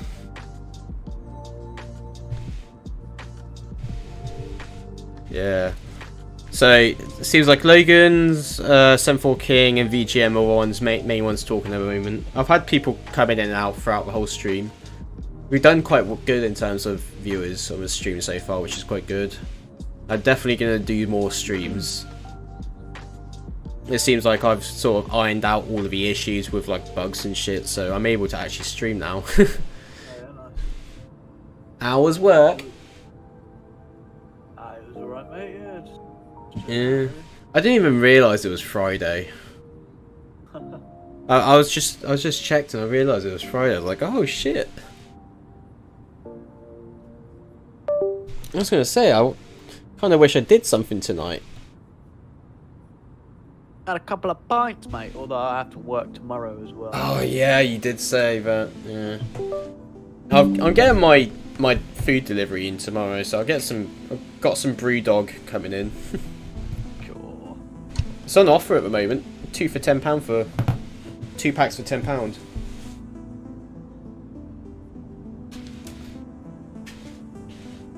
Yeah. How's everyone's evenings going anyway so far? Logan, 74 King, VGM, all going well for you?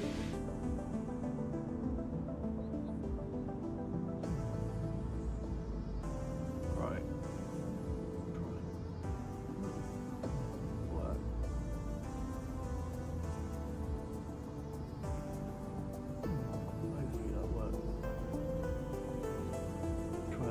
Going well so far? Good. Nice. Tell you what, the LAX performance was actually quite good.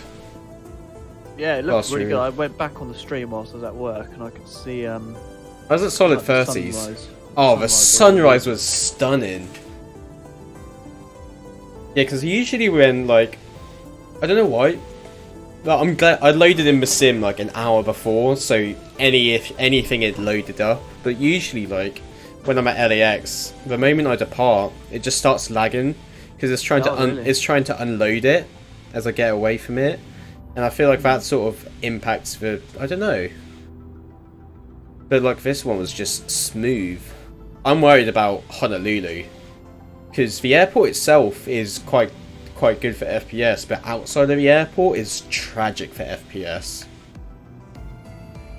Oh, did you get the IniBuilds, yeah. I thought, IniBuilds one, yeah. Oh, I've nice. been wanting to get it for a while, and then, like, I put the vote on the Discord, and I thought, you know what, I'm gonna do it. So I got it. IniBuilds, please sponsor us. Cool. There's too much money. Am I able to print an SVG file, do you know? Print? When you mean print, as in like 3D print? Like a vector file. Oh! Like print out on the ink printer. Not necessarily. I think you have to convert it because you're transferred all of my decals that I'm printing out because I went to go print them out today because I just wanted to see what size they would come out at, right? And they came out really big. Obviously, I've set the dimensions. Well, remember, 78 vectors isn't infinite size. No, listen. Let me finish. Right, I saved them as PNG files to begin with. Right? Yeah. I printed them at 78mm, but they came out at like 112mm. Right, so they were well off the mark. So I'm trying to sort of see if there's a different way that I can print them out to keep its like size. Have you resized the image in Photoshop at the top? Yeah, I have. Yeah. I'll show you. I'll share screen. Yeah, show me. I don't care if this is showed on the stream as well. It won't be shown on the screen anyways. Right, so this I made sure that this here is 78 millimeters in diameter, right? This is just a template, right? Yeah. Because I wanted to resize them slightly smaller, right? And as you can see, that fits. Yeah. Yeah. Okay. And when I go to print, right, if I go, it's here. So this thing, I go to print. Anytime today. Windows. Wait, what the fuck? Man, your PC's that bad it's crashing in Windows files. Yeah, I think it's because I got Photoshop open. Oh, probably. It lags everything out like proper bad. Yeah. Come on. You're gonna... Oh, right. There you go. See, that's fine. Yeah. So look at the size. Fit to picture frame, right? Mm-hmm. That's still way too big. That's the whole site. It's supposed to be 78 millimeters, which should only sort of be about that big. You can see where my mouse is, like. Yeah. It should be that big. Have you tried printing straight from Photoshop? Oh, that's a shout, actually. Can you do that? File.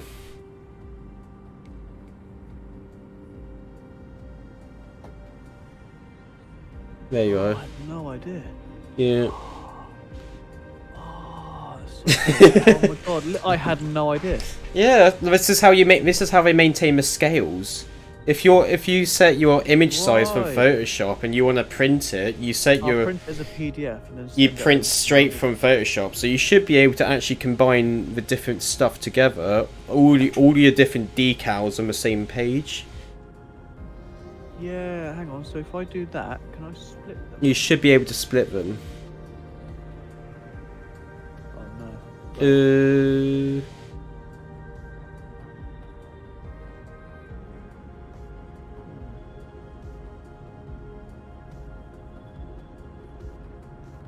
Well, normally you can. Go to the description. You should be able to scroll down a bit more, actually.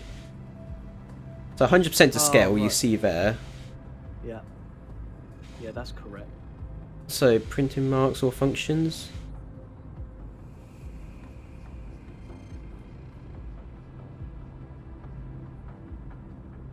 Oh, well, you might have to print it separately. That doesn't matter. I was sort of expected to do that anyway. Yeah, no, you should be able to print it from Photoshop because it maintains your scale. So, yeah. Right, but obviously I don't have a printer at my house, right? I got one at mine. So I'm Send me trying the to file. print these off. I'm trying to print all of these off at my work. Just send me Obviously, a my file. computer I'll at print work it right doesn't now. have Photoshop. Right. Because I've got a decent printer. But I've got quite a few that I want to print out. That's fine. I've contacted, right, a load of decal printing companies. Yeah. And none of them have responded to me. I've emailed them and everything. I called them up and they're like, no, don't want to do that. Okay, fuck off then. Don't want my business. I don't mind spending a little bit of money just to get these out professionally printed. But nobody seems to want to do this. I think they probably feel like they're doing something illegal. I don't know. But send it my way and I'll print it. Unless if you want to do it at work. Actually, no, you could do it at work tomorrow. You're going to work tomorrow. The thing is, work, they don't do it in colour. Ah, okay, send it my way then. I've got colour. If you don't mind, mate, I can give you some money for ink. Nah, don't worry. What I could do... Buy JFK for me. Able to do it now? I guess... I'd have to do it tomorrow. I'll do it after the stream. Because I haven't... Only because I want to see you take a photo. Like, once it's printed, I want to have a photo of it. I haven't set up my this printer on my laptop, so I need to... give me a second. Let me go downstairs and turn it on. I will be right back. Yeah. Ugh, the logistical sides of trying to build a home cockpit is unreal.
Right, if you send me the file... what I'm going to do is I'm going to send them to the information alpha ones. And then... Oh, just upload it to Drive. I've already started uploading them. What, by email? Yeah. Okay. But yeah, they shouldn't take too long. I was going to say, just upload it to the Drive would probably be quicker, but yeah. Well, you send it to the actual email? Yeah. Right. Hello, can we do this route in the So you can do this route in the Phoenix.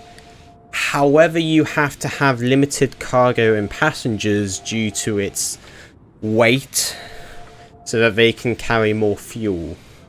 Otherwise, you'll be going over your maximum takeoff weight. So it is possible in the Phoenix. So if you do it empty, yes, perfectly fine. But I'm doing it with passengers, cargo and such, so yeah, I'm doing it in the 320, in the Neo, on Fly-by-Wire, which is still a very, very good aircraft, in my opinion. I've been quite surprised at how well the Neo's been. Because I haven't... When was the last time we properly flew the Neo?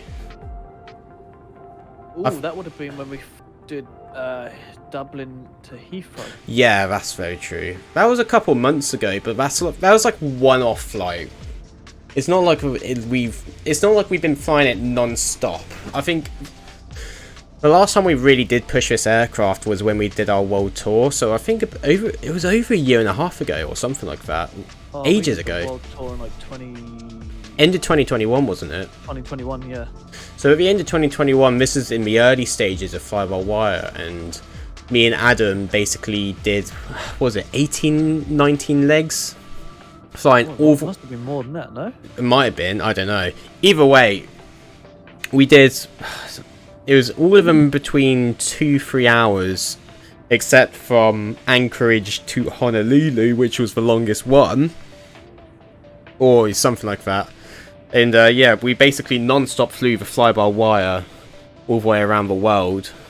And Wow, even then, I was so surprised with how well it performed. It wasn't amazing like it is now, but in the time it was amazing. It was very, very good. And to see how far it's gone is still very good. The only thing which they're missing is the dual FMC.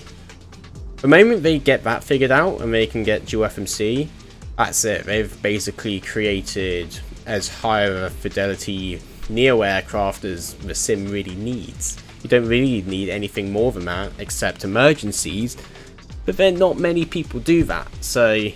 And even then, it still does have basic emergencies on it, so... Yeah. Are you able to wiggle your mic a little bit? Because every time you talk, it's a bit like static. Yep, sorry, I could do that. Oh, there we go. I don't know why it does that. Man, I can't wait. I can't wait to get my old setup back. Have my old microphone set up. Yeah. Oh. Right, it should be in the info alpha inbox. Cool. Let me check it. Oh, hang on, it might take a minute to come over. I was gonna say it's gonna take a while. Is it in my outbox?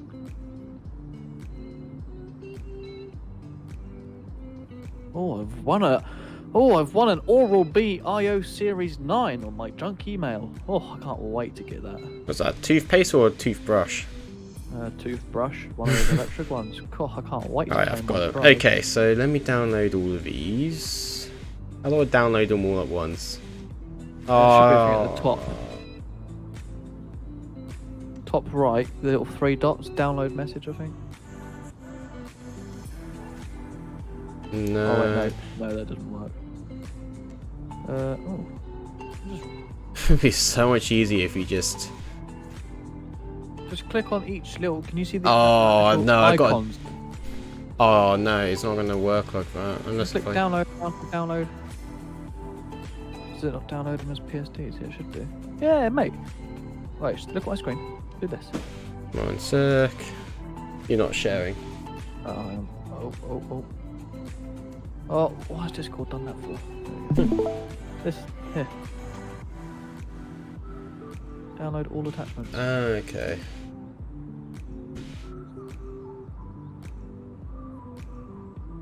There we are. As you can see, I've got 2 VORs. One is GS and one's no GS. Right, gotcha. So that isn't an error.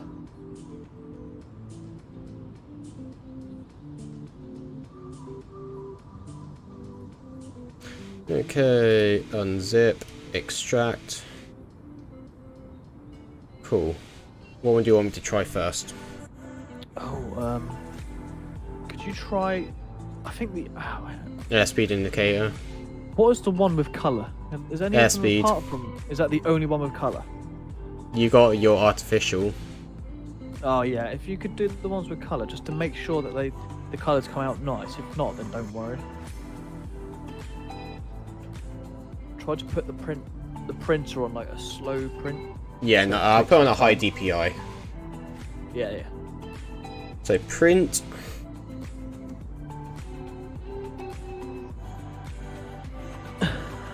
Oh wait, no, you want me to do these separately, don't you? Yeah, so you'll have to open them the main decal. Yeah. And then the background. The only one that is slightly... Actually, the only ones you need to worry about is the airspeed indicator. So do you want me just to do the main decal first? Yeah, do the main decal. Don't worry about the back plate. Just send me a photo of what it looks like. If you think it looks like really nice quality, then... Print settings, let's see if... Hold on. Printers, let me see if I can find one. Add device. It's gotta be this one. Oh no, let me find it. 1 sec. Printed someone's house.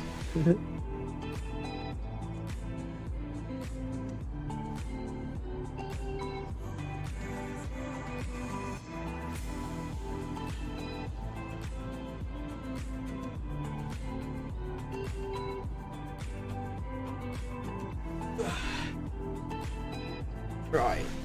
Is it? It's gotta be this one.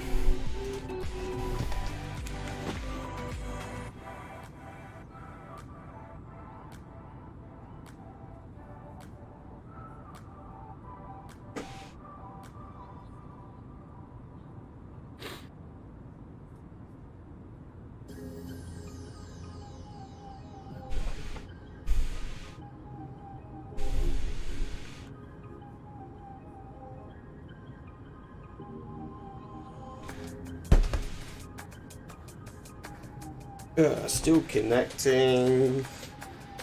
Fucking printers, I swear. Every single time they come out with like new printers, they make it 10 times more harder to connect to them. Yeah, I just like the standard ones where you plug in. It's so much quicker. I know. Like, and you need to download so many drivers and shit for it nowadays. You can't just like connect to a printer and print stuff anymore like you used to be able to. Right, it baffles me how you can put some headphones in your ears and they will automatically connect to your phone, right? Like the AirPods, they will automatically connect, and there's 2 of them, so they have to synchronize each other.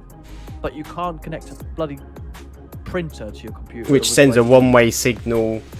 Yeah. Which is just a bunch of zeros and ones. Yeah. You can't do that with ease. It's fucking annoying, man. It's installing all the drivers. Oh, what's YouTube go? Take a survey, create a demographic.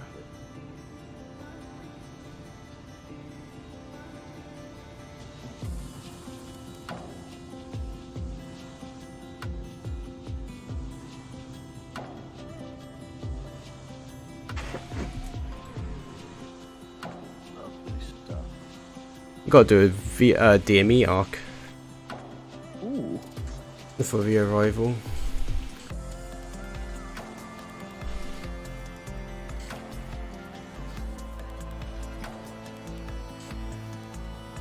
Just gonna delete that. That'll do. Right, okay, saying it's ready. So if I load up Photoshop, file, print. Cool. Print settings. Okay. Print quality high. Wait, share your screen. A4.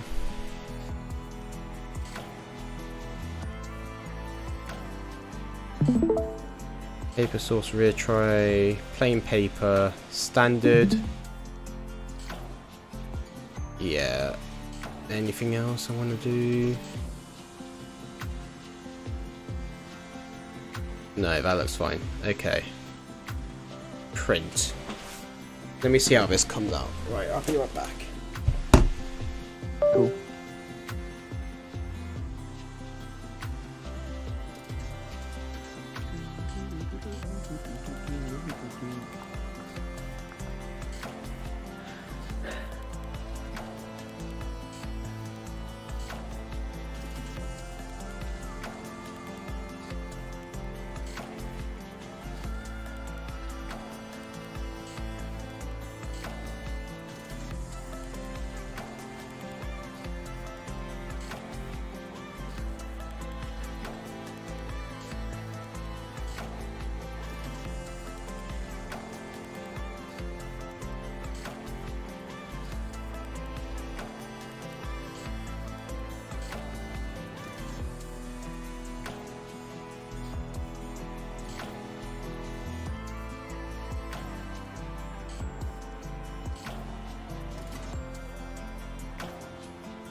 Right, I've just printed it off. It looks alright. I don't know. Does it look like... I don't know. It needs to dry off a bit because it's a lot of ink. Yeah. You send it again? Because I have a bit of lighting on it. This isn't better lighting in my room.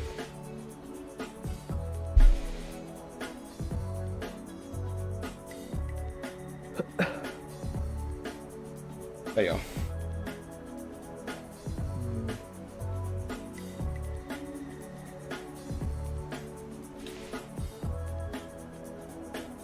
If I turn on a flash, it will overexpose it, which is I'm not using it. Yeah.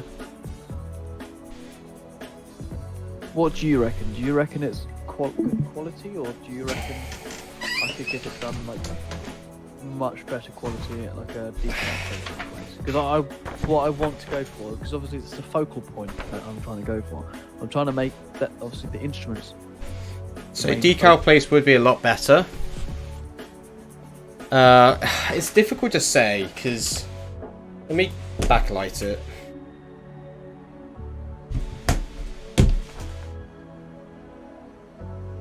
Backlit looks alright. It's just the green, very green. No, the green doesn't look well. No, the green looks fine on my side. Camera makes it look crap, but the green looks fine.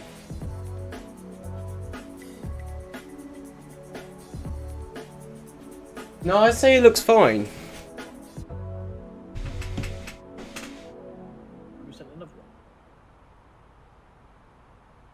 What do you mean by another one? Another photo. Yep.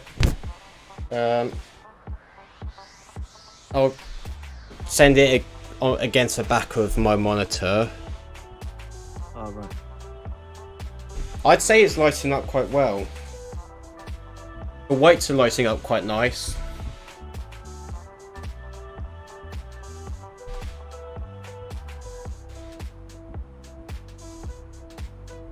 If you get it glossed, like if you get like maybe laminate it or have it laminated, that would work. That's a shout. Because that's the issue that Captain Bob didn't do, because he didn't laminate it, it didn't add a finish to it. And with that, a lot of wear and tear will happen very quickly. Whereas if you laminate it... The thing is I'm going to have a Pyrex piece of plastic in front of it. So I know, but like if... too much. Are they... How...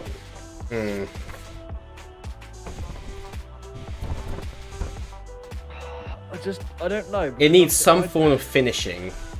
It printed fine. It looks fine from the print. The quality's there. Kind of. Wait, can you look on the print? See if You need a vinyl print. That's what you need. That's what I need, yeah. I need a vinyl print, I think. But if you look at my screen real quick, look, as I've gone into the actual PNG, can you see all these imperfections? Is that actually displayed on I reckon that's where it's been transferred into a PNG. Yeah, I can slightly see it, but not much. I can only see it now you pointed it out. That's fine, I'll have to go and change that. I think you can see that. I think find a place which will print it as a vinyl or as a sticker and you'll be fine. Maybe a sticker printing place. Place which prints custom stickers. It's just the sizing is where it's such an odd size. I don't know whether or not they'll be okay with that. Yeah, they will. If you give them if you give it to them in the correct scale, they'll print it as it is. So if you print it on an A4 with multiple on a sheet, which are to scale, you're sorted. I reckon a sticker place might be the best for you. Find somewhere which a good, like 1000 by 1000 DPI stickers. I mean. Yeah.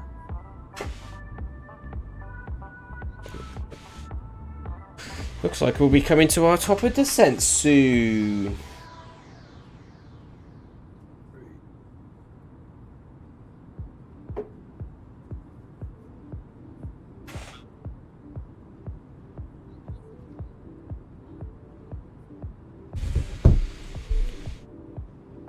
Been live for 5 hours 49 minutes.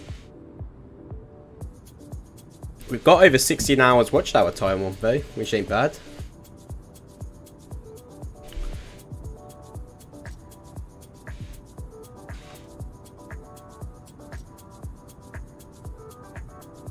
Yeah, I reckon a sticker, custom sticker place might be your best bet. Because you could just tell them they don't need to cut it out. You'll cut them out yourself. See, that's the thing. I want to cut them out myself. However, I don't know whether or not that will just ruin it, because No, if you get a precision, you know, like one of those medical knives, and you cut around it. I've got a few of those, but A scalpel. I've got capable hands. Yeah, I've got a scalpel.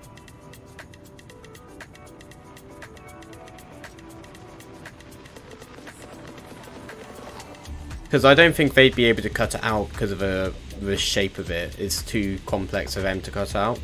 Yeah. Because they'd only be able to do like normal, like squares or circles, I'd imagine. Either vinyl printing or stickers is your best bet.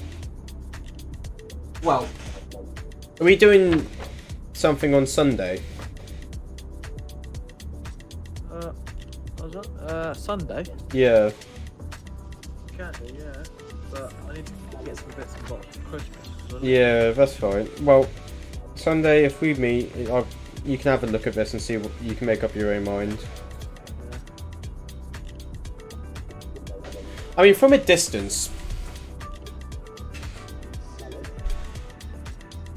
I mean, the black is solid. I have to say, I've got it right up against the back of my monitor, and I can't see through it, which is the one thing I was worried about.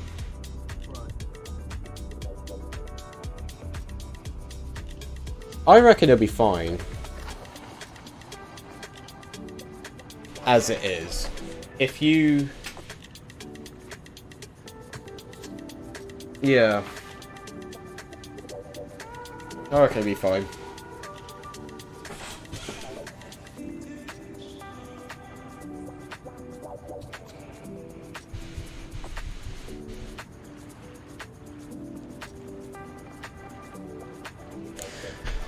How long left? Well, we've got not long to our top of descent, actually.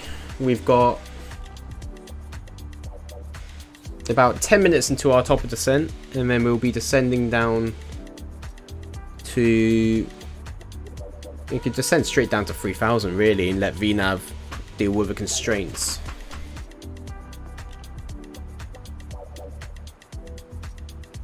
So it looks like we're going to be flying straight over the airfield. Yeah, cool. So it looks like we'll be basically directing near the airfield, flying direct to the VOR, and then heading off on the radial, and then doing a DME arc. Cool. Of 13.9 nautical miles. Sounds fun. DME arcs are not... DME arc, they're not bad. DME arcs aren't too bad, like once you understand it. It's just right, basically right 10 on your VOR, right 10 on your heading. It's really simple once you get it. It's all about getting into it. And you have like a 1 nautical mile left and right distance as well. It's not that bad. Good thing I didn't need terrain radar for this flight. Ain't seen fucking any train.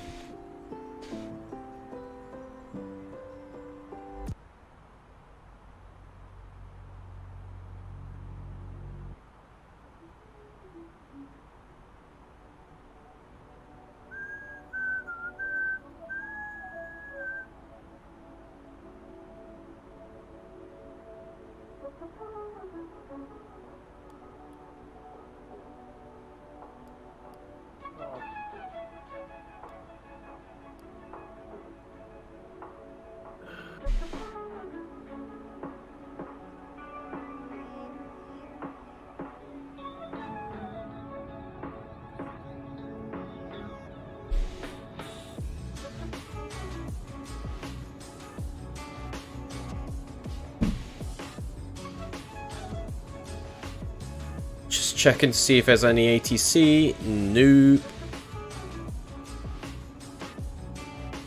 Right, I'm gonna get a drink before we do start our descent.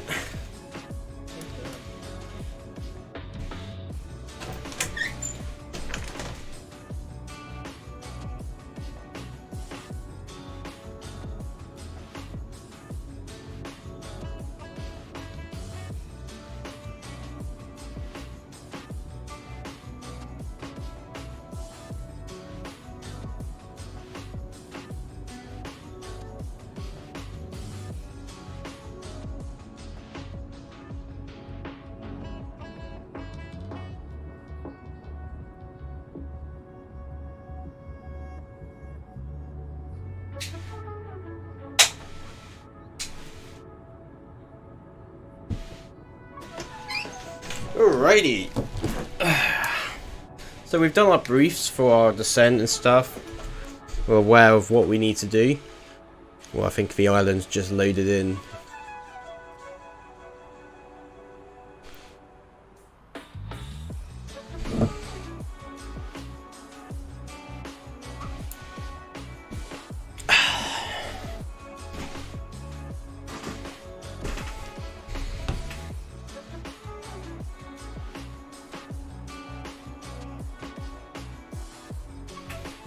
Oh, right.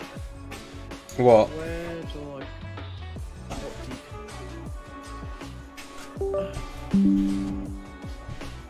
because the local area doesn't seem So close now? Yeah, getting close.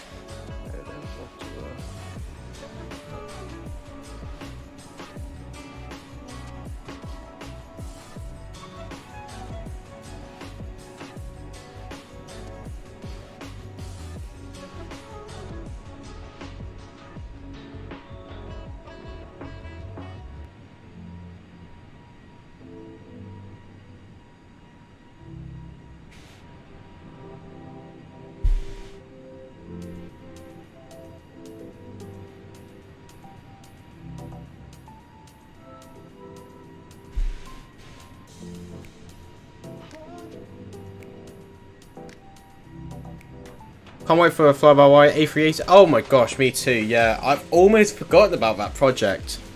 It's been so long since we've heard anything. We should be hearing something soon, hopefully. I assumed it would have been out this year, but that's probably not going to happen. I don't know. The FlyByWire A32NX still has a way to go. Yeah, I know. Unless it's a Christmas Day thing. However, I think it's now going to be next. It's going to be next year. Although it does look like most of the modeling's been done. It's just systems. Even when we had those leaks, was it last year the leaks? It wasn't really a leak. It was more of the donators had the chance to sort of test fire it. Right, yeah. But then they were told, the donators were told not to share it, and then they did. But yeah, it was. I mean, it looked like it was coming along, but I don't know how far. That's the issue. It's hard to judge like system depth without seeing it. So I understand. Obviously, PMDG are able to get things done quicker. Yeah, they're a full company. But yeah, FlyByWire, you have to expect a. They're all part-time developers, which does it all for free. So, yeah. I reckon next year, if we're going to see something. Yeah. I mean, at the FS Expo, they were showing quite a bit. They're showing the basic systems were done.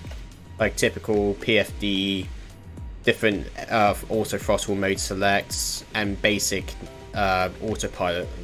It was just a case of them. I think they said the next stage was wiring all of these circuit breakers. I believe they're doing all the circuit breakers in it, which is going to take a while.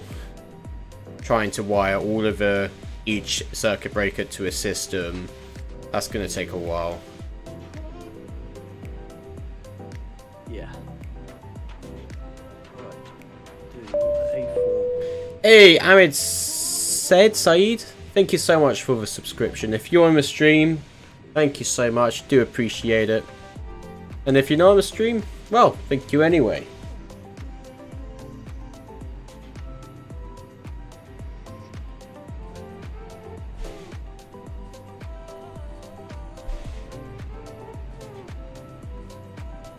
Welcome, yeah, welcome, if you are on the stream. I just can't wait till this 777. I was talking about this earlier. The moment the 777 comes out, the North Atlantic is going to be so busy. I reckon, you know when they released Amsterdam? Yeah. Oh, where it was like non-stop traffic going into Amsterdam for like a week or 2 weeks or something like it was like a month. It's going to be like that Heathrow to JFK. It's going to be like that, but for nat tracks. Yeah, Heathrow Oceanic JFK, clearance is going to be nuts. Probably Gatwick, Amsterdam. Yeah. Boston, KMCO, Orlando. JFK is going to be mad. Yeah. I really want to do a 777 from Singapore to Japan. Ooh. Like that. Like a little a little hop. Sort of. That'd be interesting. Yeah, I mean, we haven't done like much. Come on. Oh wait, no, that's because I wasn't it. We haven't done much Singapore or anything like that. WSSS. Yeah. Definitely, 777 definitely in 2024. 100%. You would think, oh, 100%. Well, the fact that they're already starting to get into the phase of what all the devs pretty much start doing once the aircraft are getting ready. So I don't know why, it seems like it's tradition now. If you're creating a new aircraft, the first preview you show is of your main gear, and then typically it comes a couple months after that when you start really previewing it, and then beta or alpha testing starts, and then basically it's release. So I reckon it's going to be at least maximum 5-6 months for the 777, and that's maximum. I reckon if beta goes through quickly, is what they're hoping it to go, we could have it by March in theory, considering how other developers and even PMDG themselves have said, like, they know what to do for Microsoft Flight Simulator now. They've pretty much finally tweaked all of the systems and the methods of how they approach it. So it's not like they're developing a brand new aircraft or a brand new sim. They know what they're doing now on this sim. And also Microsoft and Asobo are working so closely with developers now, which is really nice to see. They didn't really have that sort of support when they were working with P3D, with Lockheed.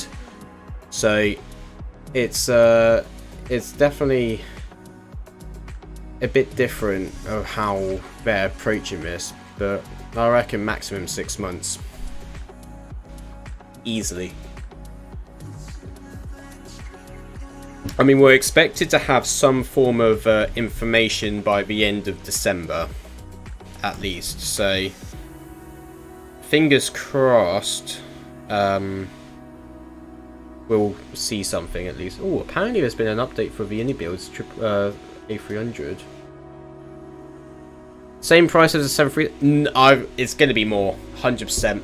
Yeah, it's going to be more. I reckon it's going to be like $80, maybe $90.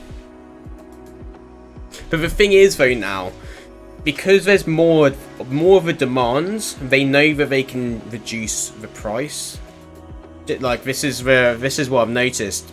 Like, because more people are interested in, they're basically making it cheaper so more people can buy it. Therefore, they should be able to maximize more of a profit. In theory, at least. IniBuilds A300. What's new? Oh! If just... Oh, no. That's it. Oh, I thought they released it. I was going to say, it's £70, but no, it's X-Plane.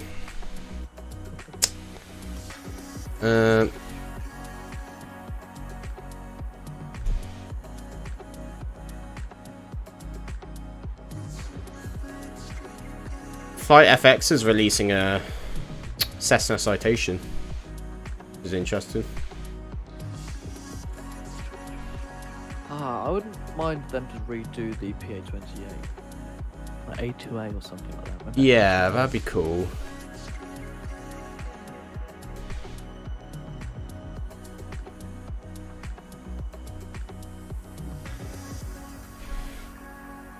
Yeah, it'd be nice having an updated version of with a Piper.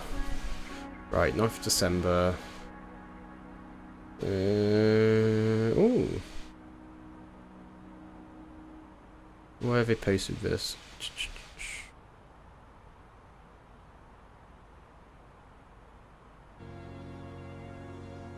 I don't know. Right. Focus on the approach.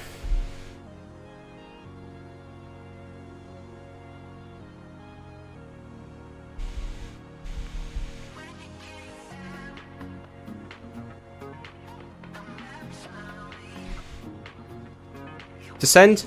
Oh yeah! It's fine, we've got plenty of time.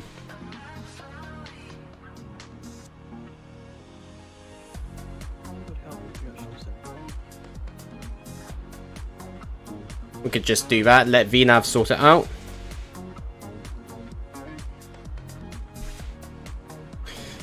I think the 777 will be $90. I reckon it'll be around that price range too.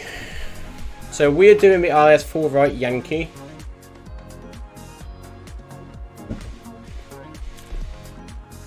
And what we're going to do is pretty much put on the fasten seatbelt sign because we're descending quite quick.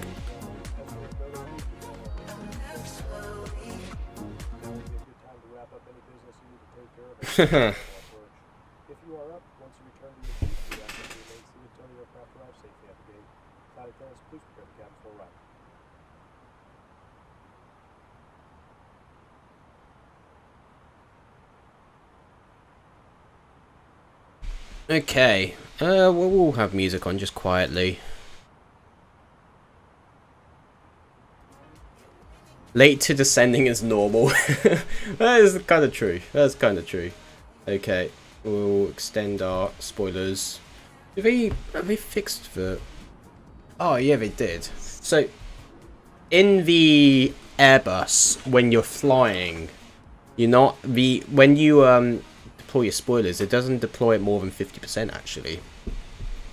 So the maximum amount of spoilers you could get mid-air is 50%. Yeah.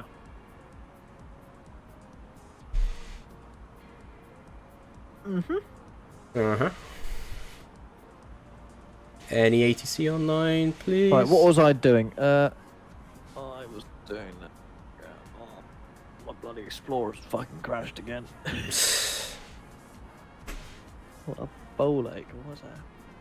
Right. Favorite plane MSFS? 70.96. 70.96, cool. I was talking about this earlier. I'm split between PMDG 738 and the 320 Phoenix. I'll probably lean towards Phoenix because of the amount of detail which they could fit into it. But from a general standpoint, I choose a PMDG because it is accessible to both PC and Xbox, and the price to performance is so much better, especially with the Dash 600 being only $35. So if you asked me, okay, I want to get my first high fidelity aircraft in Microsoft Flight Sim, I'd hands down say the 736 by PMDG. But if you want something nicer and you're willing to spend a bit more, Phoenix A320. That's my answer. Right. Both aircraft are amazing, without a doubt. But that would be my opinion in terms of if you had to choose from both, like, points of views, I guess. What's your favourite aircraft, Adam? My favourite aircraft? If you had to choose one. It's either the PMDG or the Phoenix is obvious, but what one would you choose? In terms of performance, like PC performance, yeah, PMDG has to win it. But they are apparently V2, which they're about to release for the Block 2. V2 Block 2 for Phoenix is going to be very, very good for performance now. I absolutely love the Phoenix. The audio and the cabin and everything is just unreal. But it is high performance. And yeah, I can run it perfectly fine. However, it's just like it sort of glitches, or not glitches, but stutters when I land, or little things like that. I think that's sim issues because I don't really get that. It sort of ruins the immersion slightly by like the little stutters it has, but the PMDG is like flawless, mate.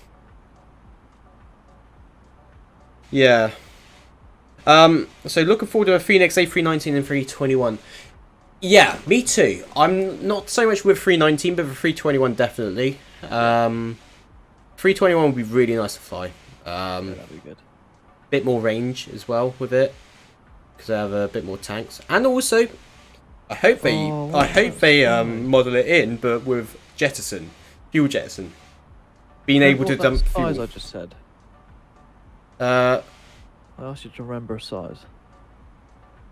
Hold on. I'll go back on the stream.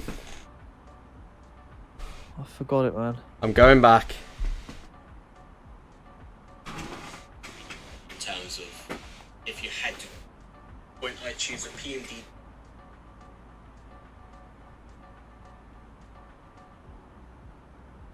Any ATC Hang on, I'm having a look, don't worry.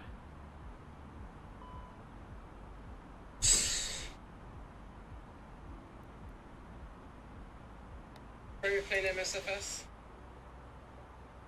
Are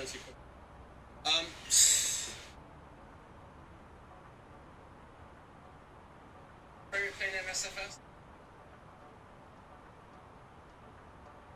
Was it 72.96 you were looking for? Yeah. Cool. There you are. 72.96. Right, I'm going to put it in the chat so I don't fucking forget. Okay, destination data. Oh crap, I need to probably do that. So QNH is 3015, I believe. Let's just load up the meter. 72.96. 3012.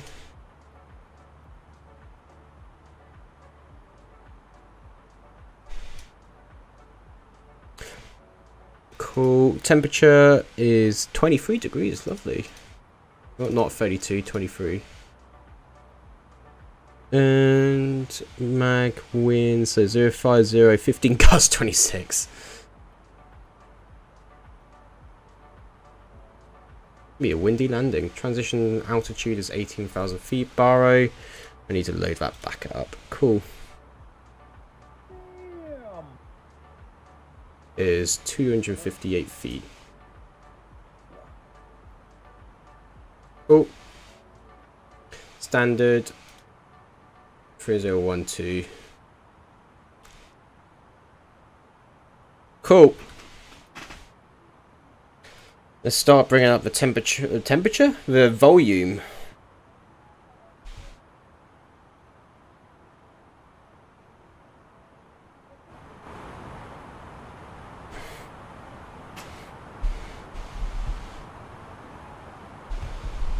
Right, that's 72.96.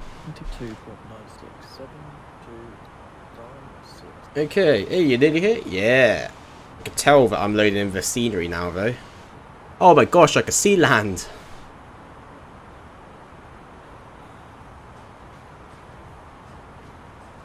It's been a long flight, mate. Yeah.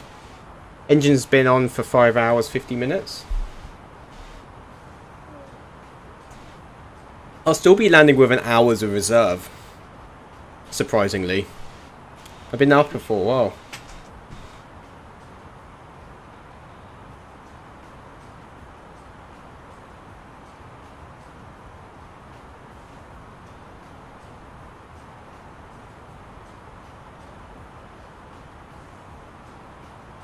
Fingers crossed you'll get a butter. Me too. I'm going to be very disappointed if I don't butter it after flying for over 6 hours.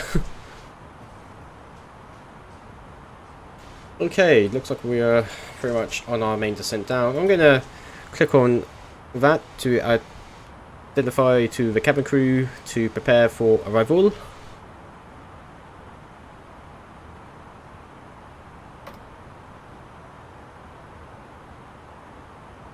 I'm going to turn up the brightness of the screen.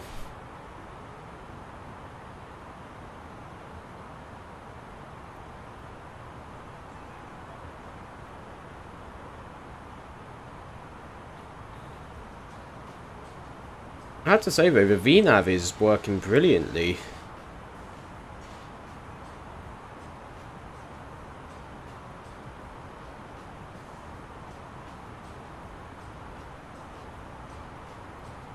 Pearly for 15.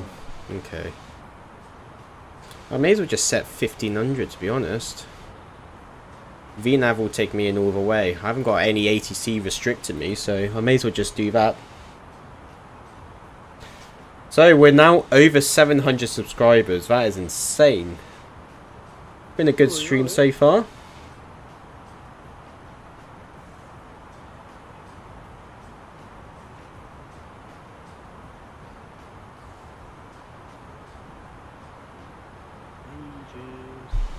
I thought I was done with all the graphics. Whatever. I really wish that Phoenix would make the A340.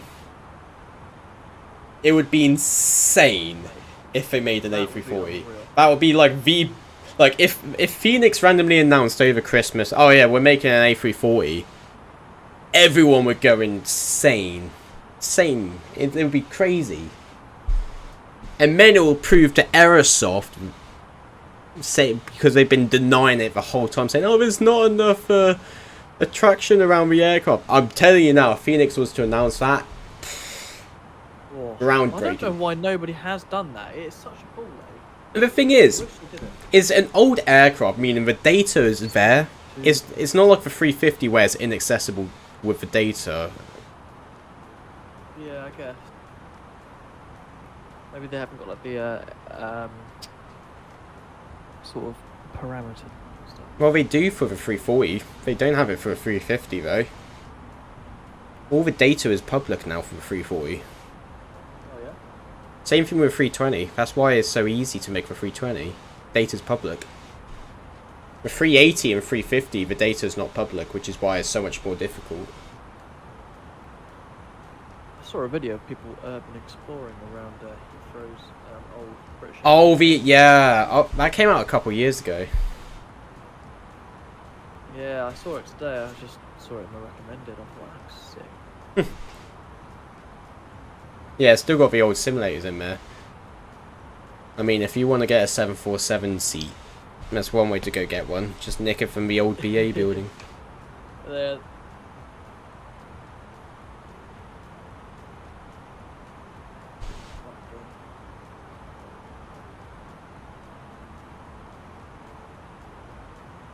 Okay, I'm going to start muting the music now.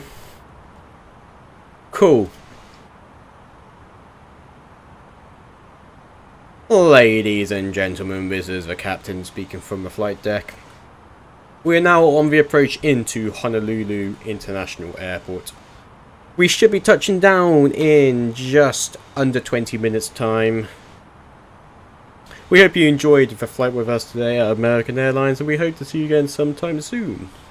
If there's anything which we could have done better, please let one of the cabin crew know and we'll be sure to note it down. Yeah, you should have been a better host. Yeah, no, sorry. Fuck off. Once again, please make sure you keep your seatbelt sign on until we have switched it off at the gate. Cabin crew, prepare for landing.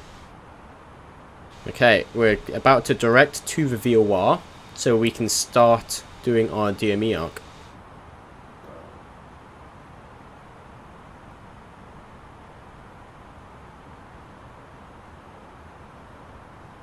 Oh, what's going on here then? Fuck's sake. Oh, look at that! That's amazing. That's sick.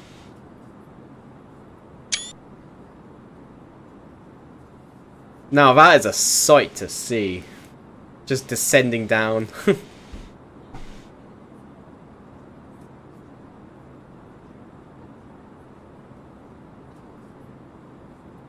is that so annoying? Wow, I wish I could do that. Oh, me too. This looks amazing. I'd love to do this approach in real life.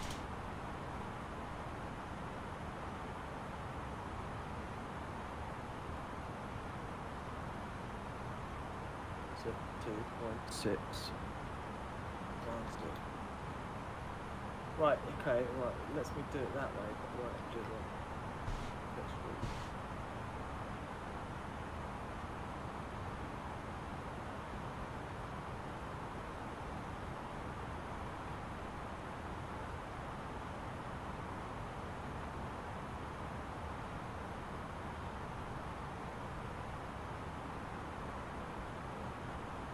Should probably turn on my landing lights, really. Would probably help.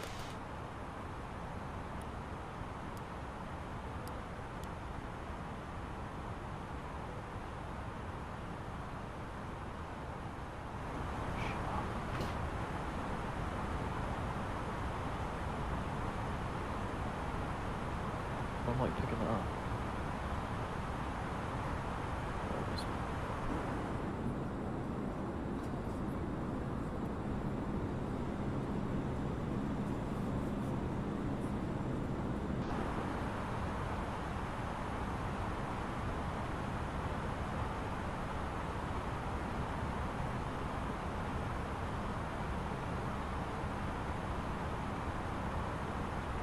Right, here we go.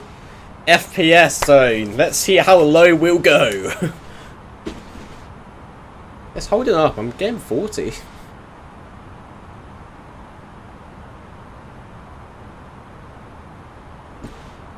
Speed check flaps 1.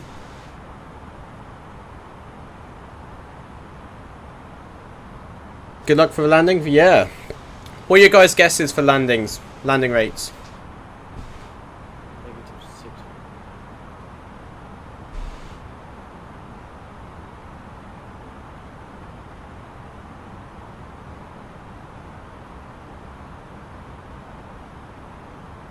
Minus 342.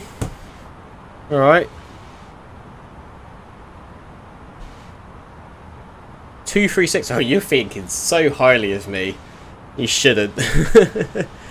Alright. Let's see how we do. Below 10,000. LS coming on. Okay.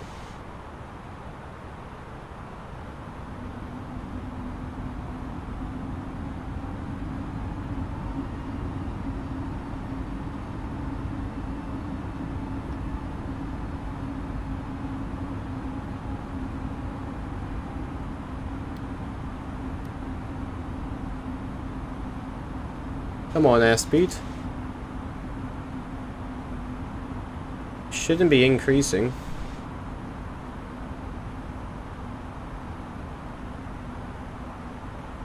What's going on?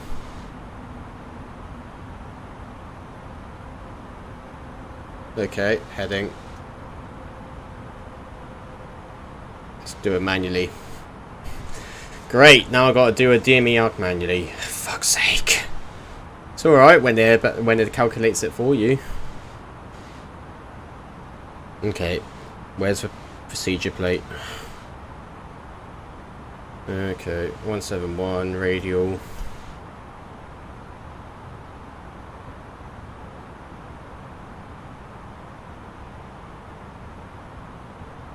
$3,000 feet.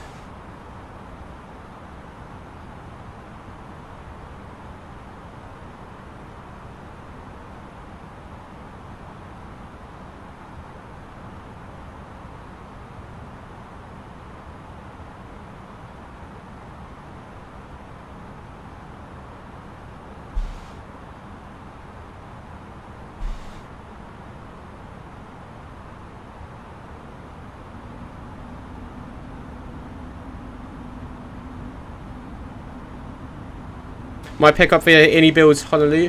I was hoping to be on sale. They're leaving it very late this year for the Christmas sales.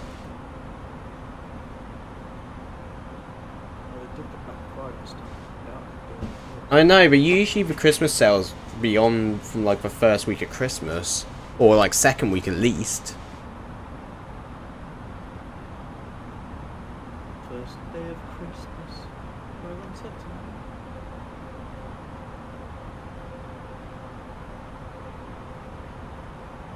I wonder if I do this, will it? No. Guess it doesn't like it.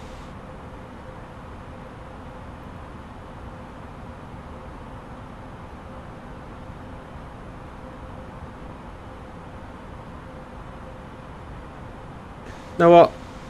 Screw the DME arc. I'm just gonna direct me straight to Yepgu. I'm sure it'll be fine. I don't reckon so, maybe. What is going on? Right.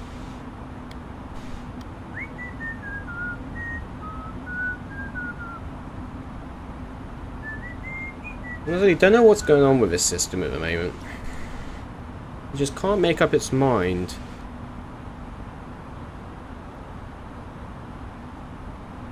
It's an Airbus in a pear tree. It's really not a good sign.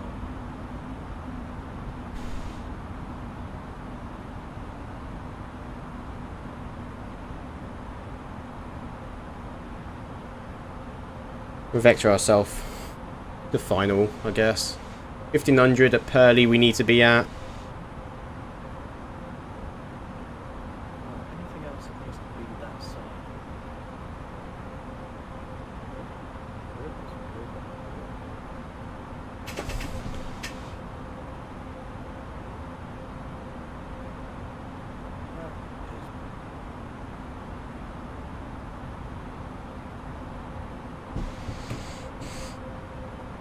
Well, this approach went messy very quick. I know.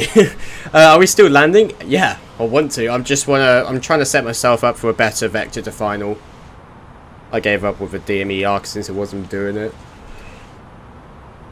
Cool. So, what we want to do, make a right to 250. And then we should be able to start configuring ourselves for the next flap. So speed check flaps 2.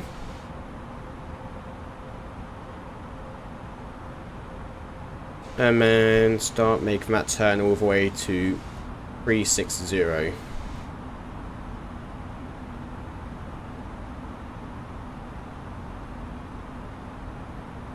And then we should be on a better approach path to, sorry, a better path to vector to final. So we're below the approach course, which is good now. And then what we want to do is pretty much we'll hold the 340.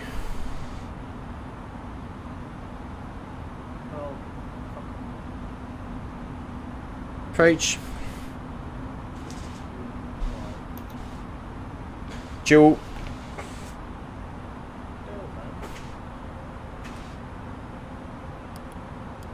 Wings lights. Honolulu approach. American 143, 10 mile final, runway 04 right. Honolulu traffic.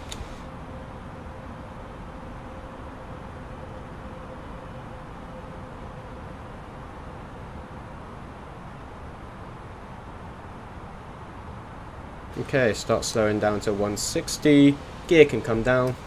Yeah, you could get yourself a few beers with Honolulu. Hawaiian beers for best. Now it's the point. Okay.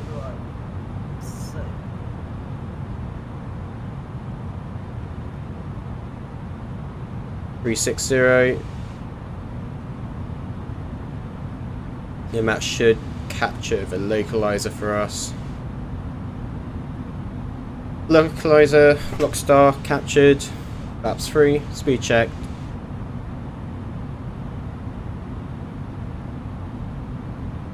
$1,500, so we'll capture the glide slope once we're at Pearly.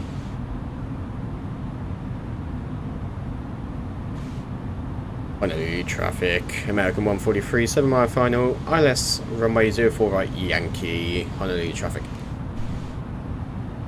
Laps full.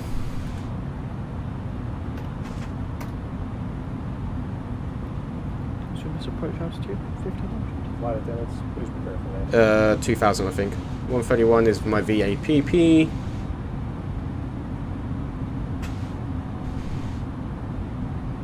Cabin crew. Cabin crew's ready. Glide slope as we cross Pearly. Good.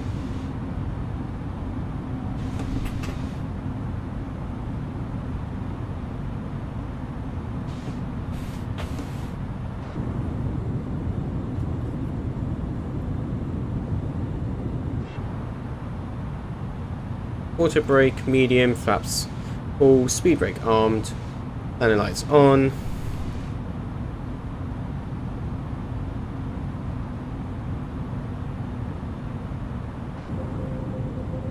What runway are you landing on? 04 right. I was going to say, there's like a one that's a bit of a strange. No, 04 right, we want to vacate it at Kilo Zulu to Charlie 2. Those mountains look insane. I know. Surprisingly, the FPS is really well. Yeah. Yeah, that's the good thing about fly-by-wire, is the FPS is so good.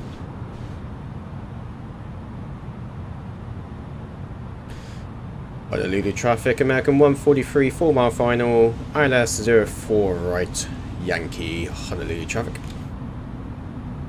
Oh, there's someone taxiing. Better not cross.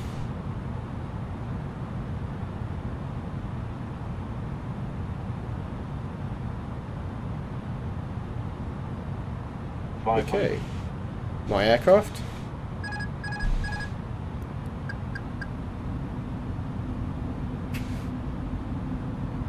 400. Land.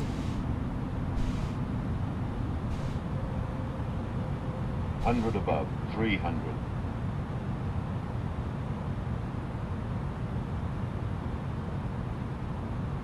Minimum. Continue. 200.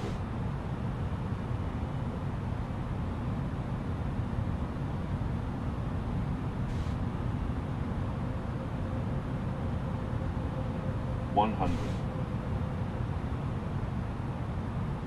50. 40. 30. 20. Idle. 10. 5. Oh, minus 139. Yeah, baby. Okay. Get rid of the auto brake. Cool. Lovely landing that was.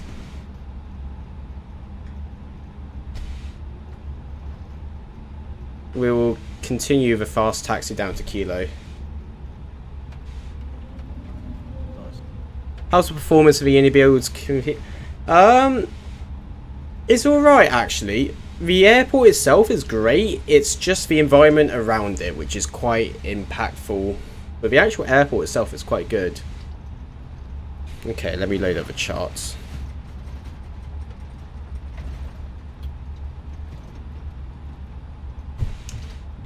I'll get off at Kilo. Cool, APU coming online.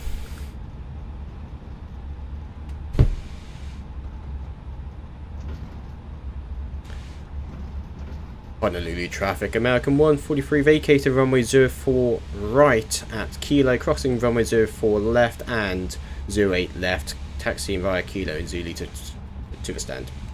Honolulu traffic.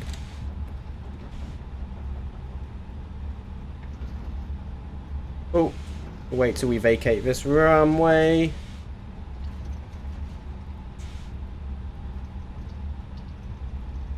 And now we could get rid of our strobes, our landing lights.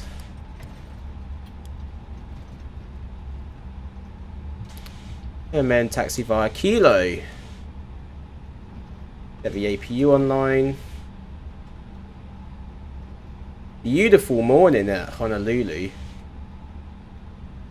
I actually really like this airport. It's huge, this airport. I didn't realise how big it was. Okay, let's clean up the aircraft, so...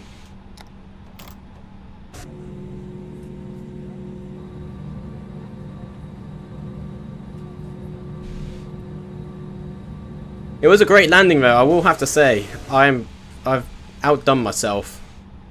I've really outdone myself. Okay. So, we've pretty much been in the air exactly 6 hours. That's amazing. Okay, APU's coming online.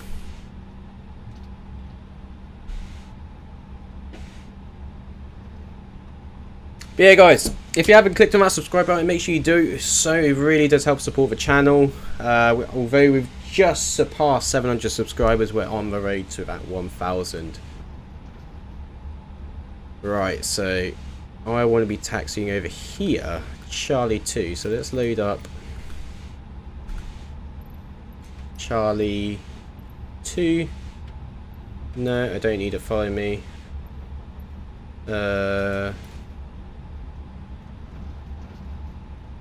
It's not here, it's over here, I believe. Yeah.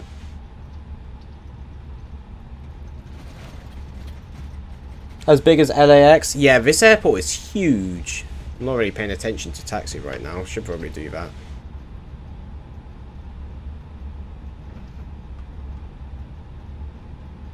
So my stand is going to be right there.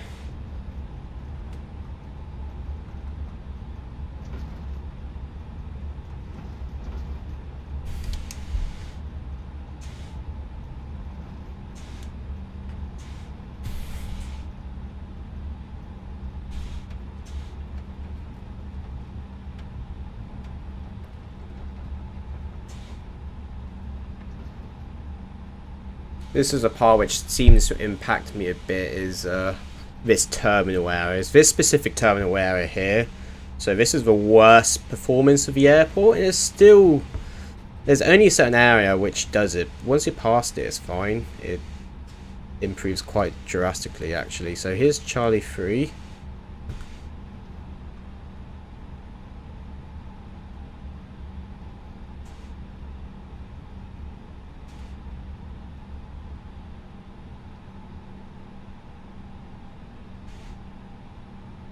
It is quite low FPS here though. Once I get into the stand and not looking in this direction, it will improve though. Pardon? Looks fine on the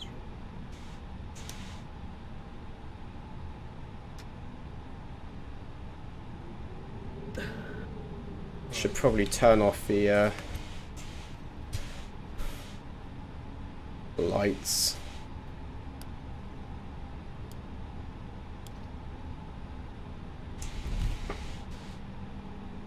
Oh, I don't know why, but in the fly-by-wire it just doesn't. The only thing, the taxiing, I can't get like a full 90-degree like turn on the taxi wheel anymore. There we are. FPS is improving.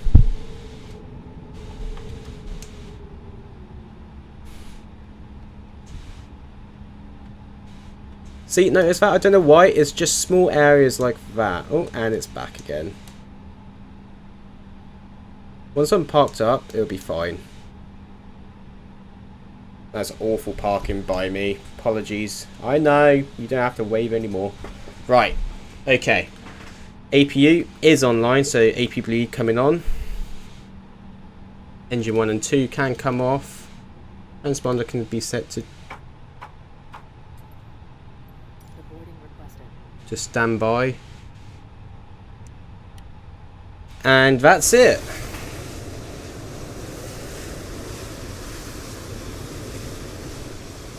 We have now completed our very first long haul. Stuttering a bit, yeah, I know. It's just certain points in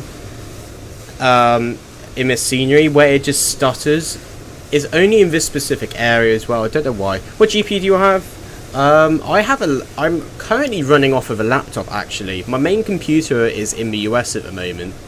But I have a i9 with a RTX 3070 Ti, but the laptop edition, so it's not as good as the actual 3070 Ti. But yeah, as you can see right now, FPS is perfectly fine. It's only just certain areas. Looks like he's landed over. Yeah, it's only the moment I start looking in this general direction, which is a lot of ground clutter, I do have to admit. But the moment you look away from it, the FPS does dramatically increase. It's just my PC, and also I'm streaming at the same time. It's just a bit heavy, but other than that, it's a really nice scenery, I do have to say. It's massive, absolutely massive. I mean, you've got another whole terminal over here, and look away from it, you've got the other half of the terminal over here. It's huge. But I guess that concludes our first, well, this is our longest domestic flight ever, so 6 hours exactly on the dot pretty much, so that's pretty cool. I think we're going to wrap up this stream now, so thank you so much for everyone who did tune in. So yeah, thank you so much to everyone who tuned in. It's been brilliant, really enjoyable. I guess I will have to just see you guys in the next live stream. So yep, catch you later. See you later, Paul. See you later, 74 King. Bye bye everyone. Yeah. Bye Logan as well. Yeah, bye Logan.